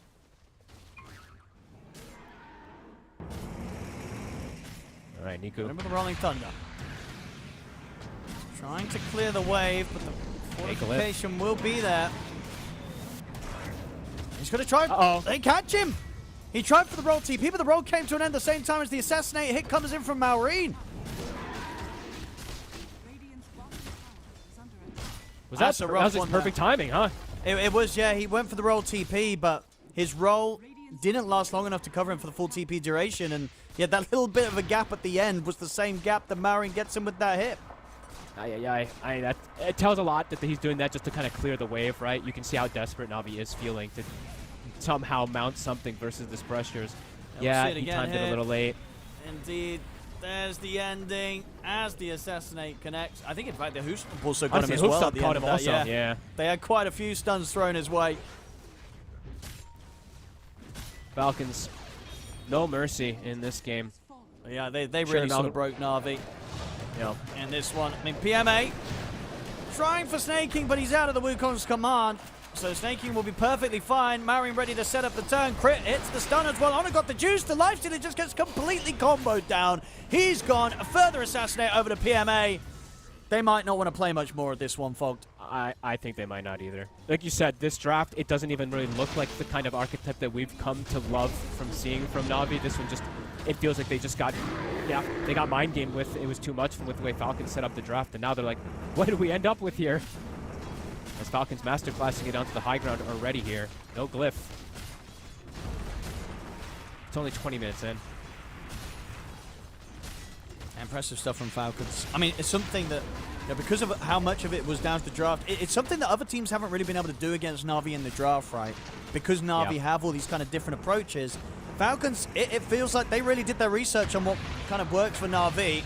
See Na'Vi try to put together a defense here. What can they find? They'll drop the Golem onto Skeeter, but of course he does still have that Aegis ready for round 2. Snaking, healing up. The Crimson Guard popped here by Amar to keep him safe. Amar jumps back into the Hoostomp. They will lose Skeeter the once, but Skeeter, he's going to be ready for round 2. PMA will get the Jungle Mastery stacks built up, but Maureen's peeping him from the side. Skeeter jumps back in, got the juice, jumps out of the infest, but the bash comes in from Skeeter, got the juice, dead again. Niku tries to slide away with the swashbuckle, but the further assassinate comes in from Maureen. All 3 cores dead again on Na'Vi, GG. and that's it. They've had enough. GG is called. Falcons absolutely smashing it with the draft and smashing it with the play here, folks. Yeah, honestly, this last pick, Centaur, Amar, right? Centaur in all chat as well, too. But yeah, it was amazing pick. All physical damage on the side of Na'Vi. Crimson is S tier in this game. And yeah, I feel like Na'Vi just... This is just... We've seen Na'Vi actually do this to other teams where they put them in an uncomfortable position in the draft. We actually saw this earlier today with this kind of SF switch up, and they make Liquid put this Monkey King mid and do all kind of this crazy stuff. I think this Falcons, they've really just... It was a gotcha. Pretty hardcore in this one. Oh, it really was. It really was. Yeah, they made that one look very... Even the stat sheet's broken. Look at this. 33 kills on Toronto, Tokyo, 84 deaths on Dupree. 84 deaths on Dupree. I mean, he's a Counter-Strike player, I think. Well, if he's dying 84 times in Dota 2, he better stick to Counter-Strike. That tells a tale of a game, right? I mean, hey, to be fair to him, though, he did get 94 assists. So maybe the 84 deaths can be excused there on Dupree.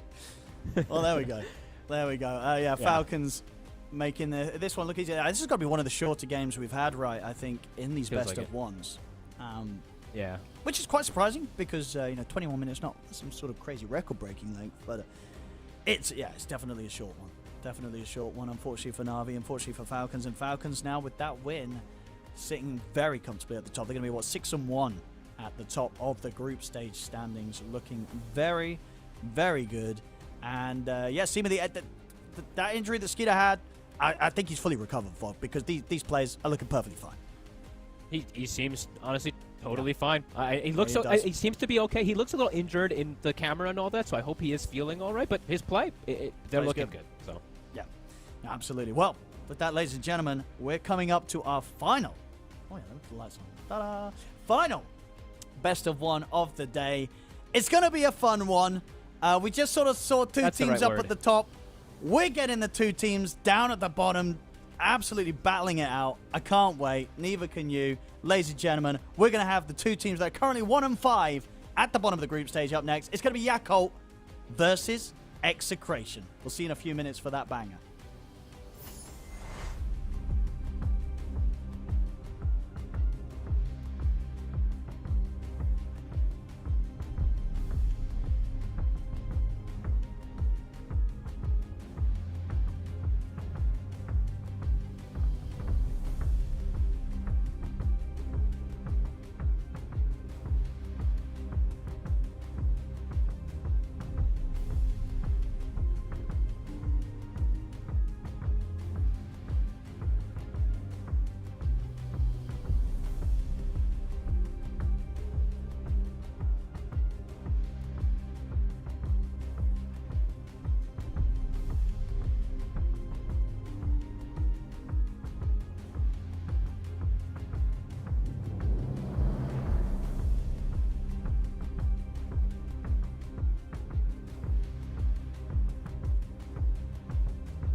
Welcome back, ladies and gentlemen, to Blast Slam 4 group stages. We're on day 3 at the moment, coming to the end of it. I'm ODPixel here with Fogged, and we're getting ready for what should be quite an exciting matchup. As I mentioned before the break, we have Execration and Yakult. Fogged, both of these teams, they're both 1 and 5. They're not having the greatest of times, but that's okay, because if you're bottom of the groups, you're not out of the tournament. You're still going to get a chance to play through the last chance playoff. So everything's all right. You know, if anything, this is the learning process for both of these teams. And now, one of the 1 and 5s is going to be 2 and 5. Which one will it be? We'll find out. Let's get into the draft. Who do you think? I feel like for me, yeah, the game one of Execration that we saw when did they beat Spirit? It was, I can't remember. I can actually check really quickly. But the first game that I saw them play in this tournament, yeah, it was versus Spirit. They looked really good. Like, their shot calling, their buybacks, everything looked on point. And since then, though, it's just been kind of all over the place. Yakult, though, have been all over the place the entire time. So, if anything, this is just going to be a really fun one, but I think I have a little bit more faith in the Execration guys. Yeah, I think I would agree. I think they've definitely got a bit more reliability about them. Yakult, you just really don't know what's going to be coming from them. I tell you what, though, okay, they will be getting a hot start to the draft. They lost. And I've got to check, is that hero still undefeated? I think it might be, right? Honestly, it probably is, because it's literally so stupidly broken in Pro Dota. Okay. Let's check. I'll check. Yeah, it is. Yeah, four games, 4 wins. It has indeed won every game it's been through. Yeah, and, pretty ridiculous hero. Not the most banned, though, surprisingly. The most banned hero so far has been Marcy. In 33 games. Naga being banned 25 times. The Marcy thing is so interesting. So, I mean, yeah, like you remember, like I was talking about it at TI also, there's a bunch of teams and all that, like, I think Quinn kept saying it too. He's like, I think this Marcy is so overrated. Because some teams just don't even play it, right? But, okay, we're just back to Marcy OP again. Pretty interesting. Execration. They'll go with the Nature's Prophet. First pick, though. As you say, you don't want to see this in the carry, right? You want to see this mid. No. Yep. Most situations. Not everyone, but almost all, I would say. This is interesting, too. So, Yakult, I feel like if I'm on a team when I get Naga signed first pick, I would never ban Disruptor. Why would you ban Disruptor if you get the Naga? Yeah, because you kind of want it yourself, right? Like, even if they leave it up, in, if they don't ban it. It's like, sure, Disruptor has ways to play versus Naga in terms of when people are asleep, TPing out and all that. The Disruptor can get some clips, but a lot of times the Disruptor's either dead or inside of the sleep, so he can't actually get the clips. I don't know, that's definitely a curious one. I'm going to be a bit critical on some of these, just because these teams, I feel like the drafts and all these have been very wild from these teams, especially these two. MOUZ. Good hero right now. Yep. And, I mean, I guess, yeah, song's just good against everything, right? I'm thinking about these ults. It's good against everything. That kind of puts a stop to, but yeah, indeed it is. They're going to follow up with the Lesh, so almost certainly we're going to be there mid. I guess just anticipating that they know that, or feel that the Nature's Prophet's definitely mid, so they feel they know the matchup they're picking the Lesh into. Yeah, I would assume that would be the case. A lot of teams are just picking the Lesh too, and I need to look at this stat now too, because I was actually messaging Scriff about this just before, and I don't want to see Lesh anymore. This hero looks pretty dreadful, I gotta be honest with you. Okay, it's 50-50 actually. I feel like every game I watched it lost, but... No, Lesh is losing, dude. Wait, where are you getting your stats? 50-50? Did I just put in the wrong one? It's 2 and 6 on my screen. Oh my god, I brought up Yakult's... Okay, so yeah, 2 and 6. Okay, that makes much more sense. Jeez. Yeah. Yeah, I was gonna say. I swear this hero's just been losing. It does not really look that great. So people are just forcing it in, I guess. But I don't know. Pudge. He'll get to make an appearance. We've been seeing a few Pudge bans today. Hell yeah. Getting Yakult having the chance to get it into the draft. So what was Pudge's win rate? Has it been good? That means it's double melee supports immediately, 50-50. right? Unless they are gonna play it as a core.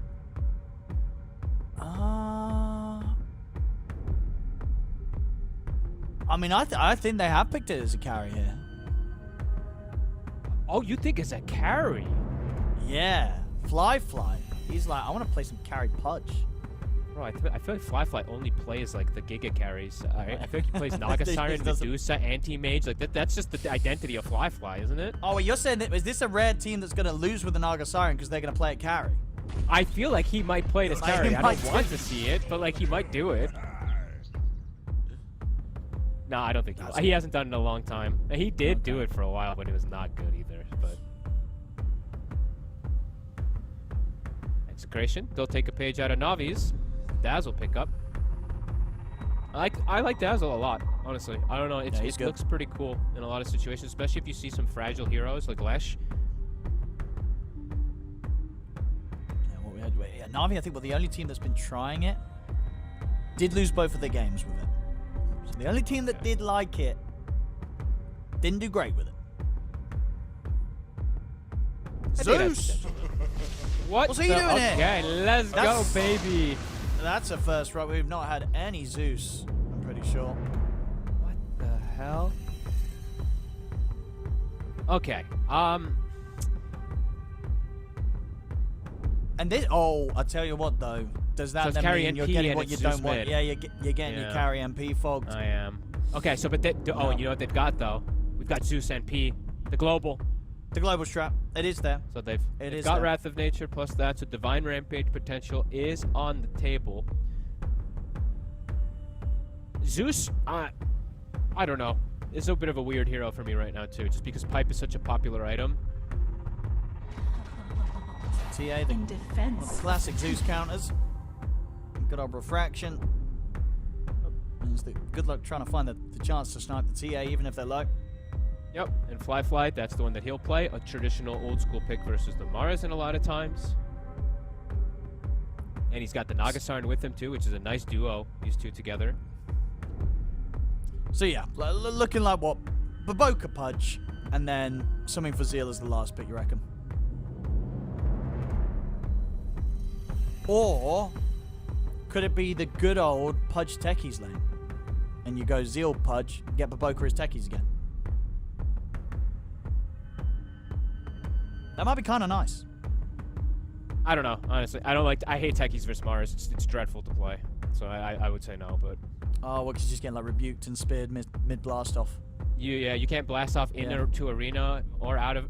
I think you maybe can go out. I can't remember exactly now. But you can't go in. Everything stops your blast off. It feels really bad to play.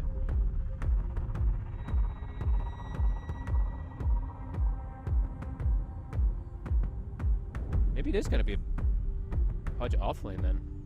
Oh, it's either Baboka or Zeal, right? Yeah.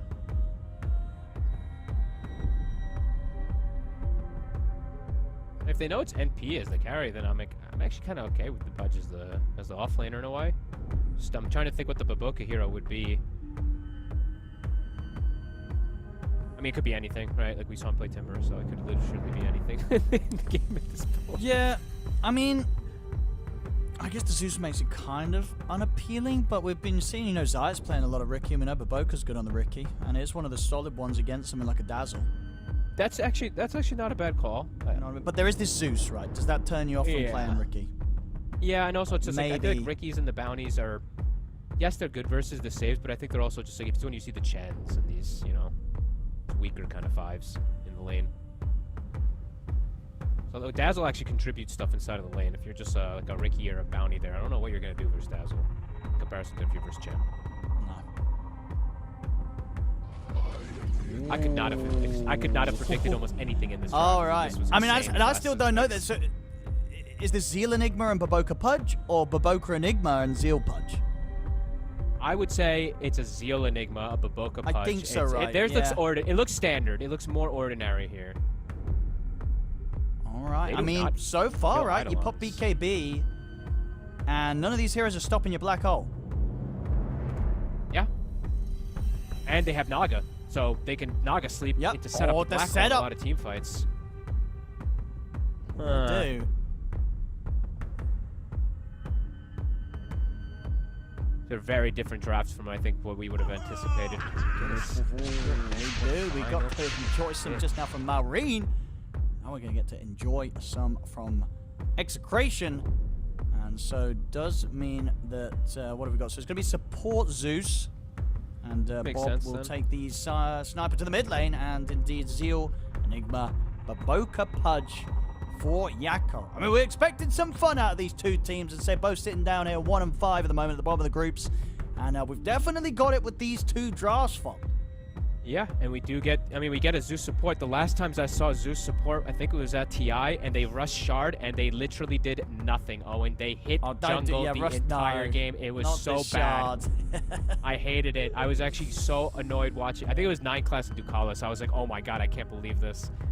I think they may have won in one of the games, which is the worst part about it, but... They did win one of them. We'll see what Shanks is going to do. Yeah, so we'll see what Shanks is going to do with it. I think this is a little bit of a different one where he's playing versus the Naga Siren in the lane, and he was just trying to, you know, have this extra bit of damage and answer versus the Naga later on. Because if he can get items in this game, you get Ags, you do have ways to stop the, you know, Naga TP resetting team fights constantly. But I think there's other heroes that can do a similar job, so I'm going to have to be really impressed by Shanks when he asks for a Zeus. Yeah. No, I think, well, there's a few things that you don't really like from Execration's lineup, right? That you said you've got question marks about the Zeus support and the fact that it has ended up being Palos playing a safe lane Nature's Prophet. Something that we just haven't seen work that much, and a lot of teams just will not do. Yeah, I think most, even when I see that Mickey is just having a dreadful time on NP carry, that's usually an indicator that the hero is just very difficult to play on the carry role. Because you have to pick, you know, it's like this first pick, so it gets answered a lot. So we'll see what we do get out. Let's see if Palos is going to be able to work that magic with it. Let's see if he has a new build idea, because I think every build I've seen, it's been Vessel, then you go either Blade Mail, and then you go either Mjolnir, and you just do kind of standard plays. So let's see what we do get as a pivot. Yeah. I feel like I wouldn't mind if you're playing the position 1 Nature's Prophet to just go all in on the position 1ing. You know, don't do this Vessel thing. Just try and get that quick Maelstrom Mjolnir and find the farm. Because why aren't we seeing that? Because that used to be the way, right? Rather than trying to kind of be this kind of, you know, this Vessel buyer as a position 1 to try and abuse the global potential. It also was looking weak, though. If you remember at TI, like, the NP carry started to look pretty bad in a lot of the games. So I think people were trying to find a build that makes it work better. I think Urn is still almost, you should almost always buy it, but I could agree saying that you can just go for more carry. I still don't like it as a carry hero. Yeah. Oh, yeah, we'll see what Palos can do with it in this game. If you're playing super active, I feel like now it's just a tempo kind of one, right? Like, I feel like the difference has come when it's not this, like, super late game, because the treant changes and all this kind of stuff, right? You're about setting the tempo, playing fast, and let's see if they can do that on the side of Execration, because I do feel like Yakult got a lot of what they want, and they've got a Pudge versus a Sniper. So if the Sniper gets hooked, he's just dead. Whoa! Steals it. Now, but get the pick on the bounty room before the hook drags it away. Nicely done, Shanks. Why'd he go for the ruin? Should have gone for the hero. Would have maybe got him if he went a little further to the left there with that hook Baboka. He didn't see him. He'll hook them later. Yeah. And yeah, okay, so talking about the Pudge in particular, right? They do have 2 ranged carries. They do have the Mars as the off lane, which is going to be nice to at least protect them in a way, but 2 ranged kind of right clickers that if they get hooked, I mean, positioning is everything. Speaking of hook, there's one. And they'll try and turn towards Baboka. He might have to TP. He's not doing it. Left it a little too late. He didn't TP. He's dead. I thought he was just insta-TP. Yeah. An insta-TP would have definitely saved him. Maybe just wanting to have it to come back to the lane, I guess, instead. Just accepting the death, but I don't know. First blood for Palos on the carry. He underestimated the power of Poison Touch, I guess. Top lane, a lot of damage onto Fly there from Shanks and Tina. Yeah, Shanks still work. Actually, good right clicks coming out from him on the Zeus. Those for Arc Lightning. Most of the times when I actually see the support Zeus, they got the Bolt to be able to trade more effectively at level 1. But this is good spam. Especially versus that Refraction. It makes sense that they went for it this time.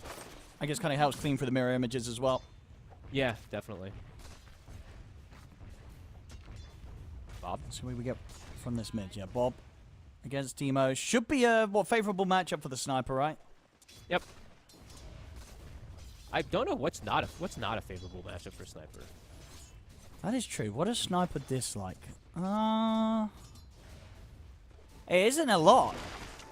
It's just not a lot, right? So Yeah, you're right. I think when it comes to the lane, Sniper's kind of chill against anything that people are really picking nowadays. yeah, it does feel like it. So I mean, good timing. Emo, he is gonna unfortunately also have to deal with Paulo. So maybe this is another thing that they were thinking about. The NP can just TP and steal the runes. So no fill up for Emo. Boca. Doing what support pudges do when they die level 1. Goes to the jungle. I love Baboka, honestly. Man after my own heart. This is the... Because at the least, though, Zeal on the Enigma, right, he doesn't really need the Pudge to be here. He does not. But they can get kills very easily. As soon as the Eidolon split every time, if he lands the hook, it's very likely that they can just get the kill, but... That's what I was saying. Baboka, man after my own heart. This is the dumb stuff that I do in pubs. And just grief my offlaner. But I thought it was normally Lacoste playing the Pudge. Or is it more you nowadays? He steals it. No, he steals it for me. He steals it, yeah.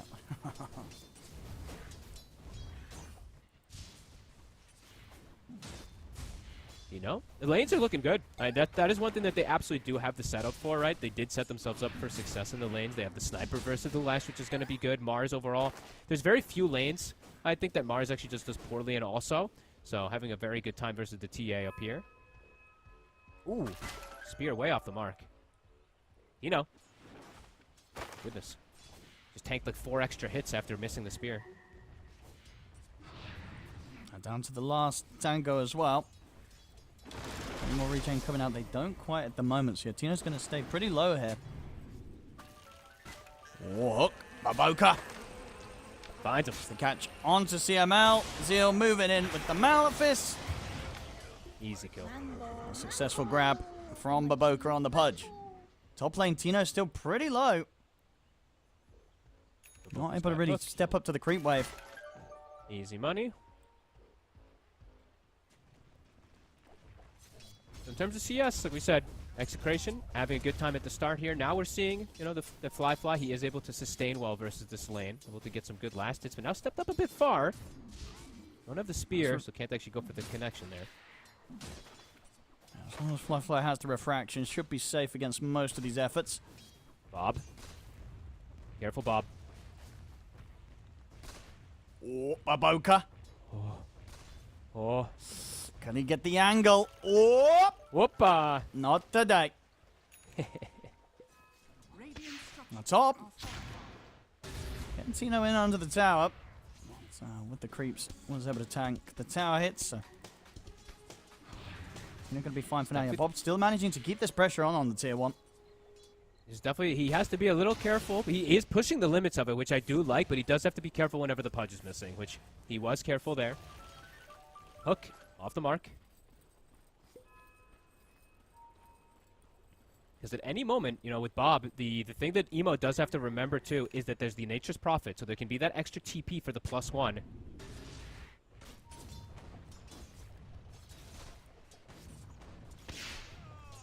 Rotating the Dazzle as well, too. They could look for 3 heroes here, but Boca's in the vicinity.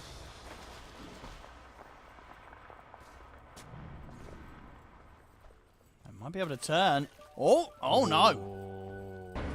Eidolons are here. Quite a little bit off, but might not matter. Malefice and the Eidolons in on a CML. They still get the kill. Palos. TP over. They've got the assassinate. That's going to be Baboka shot down. He'll look towards Zeal, but the Eidolons are hurting. Palos, can he get the kill or get away? The Eidolons, not enough to kill him. Palos will live, but the further Eidolons, it's enough. Zeal will get the double. And now Emo, he's got a haste rune. He's ready to go charging straight over towards Bob, zooms past, and gets the kill. What a rotation by Zeal. That was sick. Honestly, with the drums picked up, he's speedy enough to get the Eidolons in front and get that little extra touch. That was nice. To get these kills. That nice little setup there. Paulo's taking so much damage. Eidolon's hurt. Paulo's just charged in as well, dude. That was pretty reckless by him.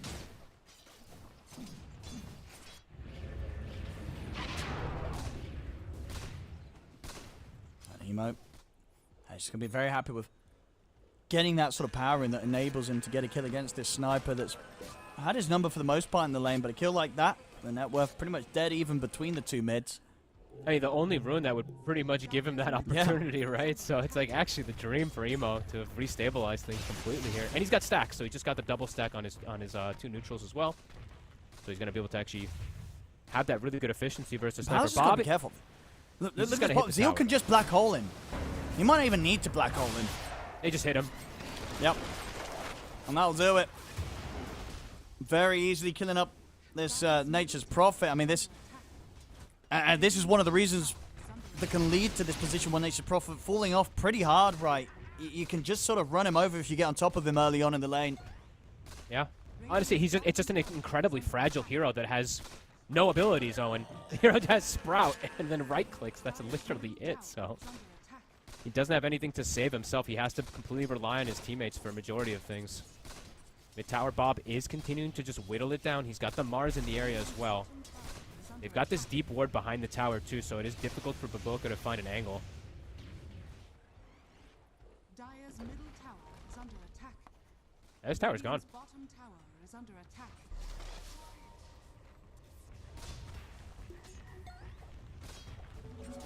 Nobody wants to come down here on Execration. Not quite yet, at least.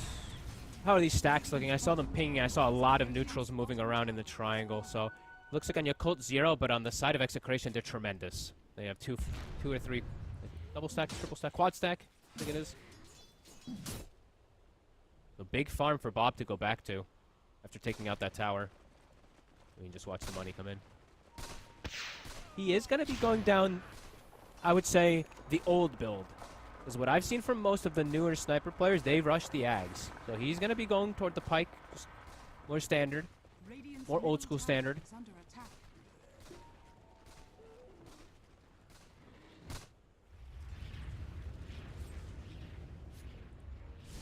On top. And Paulson just trying to sap up some of this XP, get himself the 6. Both getting more out of the map. A good margin here, actually, too. You know, Zeal able to take out that bottom tower pretty easily. Top tower has yet to really be touched on this side, so every time it gets pushed in, Fly, he goes from his Ancients to just farming the lane pretty freely. But Boka's also just jungling the whole time. Now it looks like they're going to make a move potentially for Fly. There's the arena. Catches on to Fly. Good pushback with the spear. Bob bringing in the damage. They'll get the kill. They bring 5 heroes for it. The Zeus wasn't there for the kill, but they did have 5 heroes in the top lane. So they start to do something here. Palos. Oh, they Gets get the hook! And Baboka was able to hit the 6 off the back of hitting the jungle. And that's a much easier, much smaller committal kill, right? The top one, it's 4 heroes plus an arena to kill the TA, the carry. Baboka just lands a hook and it's a kill. Dire's top tower is under So they can actually go back top and defend this tower, which actually didn't even get touched. It's actually full HP. They didn't even emphasize for the push after getting the kill onto Fly, so Radiant's middle tower. not going to get any structural damage out of that. And we're seeing from Zeal, so just going full in on the Eidolons with this build, just straight for the full Boots of Bearing rush, and then looking to get that shard ASAP. Okay, cool. He went 4-step in between also, so does have a way to that's at true, least okay. disengage Just got on the himself, turret. but Yep. yep, sure, why not? And then he can go for the blink and the BKBs later on. They can be very strong, but right now, absolutely playing around those Eidolons because we do see how strong they are. Radiant's middle tower is under attack. Putting a lot of pressure on the map. Same time, Execration will finish the tier 1 top by the looks of him. Pulse is hanging around. We'll put the fortification. Probably not going to see Yakult bring anyone up here to try and start a fight. Is under attack. It's taking them some time, though. It's 11 minutes in that take them to take down this tower, and they actually missed the last hit onto it there. Oopsie. Yeah, but Boka's just chilling down here, too. Like, I actually really like what he's doing. He's going the lens, so it's you know, the standard Pudge build that we see from a lot of these support games. And if he does land a hook on a target with the Eidolons around, they're gonna die. Pretty much anybody will die. They found Fly again. Tino's got the opening. Did the Fly damage. gets the refraction off, and they'll immediately take it off him. Assassinate coming in. Fly. Nowhere to run. Radiant's middle Fly getting caught. Radiant's middle Has a lot of open spaces to be able to go to farm, but really wants to play up there. Because he has this whole triangle available to himself. I guess he just decided he really wanted to play up in this top side. Radiant are scanning. Dire's top tower is under attack. The rest of his team will continue to stay down on the bottom, but TPs are coming in. Shanks. Blink is...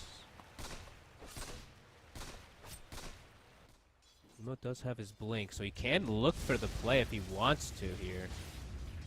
And Shanks has to be a bit careful with his positioning. Boca's in the area.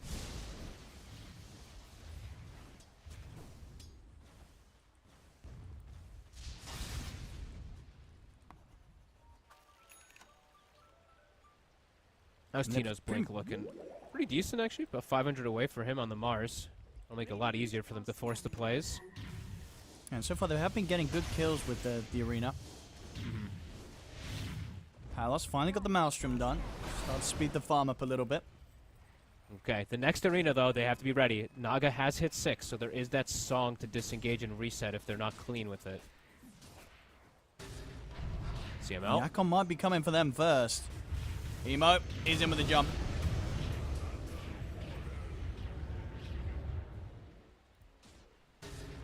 We're going to continue for more. I mean, Polison was thinking about it, I guess, with Baboka, but just going to be able to farm the creep.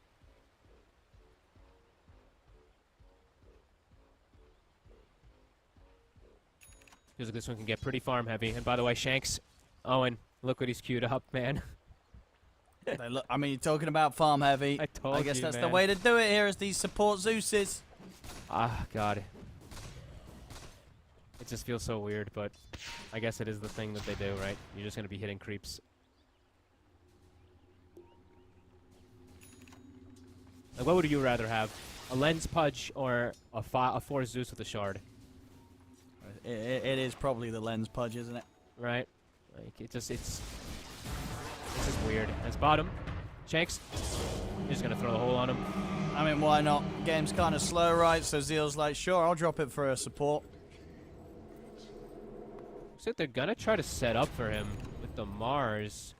But Boca is in the area. He did just hook a creep, though, so 5 seconds it's going to be on cooldown. Don't get him with the arena. 3 seconds on cooldown. Does he have the hook? Yeah.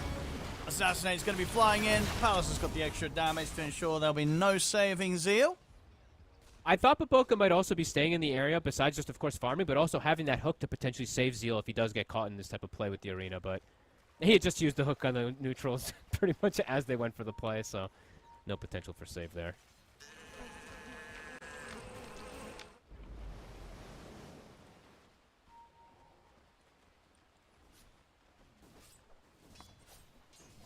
At the moment, it's kind of Tino that's falling behind the most, but on the other side of things, you know, out of the 3 cores on Yakult's side, Fly is the poorest still as the TA, so not getting as free of sort of farm that he'd hoped for with those 2 deaths earlier top. Yeah, he just got caught. He got caught in, I don't know, that second death especially, too. He had so much of the map open for him to farm. It feels like that one was definitely his fault. Smoke up, Emo. Palos. They're right on top of him. Nothing Palos can do to save himself. Emo gets the kill. I mean, they were looking at the mid here, but they, you know, Arena's on cooldown for 20 seconds, so they're not really in the best shape to fight here, Execration. They're going to try, but the hook, it's there. They use the song maybe to try and split the team apart. Give the room for Bob to just be gone upon. The stun's not going to connect, though, coming in a bit early. Emo's dead. Bob's still alive. He'll turn towards Zeal. They'll come in with a shallow grave, keeping Bob alive that little bit longer. Zeal will fall. Bob still dies at the end of it all. Bit of a messy one. Very, this song, I feel like it griefed, actually. It kind of did. I mean, because I felt as well, after the song initially came out, I thought Polison was going to move, like run south even quicker, right, to sort of get the sniper out of the song so the rest of the team could kill the sniper. But he sort of hovered around, staying on top of him. The hook's there, Baboka. What a hook! Back on with getting the kills. He might pay with his life. Actually, no, TP. Nothing to stop it. He gets the kill, gets out. Okay. I mean, yeah, I don't know, Baboka landed such a sick hook because the thing is, too, Sniper, Bob had used Hurricane Pike aggressively onto the low ground, and then he got hooked after, so he had no way to get out of that position that he was in. So the song, maybe he was trying to do what you're talking about there, but whatever. You know what? The sniper died, I guess. But yeah, they ended up losing quite a bit out of it too. I mean, they lost Emo, right? Because Emo sort of had to stick around a little longer on as low HP as he was just to be able to provide the damage. We'll see that wonderful hook again from Baboka. It gets him from off screen. And Shanks even just jumping because he's like, "What the hell?" He clicks the Zeus jump. He just didn't expect it coming, of course. Okay, lead now. Olsen, level 11 off of that. He did survive during all of it, so he actually netted a ton of experience. Usually you see the Naga supports sometimes be a bit under-leveled, but not the case. He's actually the higher level support compared to Baboka. Palace's farm's going to speed up quite a bit. He's got the full Miona complete now. Okay, so, he has gone the route that you said, right? Yeah, I just feel like I kind of prefer this. I mean, who am I to speak? Because obviously, Mickey and stuff are still going for this like vessel build from the safe lane, but I don't know, if you're the carry, carry's got to carry, right? You're not going to waste your time looking to just get into these kills that, you don't always go your way. You got to hit those creeps. And rushing the Miona is definitely the item to allow you to do that in the Prophet when you're playing position 1. Are you sure? The picture in my mind, even with this, right? Like, a Leshrac blinks on him, instantly dead. And there's no counterplay for quite some time. He needs a lot of money. You don't turn up. Just don't turn up to fight. Just don't show up, right? I guess so. The teleportation spell, it's tempting, but the teleport, you're globally TPing for farm, not to turn up and feed, because it's so easy to turn up and feed. Yeah, I don't know. I just have big concerns for Execrations, even though they're keeping things kind of steady, right? It's been kind of sitting between like the 0 and 3K kind of lead. I feel like there's the inevitability of what you mentioned from earlier from Zeal. It's going to come at some point, right? There's going to be a BKB Enigma. There's no cancel. They have Naga Sleep set up for it as well. So yeah, the worries, I feel like Execration, they got to get a lot done with almost every single one of these arenas in this early game to just set this tempo to get themselves in an advantageous position. Yeah, sure. I'm worried. Yeah, you definitely don't want to play in the later stages as Execration. So easy to make a slip up that just loses you the game against these heroes. I mean, maybe they just want to hit. Maybe they just hit creeps forever, but because they do have good scaling, of course, right? Sniper. I don't know how I label NP overall as scaling still at the moment. Just the factor of there's a Naga Siren which doesn't lose Dota right now, and then there's a BKB Black Hole at some point that will come out that there's no counter unless you go some weird items, which maybe could happen.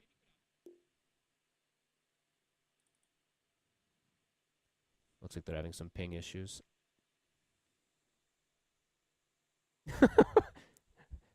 Is that a nickname? I guess so.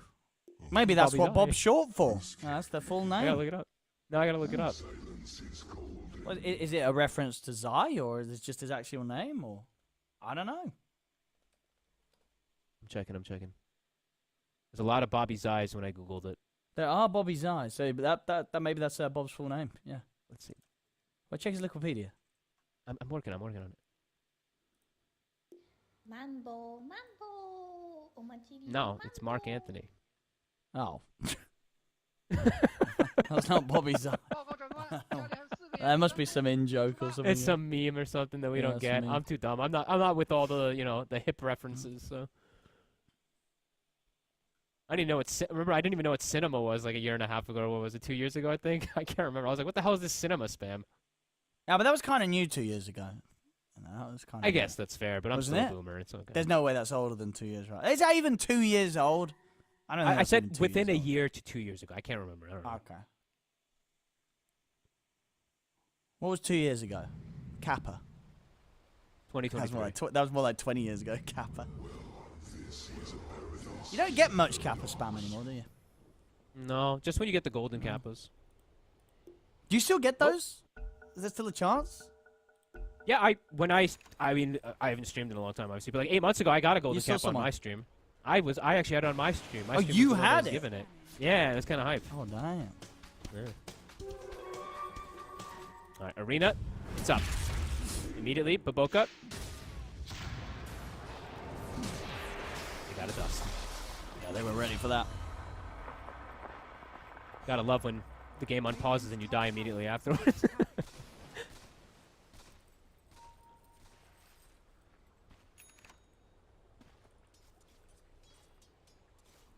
Execration. Definitely slightly losing out in the farm game.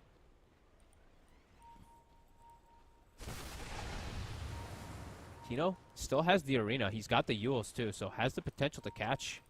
Could look to go for it here if they see someone. Olsen.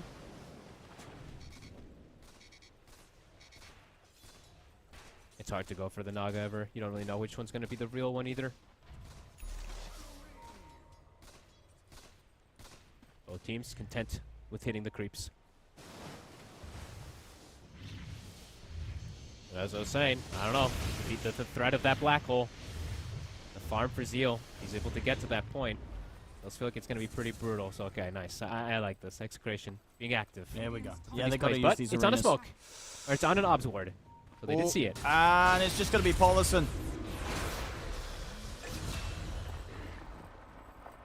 They get Emo. another. He's still chasing. I think he's going to be fine. Even if they do catch wind of him, he's going to be able to blink if he's quick with the reactions. So, yeah, Emo won't be found. Can they turn this into a Tormentor? Looks like they do have the line drawn to the setup for their Emo is in the area, hiding in the tree line. Oh, is he going to do some crazy play? And Emo is near the Tormentor that's going to be spawning. Execration's coming. Oh, is Emo going to go for some type of wild play? I mean, they'll know he's here. Or, actually, no, they won't see this, right? So you're all right. He's gonna go for jump, it. and there he's in. It's a lot of damage. Oh, I mean, Emo. Bob just gets torn apart. Emo will die for it. It was a sweet effort. I mean, he gets the mid kill, so he'll tell you it's worth. But look at bottom. Fly. What? No way. And just in time before that spear hit. That was very close. They might be able to get Zeal instead. Turn over towards him. Zeal will fall, so something to be found. So all in all, I mean, they get the Tormentor. swear. They get Emo, who tried to go for that crazy play, but indeed it just ended up trading his life for snipers, but was not able to stop the Tormentor from going down. I swear, sometimes when I'm watching Yakult, I think it's a pub. They're all doing their own thing. There's like the synergy is just not there from the team. One person's doing one thing, one person's doing another guy's doing another. They're so wild to watch sometimes. And back in action, Palos did try and take out Paulison, but able to Song of Siren to escape. That was crazy. I mean, yeah, Emo. I love Emo sometimes just watching that type of play. High risk, incredibly high risk, and maybe medium reward, but he goes for it anyway. As Shanks, you know, we mentioned, yes, he went Shard. I feel like he hasn't actually really been punished of being able to just sit back and farm on this support Zeus. He almost has Aghanims. So he can stop some of these Not going to be a bad TPs. timing, yeah. Yeah, like the Nimbus, right, versus the Naga Siren Sleep TP thing, and even just be able to contribute more. Yeah. Pretty good timing. I'm putting a stop to the Dismember as well. Can be very nice. True. Ways to stop some of these global plays. Top, Palos. Palos. This time we'll get Paulison. Can he get away though? Zeal sliding in. Doesn't want to commit the black hole here. The Eidolons alone though causing a lot of trouble for Palos. In fact, the Eidolons not quite able to do it. The heals come out from CML. Palos will be safe. I'll get the push back here with the spear onto Zeal. Arena drop down. Palos TP in over. They'll get Zeal as well. Nicely done. All right, Execration starting to accelerate things quite a lot here. Getting some nice kills, getting the Tormentor, opening up the map. Fly was able to claim the bottom tower, though, out of this move.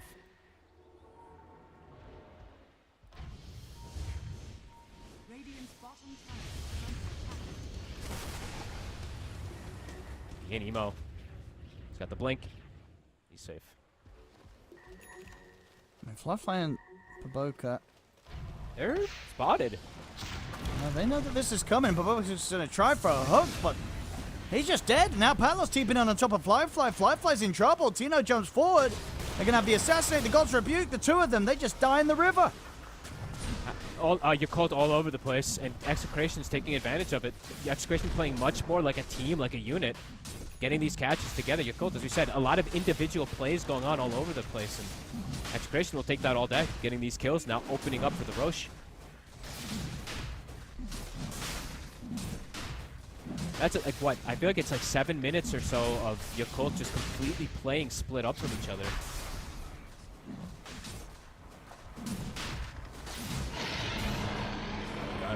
Aegis on Palos.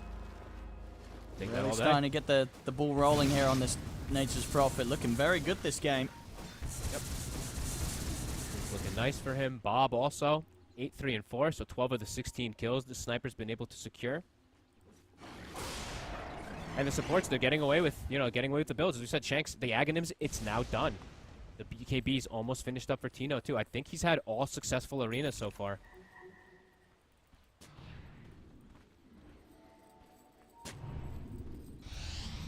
So good move that they're able to get these type of pressure plays, swing what that lead was from, 4K or so, up to now in favor for them for 2K. So they've slowed down Zeal's timing. As you mentioned, Zeal trying to get that blink BKB in. And they're looking for Fly. They've got the Sprout into the Spear. They're going to get him again. They're starting to take complete control of the map. Fly really starting to suffer on these deaths here. 0, 4, and 0. Dire's bottom tower is under attack. And it feels like he doesn't have his, a lot of times when we see Naga or, some of these supports, Naga in particular, it's always near the carry, right? To be able to just get that song, to be able to save. Bolson's split off quite a bit here. As we said, they're playing a lot of their own individual game, it feels like, on the side of Yakult. Dire's middle tower is under attack. Execration. I'm going to push on the tier 2 mid. Ping's coming out onto Zeal bottom, but they'll focus their efforts on towards taking this tower. Yakult not able to put a stop to it right now. Palos trying to see if he can get this catch on towards Zeal. Nimbus thrown down. Palos has got Sprout again in a second. He'll catch him. Another one for Palos. It's over to the mid. I mean, how do you even approach this? I mean, Paulson, he's got to be cautious. They might just find him. He's out with the blink just moments before that God's Rebuke comes in from Tino, so he'll live. It feels like Yakult doesn't really know where to go right now. Maybe they're just waiting for that BKB that they wanted for the Enigma, but they've hemorrhaged so much in 7 minutes or so. Like, just completely given away all control that they had of the game. And just nobody's playing near each other, as I was saying. I see Pudge and Naga kind of playing together. Now they're grouping up a little more around the TA, but they've been so split. What? Get the hook up to Tino, but Tino's quick with the ores, and he's also able to get the arena down. The bite Trying with the dismember to finish Tino off, but the save comes in. The shallow grave's there. Tino's fine and turns, gets the speed connection onto the two of them. Both Baboka and Fly gone. Palos TP's over, ready to shut off the escape from Paulson. He just doesn't get a chance to make a save with the song. The three of them are dead. Execration just really pulling it together, and Yakult, they're just falling further and further apart. Yeah, just the synergy from them is just not there. Emo also, he was coming, canceled his TP. He didn't even want to join them. I don't know. It's been some weird stuff for like 10 minutes, it feels like, from the side of Yakult, but I feel like Execration, they're looking like a good team now. They're playing together. They're just capitalizing on every single arena. They're all connecting. 3-0 and 10 on Tino. And now onto the high ground. What's the response going to be? Yeah.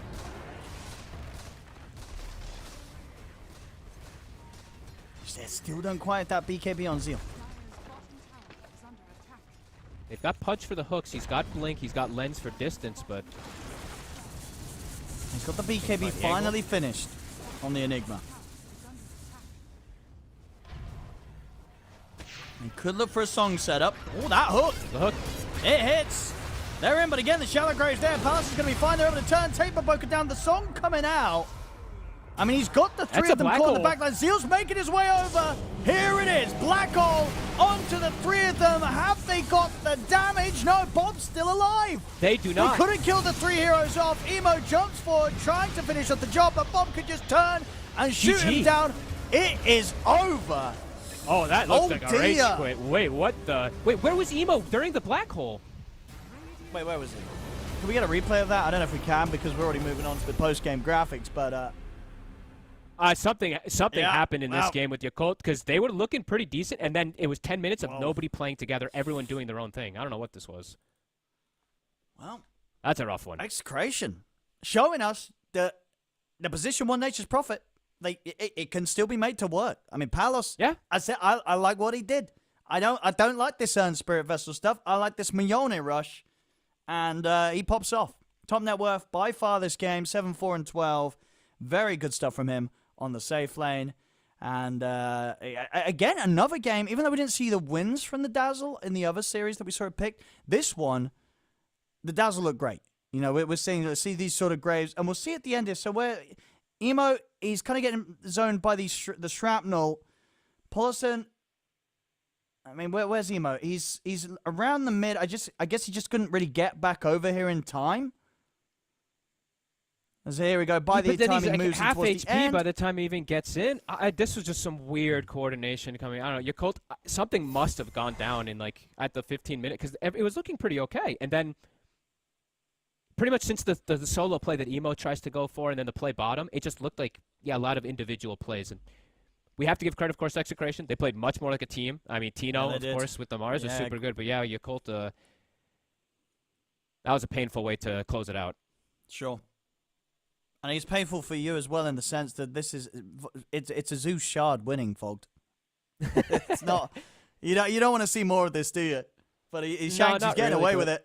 Yeah. He got away with it, and if you do get away with it, it can work because it's the greedy build, right? So it allows you to get the items, but yeah, I don't know. That was definitely one of the stranger last 12 minutes I think I've seen. But Yakult sometimes do have these type of games, and it happens sometimes. Quite a lot of times I feel this group stage so far, it's not been a pretty one for them. Here coming towards the end of day 3 of the Blastland 4 groups. I mean, talking about the standings, this is going to be Yakult now 1 and 6. You know, now at least for Execration, with that win, they'll get themselves a second win of the group stage. But yeah, Yakult very much down at the bottom. But as I mentioned with the format, it's not going to be the end if they do end up at the bottom of the groups. They will get the chance to play for the last chance playoffs, and at that level, at that stage, they do get to play some best of threes. So still a chance of recovery for them, even if they do remain at the bottom of the groups. But yeah, it's been another exciting day, Fogged. What do you think stood out the most to you today? Probably the speed. It was the Falcons Navi because I had I was excited for this one, and I was expecting maybe a little more, but Navi just got completely run over, and I think Falcons did what Navi has done to teams before in terms of like this type of drafting, kind of switch up thing. So yeah, I think that one. It's 20 minutes that the Raxes were being taken down, so it's pretty impressive. Yeah. Well, ladies and gentlemen, you've been fantastic. That is us coming to the end of another day of the groups here at Blast Slam 4. At least on the B stream. I believe the A stream still has a fair bit of Dota left to play. So whilst we may be done here, don't close your streams. Make sure you go over to the A stream, as that's certainly what myself and I'm sure Fob will be doing as well, to catch up what's going to be going on towards the end of the day over there. Go and enjoy the rest of Dota. Of course, tomorrow, both streams will be back and ready to go with more best of ones here in the group stage. So much more to play through to see who's going to get that quick ticket to Singapore and who's going to have to battle it out down at the bottom in the last chance playoffs. It's been a pleasure. We'll see you tomorrow, ladies and gentlemen. Go and enjoy the rest of Stream A here on Blast Slam 4's Day 3 of the group stage.